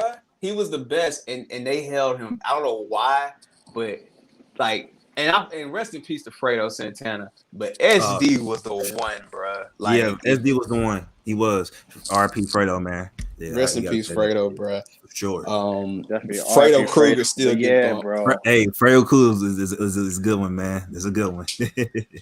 Damn, man. Welcome to Phaserland, bro. Damn, man. Just like think about that time, bro. From that 2011 to 2013, when they were just dropping hella mixtape, bro. I just remember back, like, damn, bro. I was in high school, like, bro, it was just crazy. Free Crack was good too. Free Crack, Free Crack, Bibby was stream on it. It's funny because I'm glad I got to see them perform like before Bibby stopped like rapping for good. Because they were on Pusha T's tour for what was that EP he did? The Darkest Before Dawn or whatever that shit was. I was gonna say the one had someone with Beanie Siegel on it. Oh, okay. I thought you were gonna say Wrath of Cain. Or King Push Darkest Before Dawn or whatever that shit was called. No, it wasn't Wrath of Cain. Nah, it wasn't Wrath of Cain. It was oh my god, what song was on that shit? Oh, and since we talking about that time period, Pusha T, I got to see Fear of God was. Yeah, Fear of God was cold too. Yeah, definitely. Man. Definitely. But yeah, I got to see Herb and Baby because they were on that. It's so funny, like how time happened. It was that Pusha T tour. It was that tour. It was Herb and Baby. So Herb and Baby come out. I don't think Ballin' Like I'm Kobe came out. I think Pistol P Project might have come out. I think. Yeah. Might have at that that's time. Like that was 2013, 2014. 14, yeah. Because that was the end. Yeah, I think wasn't Ballin' Like I'm Kobe the last project where he was kind of under Lil Herb, or was G Herbo? Was that the? Because that was the time when he changed his name. No, that's what I'm saying. Yeah. I think because was Ballin' Like I'm Kobe. Is Ballin' Like I'm Kobe? I think it's technically the first G Herbo project under the G Herbo name. Yeah. So it was like right before Ballin' Like I'm Kobe came out. So it was him. Baby was still rapping. Like I remember they did Kill Shit together. They did Gangway. Like, yeah, Hey, like don't play that hey, song in Kansas City. Niggas will turn that bitch up. It will turn that Gangway. motherfucker up, bro. No, Hey, I no, love kill it. shit. yeah, What? kill Kill If shit. you shit. play I that love song kill in Kansas shit. City, bro, Kill, niggas will turn the fuck up, bro. nah, Nah, kill shit was hard. Gangway at the light, I cooling. be going Mama, I'm gangway. sorry. Write your Yeah, name slam. in the name. Say wait, yeah. Gangway was Hey, fire. I'm not gonna lie Um. though, man. The Oh reason my why, God. Hold on. Before I blank yeah, go out, ahead, go ahead, what's the go ahead. shorty now that does that whole lot of money song? The I got on my jewelry just to go to Bia. She was on hmm that tour too, but nobody knew yeah, who the fuck she was. Like, but yeah, she was but so low cause key she's under. managed by Yeah, for real. Oh, for cause real? she's managed by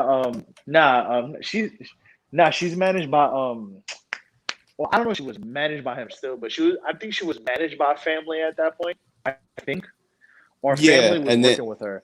And and Pusha then I T, think it. family, Neptune's, Yeah, all that. Yeah, yeah. Because I know she did. I think she ended up doing like something official with Pharrell, which is why I thought to say that. But now, Family been around, bro. Yeah. Like he been doing the Yeah. managerial shit, man. Um, Yeah, he was but helping her out. And then, yeah, it was them and then Pusha T. And then they had Lil Herb and Bibby, which was crazy. So, yeah, nah.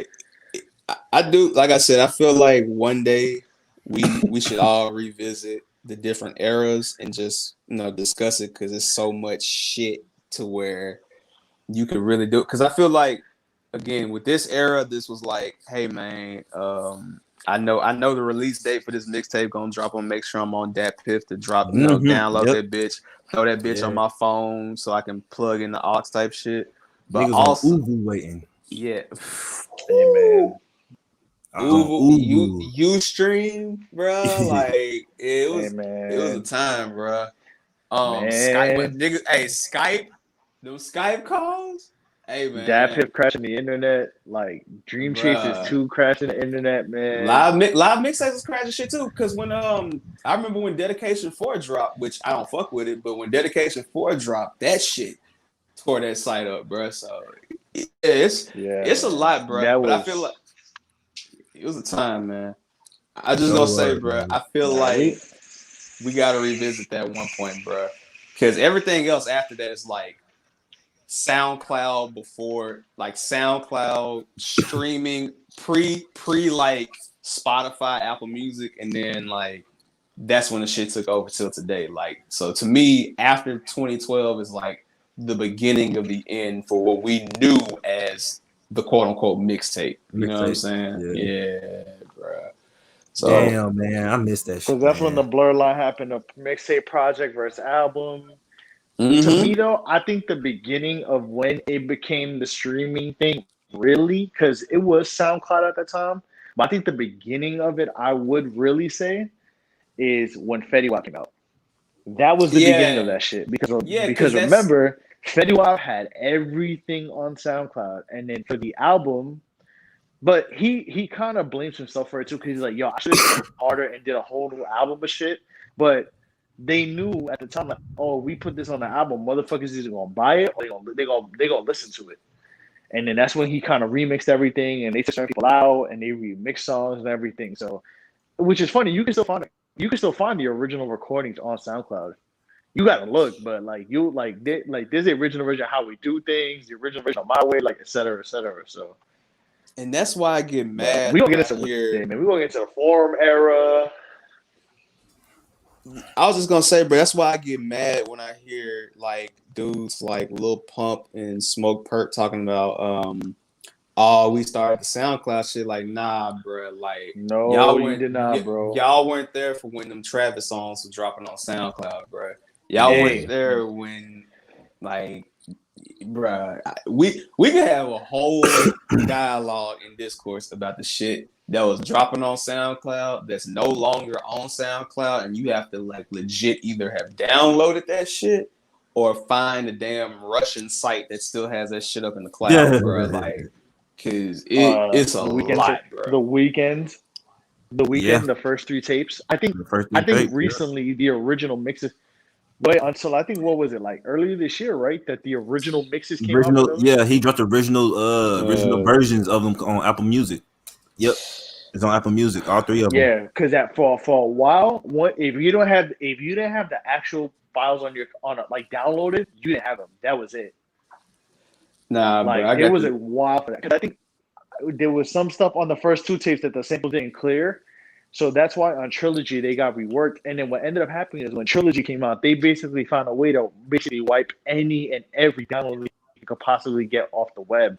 So like if you didn't have them at the time, like that was was it. You over had with, to bro. either listen to Trilogy or that was it. And I still had them shit. And then he finally like released the original versions, which is cool like now. So Shit, but that was a Hey, that you was a had time, those. man. You had a That was gold a time, mine. bro. I got the best story. I think that'll end all this shit for the podcast, and I think it's a way to tie in everything, bro. This is what I was alluding to earlier, bro. So this is gonna take 2 minutes, bro.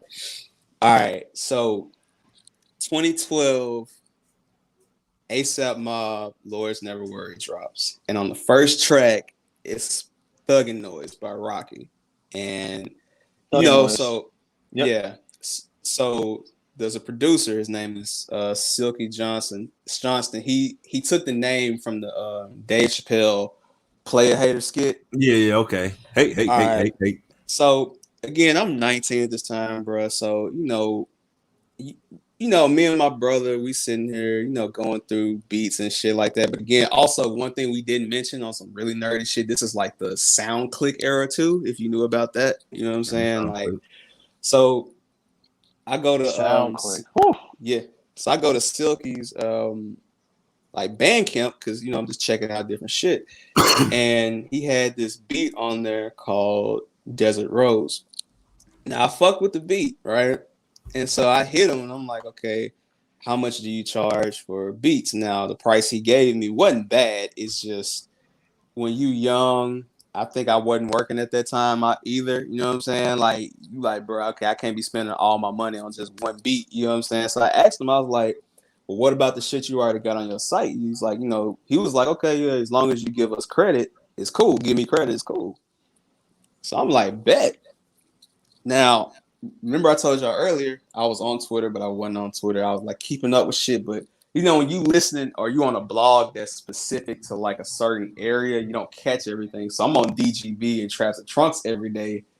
So I'm catching a lot of South shit. So I'm not paying attention. So I'm gonna be brave and tell the story. So one day I'm on World Star. And if y'all remember World Star, y'all remember World Star Uncut. Yeah, I remember that shit. All right, so I go on there and there's this chick, Dee on the Beach, I think her name was. I think she's still on IG. So I'm going to watch the video and shit. And you know, like how before the video you can see who the artist is and what song's gonna play, so you can know whether or not you need to mute that shit or not. The video starts off and I hear something. I'm like, this is the beat that I asked this man for. There's no fucking way. And I ran that shit back like just to hear the song, and I Googled the song, and I'm like, damn, bro, like I really procrastinated and did not get this fucking beat, and now this beat is fucking like it's the fucking Weekend Kissland title track, bro. Oh. Hey, what did Amp call him earlier? Big Grit. Man, Big Grit, man. man. None of these samples are clear, bro. This is oh man. Bro. Amp said it. Amp typed it in the comments. He said, "Yeah, Big Grit ain't getting none of them samples cleared." Well, wow. Good thing I still got them on an iPod. Right, but yeah, that's Marcel, crazy. I was sick. I was sick as fuck. You had the Kissland title track. I was sick as fuck, bro. I was. Oh my god, bro. And think about what I'm doing though at this time that I'm realizing I'm on World Star Hip Hop Uncut, bro. Like, like there is like when I tell you I was down bad, bro. that was a hard day, bro. Yeah, I can tell you was down bad. You was on World Star Hip Hop Uncut. Yeah. And then I was gonna say real quick those too. that know, we know. I was gonna say real quick, bro. Now, what'd you say, like? I'm gonna let you go. I was just gonna say I was just down bad, bro. But that was just motivation for me not to procrastinate with shit and take care of shit when you're supposed to take care of it, because that shit happens way more often than we realize and shit. But yeah, go ahead. Right. Wow, No, I was gonna man. say, bro. Hey, y'all not? Yeah, man. The world ain't ready to have that conversation about Kissland, bro. Y'all not ready to have that conversation about Kissland, bro. I bet. No, I feel I like was I'm never gonna say real really a quick before we big wrap Weeknd this up. fan. So Hey, man, I'm gonna say real quick. If Kissland came out like now, if he did what he's doing now, reverse, I think Kissland would get more love. Oh, 1000%, bro. It's just the fact that Kissland came right after the trilogy sound and people weren't ready for it. But you notice that when he switched up and They did would. the poppier shit, the beauty behind the madness and shit like that, they started the masses started fucking with him Yep. again. But nah, Kissland was highly underrated, bro. And That's a granted, fact. Fucking Kissland, the title song, bro, just that fucking beat. Oh my, sorry, insane, bro. yeah, bro, Bro, it's that Insane. album is crazy. crazy. That It's album is crazy. crazy, bro. Yeah, That bro. album is nuts. And that's what killed me, because when you hear the beat, it's just like so crazy. You like, yeah, Bruh. yeah, Oh my God. yeah, Bruh. nigga. I had this shit on my computer for a whole fucking year before this shit, like, because ASAP Tape was August. So when I see this video, it's Yes. like June, July of the next year. So this is like 9 months of just holding on to this shit, and then finding out, like, and I was happy for him, because again, when you a young producer and you get your shit played with the biggest and craziest R&B artists in the game, you know what I'm saying? Like, everybody was waiting on Weeknd to drop. You know what I'm saying? Like, it was Weeknd and Frank Ocean, bro. Like, niggas was waiting on them too. Like, so I, respect the Silky for getting that placement, but nah, nigga, I was sick as fuck, bro. I was like, That's bro, crazy, bro. Thug and Noise and Kissland in the same year is wild. Yeah, bro. And I remember he produced Thug and Noise because he had some beats for them too. Like, yeah, man. he produced for this cat Grand Marshall.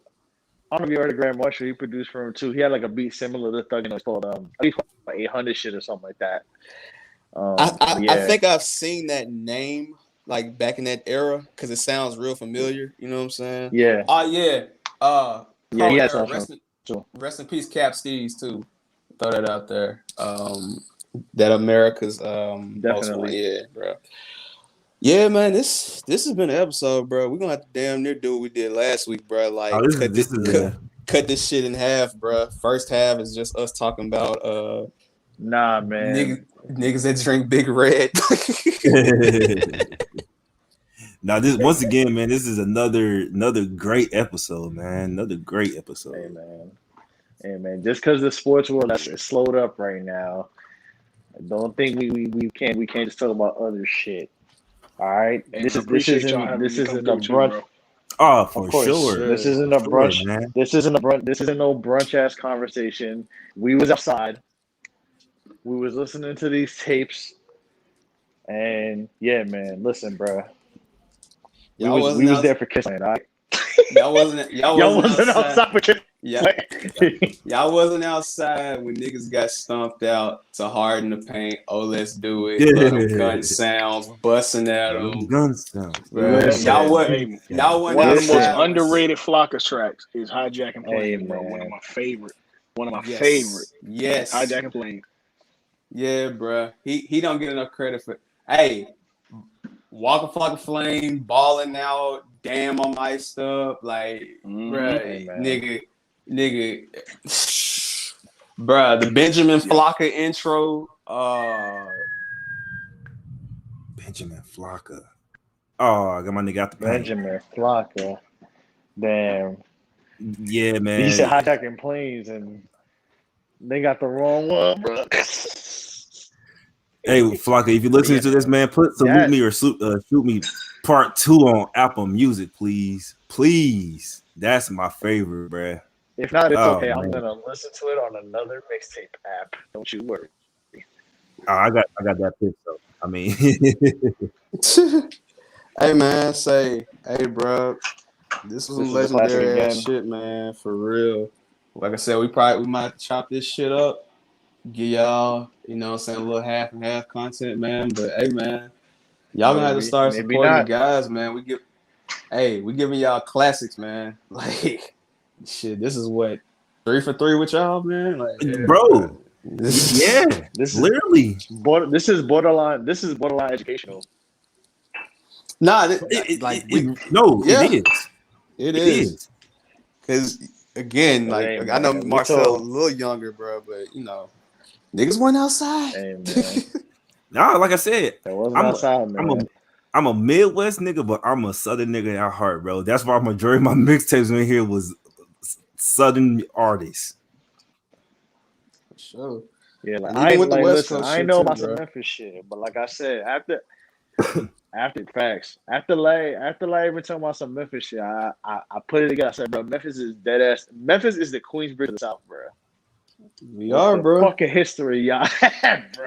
Like, Yeah, bro. bro. And I didn't even get into like I was trying not to be biased, obviously, because you know, trying to be more. But nigga, some of them Don Trip mixtapes that came out back then, bro. Like Young Dolph when he first came up, when he first came out, like Welcome to Dolph World, when he was fucking with Hustle's Gucci. Paradise. Yeah. Before then, yeah, like even before then, like Dolph had some shit, man. So yeah, man. And y'all be on the lookout, man. We gonna compile a little playlist together for y'all, man. Make that shit on streaming services, man. So y'all can If the feds take us out, man, whatever. Regardless, hey. bro, just listen to this episode. There's some tapes. Oh, We're gonna bring you back down memory lane.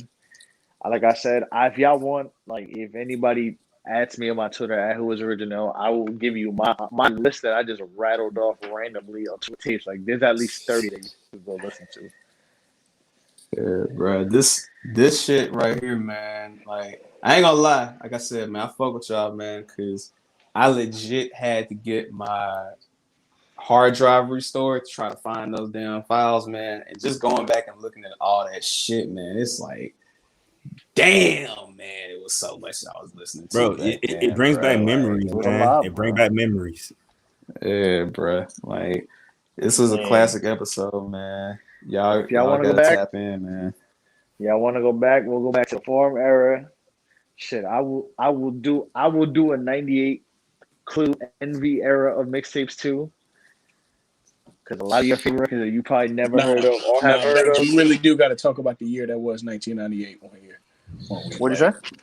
We got to talk about the year that was 1998. Oh yeah, 98. Yeah. Listen, 98 is the top 3 year in rap history. 98 is a top 3 year in rap history. Okay, 93 That's to gonna be 98 is the 5 that's year the old stretch. head talking about. That's the Oh yeah, easily. but Oh 98. yeah, bro. I got 98. Listen, I got. I was only 7, bro. But for me, that was my first like entry and like listen to rap, and I guess we were spoiled because I was like, I remember DMX and Cam being on the radio and Hove and all them. So hearing Clue yelling all over fucking mixtapes. I got 98. So I got 88, and I got 2010 as the 3 greatest years in rap. I got 98 is up there, 03 is up there. 2010, 2011 is up there. Yeah, bro, it's a lot, bro. But even with the South, though, man. bro, like I can't wait to have that conversation about Aquemini. So, hey man, yeah, man. That was September 29th, 98. 5 albums came out that day. Coming out was one of them. Check this out. That episode when we had an old head talk. I love you, Marcel. You can't be on that. We gotta have B Dot. We gotta have B and Nelson. Ah, man, it's all good, bro. If you ain't 30 or above, you can't be on there. I forgot. Yeah, man. Back. B Dot was 18 when Volume 2 came out. B Dot was probably able to drink at that time. I'm coming back, and I'm wearing Jordache jeans that day. That's crazy. That's cool, man. I respect you, man, because 98. I think I was 3 years old. I don't remember shit. I'm gonna get into we could discuss 98 definitely. But no, I'm gonna have a young nigga episode, man. I'm gonna have my nigga Justin come on here one day, bro. Nah, I ain't gonna lie, man. We need to have him on, man, because it's educational, bro. You gotta know where shit come from at the end of the day, bro. Yeah, like, for sure.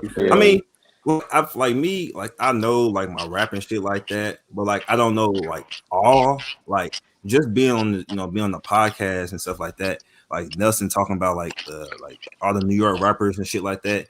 I was at motherfucking Cigar Lounge, fucking watching videos about being single. Like I'm just sitting there just listening about being single, bro. Like this shit's crazy. Yeah, and that's another When we thing get into too. '98, like you're gonna enjoy that year, bro. There's going to be another. I got another suggestion too. We got to talk about the golden era of flex freestyles too. When we in that '98 era, because yeah, man. I think we should do that. We should have a year. We should have an episode where we talk about 1 year. And I feel like if you want to do 5, we rattled off 5. We said 88. I mean, I wasn't born in '88, and I don't think any of us were. So I mean, I guess B-Dot could talk about that. No, but '88 is probably the most. It's the influential. But '88 is yeah, it's influential. No, like I would say '88, it's the 93, most important year in rap, more than likely. Yeah, 88, 93, 98. I mean, I know it's 96. Even with it being more recent, bro, like with the combination of albums and mixtapes, like 08, bro, like it's some years we could sit down and have a real conversation about as far as like the impact on time and shit like that. But I ain't gonna lie, like my man Banks said, like, nah, that old head episode, yeah, bro. I need to hear B-Dot's real thoughts on MP The Last Don. Like yeah, because 98, because Marcel, you were No Limit head, so like 98 was No Limit when they dropped like 25 and fucking albums. So if we talk about that's that, a we talk crazy about year because you get shit from 90, you get shit from everybody. You get No Limit. Juvenile comes out with 400 Degrees. 400 Degrees. Obviously, Hove. Yeah. You got X. You got Cameron. You got X Locks, twice. You got Norris. It's a 3-6 album in there somewhere. You got X twice. Dog. Yeah. Nah, that's a crazy, bro. 98 is a crazy year. 97 like, is crazy. For me, too, it's bro. 93, 96, and 98. I always say 93 and 98 is like a really good, like, if I want to introduce somebody to rap, like, I will play those 5 years. Because you got 95. Yeah. You got, obviously you got Mobb Deep, you got Mobb Deep, you got Dog Pound, you got all that shit. 94 is a good year too, because obviously Illmatic are ready to die. Oh yeah, you got Black Bone Thugs Hive. Yeah, Bone Thugs in 95. Bone Thugs in 95. We'll talk about that classic Mr. Styles mixtape, British Mafia. Yeah. That's one of my favorite albums, man. Like I know Mystic people Styles. shit on them, but you got Mystic Styles. I gotta bring my boy Justin in here, bro. I have to. Don Cartagena is a classic, bro, and I stand on that. Don Cartagena is a classic. Bro. When you get Don Cartagena, you know why that album's a classic, Earl. Yeah, 100%. Like Fat Joe said in New York, they must have thought I stole Pun the Ron book. Never mind. Yeah. Look, man, I want to have Big Pun. Big Pun. You could tell Big Pun. Yeah, Big Pun. Money, Power, Big Pun shit was that year. Yeah, Money, Power, Respect. Yeah. Black Rob, Can I Live that year? I think. Or was that 99? Nah, I think. Black Rob was 2000. Okay. That's 2 years later. Black Rob's the first album came out in 2000. Murder, Life. Yeah, Black Rob's album came out. Yeah. Hey, bro. That's a conversation, bro. Yeah. That's a conversation. Yeah. I gotta bring my boy Justin in here. You know what, man? Next week. What? To talk about 98? Or not? Because you think he fuck with it? You know, I ain't gonna lie. I'm gonna say pause before they try to get me out of here for saying this. The 98 idea is a good one, and the one Marcel had earlier about best rap beefs. I think that'll be a good one too. Yeah. We'll do different years. I think we should start with 98 though. I think 98. Yeah, you gotta start with that. You have to. 98's a good year, and I could. Okay, bro. I'm about to do my research, man. I'm gonna do my research. B-Dot, I know. If you want to bring Dot all ass, he could come on and talk about it because he was like, like I said, he was probably legal to drink at that time. Because that's when motherfucker drunk as a motherfucker. Yeah. Oh yeah, the Cal 2000 was that year. Cheap. Doxter named 2000 and Takal 2000 was that year too. Yeah, bro. Man, It's some shit, bro. Yeah, extension yeah. level of Next ELE week. 1 was that year. Oh my gosh, ELE 1 was that year. Damn. Yeah. Yeah, Think bro. there's one in every family. Some people say that might Yup. be the best no limit album. Hey. Yeah. That's when I said that's when No Limit had the 23 albums because like Next Shell Shot comes out that year. Oh shit, bro! I had probably been my mama and this shit in here too. Hey man, man. nah, man. Listen, man. Next week, 1998, the year rap. That's what we're talking about. All That's a right, bet. That's a bet. That's what we doing, let's bro. do it. We gonna have Earl 98, back, bro. Larry coming back. If B Dot old ass ain't sleeping, I know he gotta wake up for his job. It's okay. We gonna get him on here. Yeah, We gonna have the bro. whole We're gonna have family a here, man. fun time with Marcel, you wanna bring any of your young boys here to get a lesson? We can. Oh do yeah, that I'm gonna bring my too. boy Justin in here, bro. He's the only person I can think of off the top of my head like when it comes to music, he's right there with me. So he'll definitely enjoy this, and he probably Nah, will. y'all will. Y'all gonna love it, bro. Yeah, Hey, man. Because I know 98 was a year, bro. Yup. But yeah, this was fun, man. Y'all, Yeah, I got real some fun. great. Yup. Tap For in. sure. This is a great episode. Again, Vol.33, show your work. Shout out to Ant for coming through. Shout out for everybody who commented. Shout out Chloe. Shout out Earl. Larry once again. My God, Marcel, of course. Banks is chilling. Banks just be chilling the cut, man. Yeah, it's like ever since I did these 3 episodes, man. It's like Banks went from the point guard to the Phil Jackson role, bro. He's just in the back chilling, man, stepping in when he needs to. Right. But Nah, it's Banks cool. out there. That's all right. Banks out there with a hoarse voice. Banks gonna talk in 98, bro. Scotty. Yeah, bro. 98 the year in general, bro. Like from all kind of shit was happening that year, bro. Yeah, man. Yeah, Banks. We need you to talk about when you was crip walking to the east side of the Banks in 98. You was probably like 8, but it's okay. All right, man. And Dog Pound. And Dog Pound. And Dog Pound. Banks was over there going crazy to that sugar free. Oh, come on. Banks was like, what side? Yeah. Y'all listen to all East Coast and Southern shit, which is crazy. Hey, Banks is like sugar free when he got in trouble in class. I already know. Banks is in that motherfucker going crazy when Laylo came on. Yo. Lay low. Banks is in that bitch watching the Snoop Renaissance, man, playing the Snoop Pharrell records, going crazy. Come on. Yeah, bro. I fuck with it though. All right, man. Appreciate you, man. Banks was crip walking over the hopscotch. Banks was crip walking over the hopscotch joint in the recess, definitely. Man, if y'all don't stop this goddamn shit. Well said, man. Let's end this shit, man. Hey, man. I guess it's time to plug the socials. Nah, but firstly, man, yo, Amp, thanks for coming through. Follow him at Amp at Random Master Podcast. Sign up to their Patreon. Amp wants us to start. Amp said he will help us start a Patreon. The Arizona Tea for $1 a month. Soon. But Earl, plug your Twitter, plug your socials, man. Oh yeah, man. Appreciate y'all, man. You can follow me at Earl Got Soul. Actually, I'm at Earl Got Soul on everything. And follow me also at my podcast, Guessing from the Stands. Yes, sir. It's at Guessing from the Pod on Twitter and at Guessing from the Stands podcast on Instagram. We will be live from Miami Dolphins training camp next week. So definitely tune in to that. Oh shit! Okay. Yeah.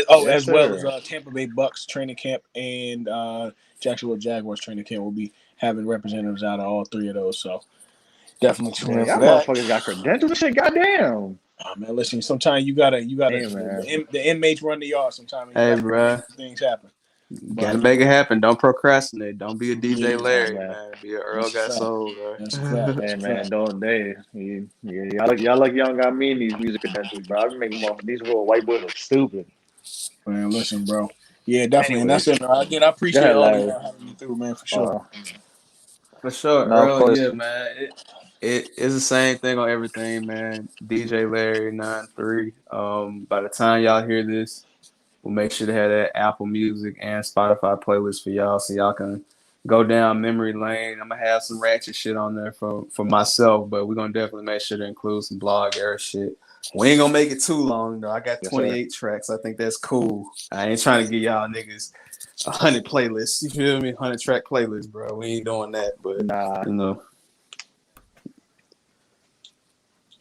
But yeah, man, y'all stay posted, man. We got more shit coming, man. I guess it's time for Definitely. Nelson, your socials, Marcel, Banks.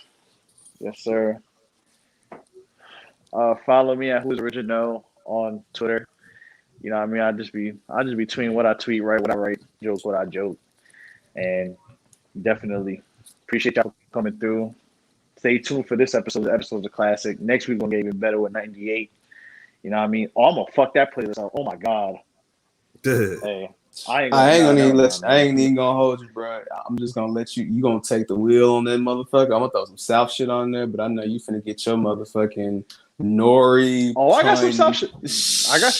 I got some South shit too, bro. Don't think because I'm from New York, bro. I don't be listening to the No Limit shit or no Cash Money shit. I get into that too. It's just I let the people from who were there talk about that more than I do. When I get in there, you know what I mean. I sneak my little in there, but all right, yeah, we're gonna definitely. fucking see. But yeah, I'm follow excited. me on there too. Yeah. Go ahead, Nelson. You about to say something? No, go ahead. Get your plug in, then I'll go. Shoot, about to say, follow me on Twitter at Marcel G1017, Instagram 60 shot cell block __. And yeah, man. Also follow the Twitter podcast as well, man. You know, get them likes up, and also get them follows up as well. Yes, sir. Yes, sir. I show you work net. And Yes, producer sir. man. Yeah, the non-racist Phil Jackson here. Doc Rivers. The Doc non-peyote Rivers. smoking Phil Jackson. Only on Mondays and Tuesdays. Doc Rivers with the black women. West Coast Jaden Smith. Yes, sir. With no hairline. Follow me at Show Your Work Net. Like, subscribe, follow us. Once again, shouts out to Marcel, shouts out to Nelson, shouts out to DJ Larry, shouts out to Amp, his green ass dude. Shouts out to Earl, guessing from the stands, etc. etc. I love all y'all. Thank you. God bless. We out.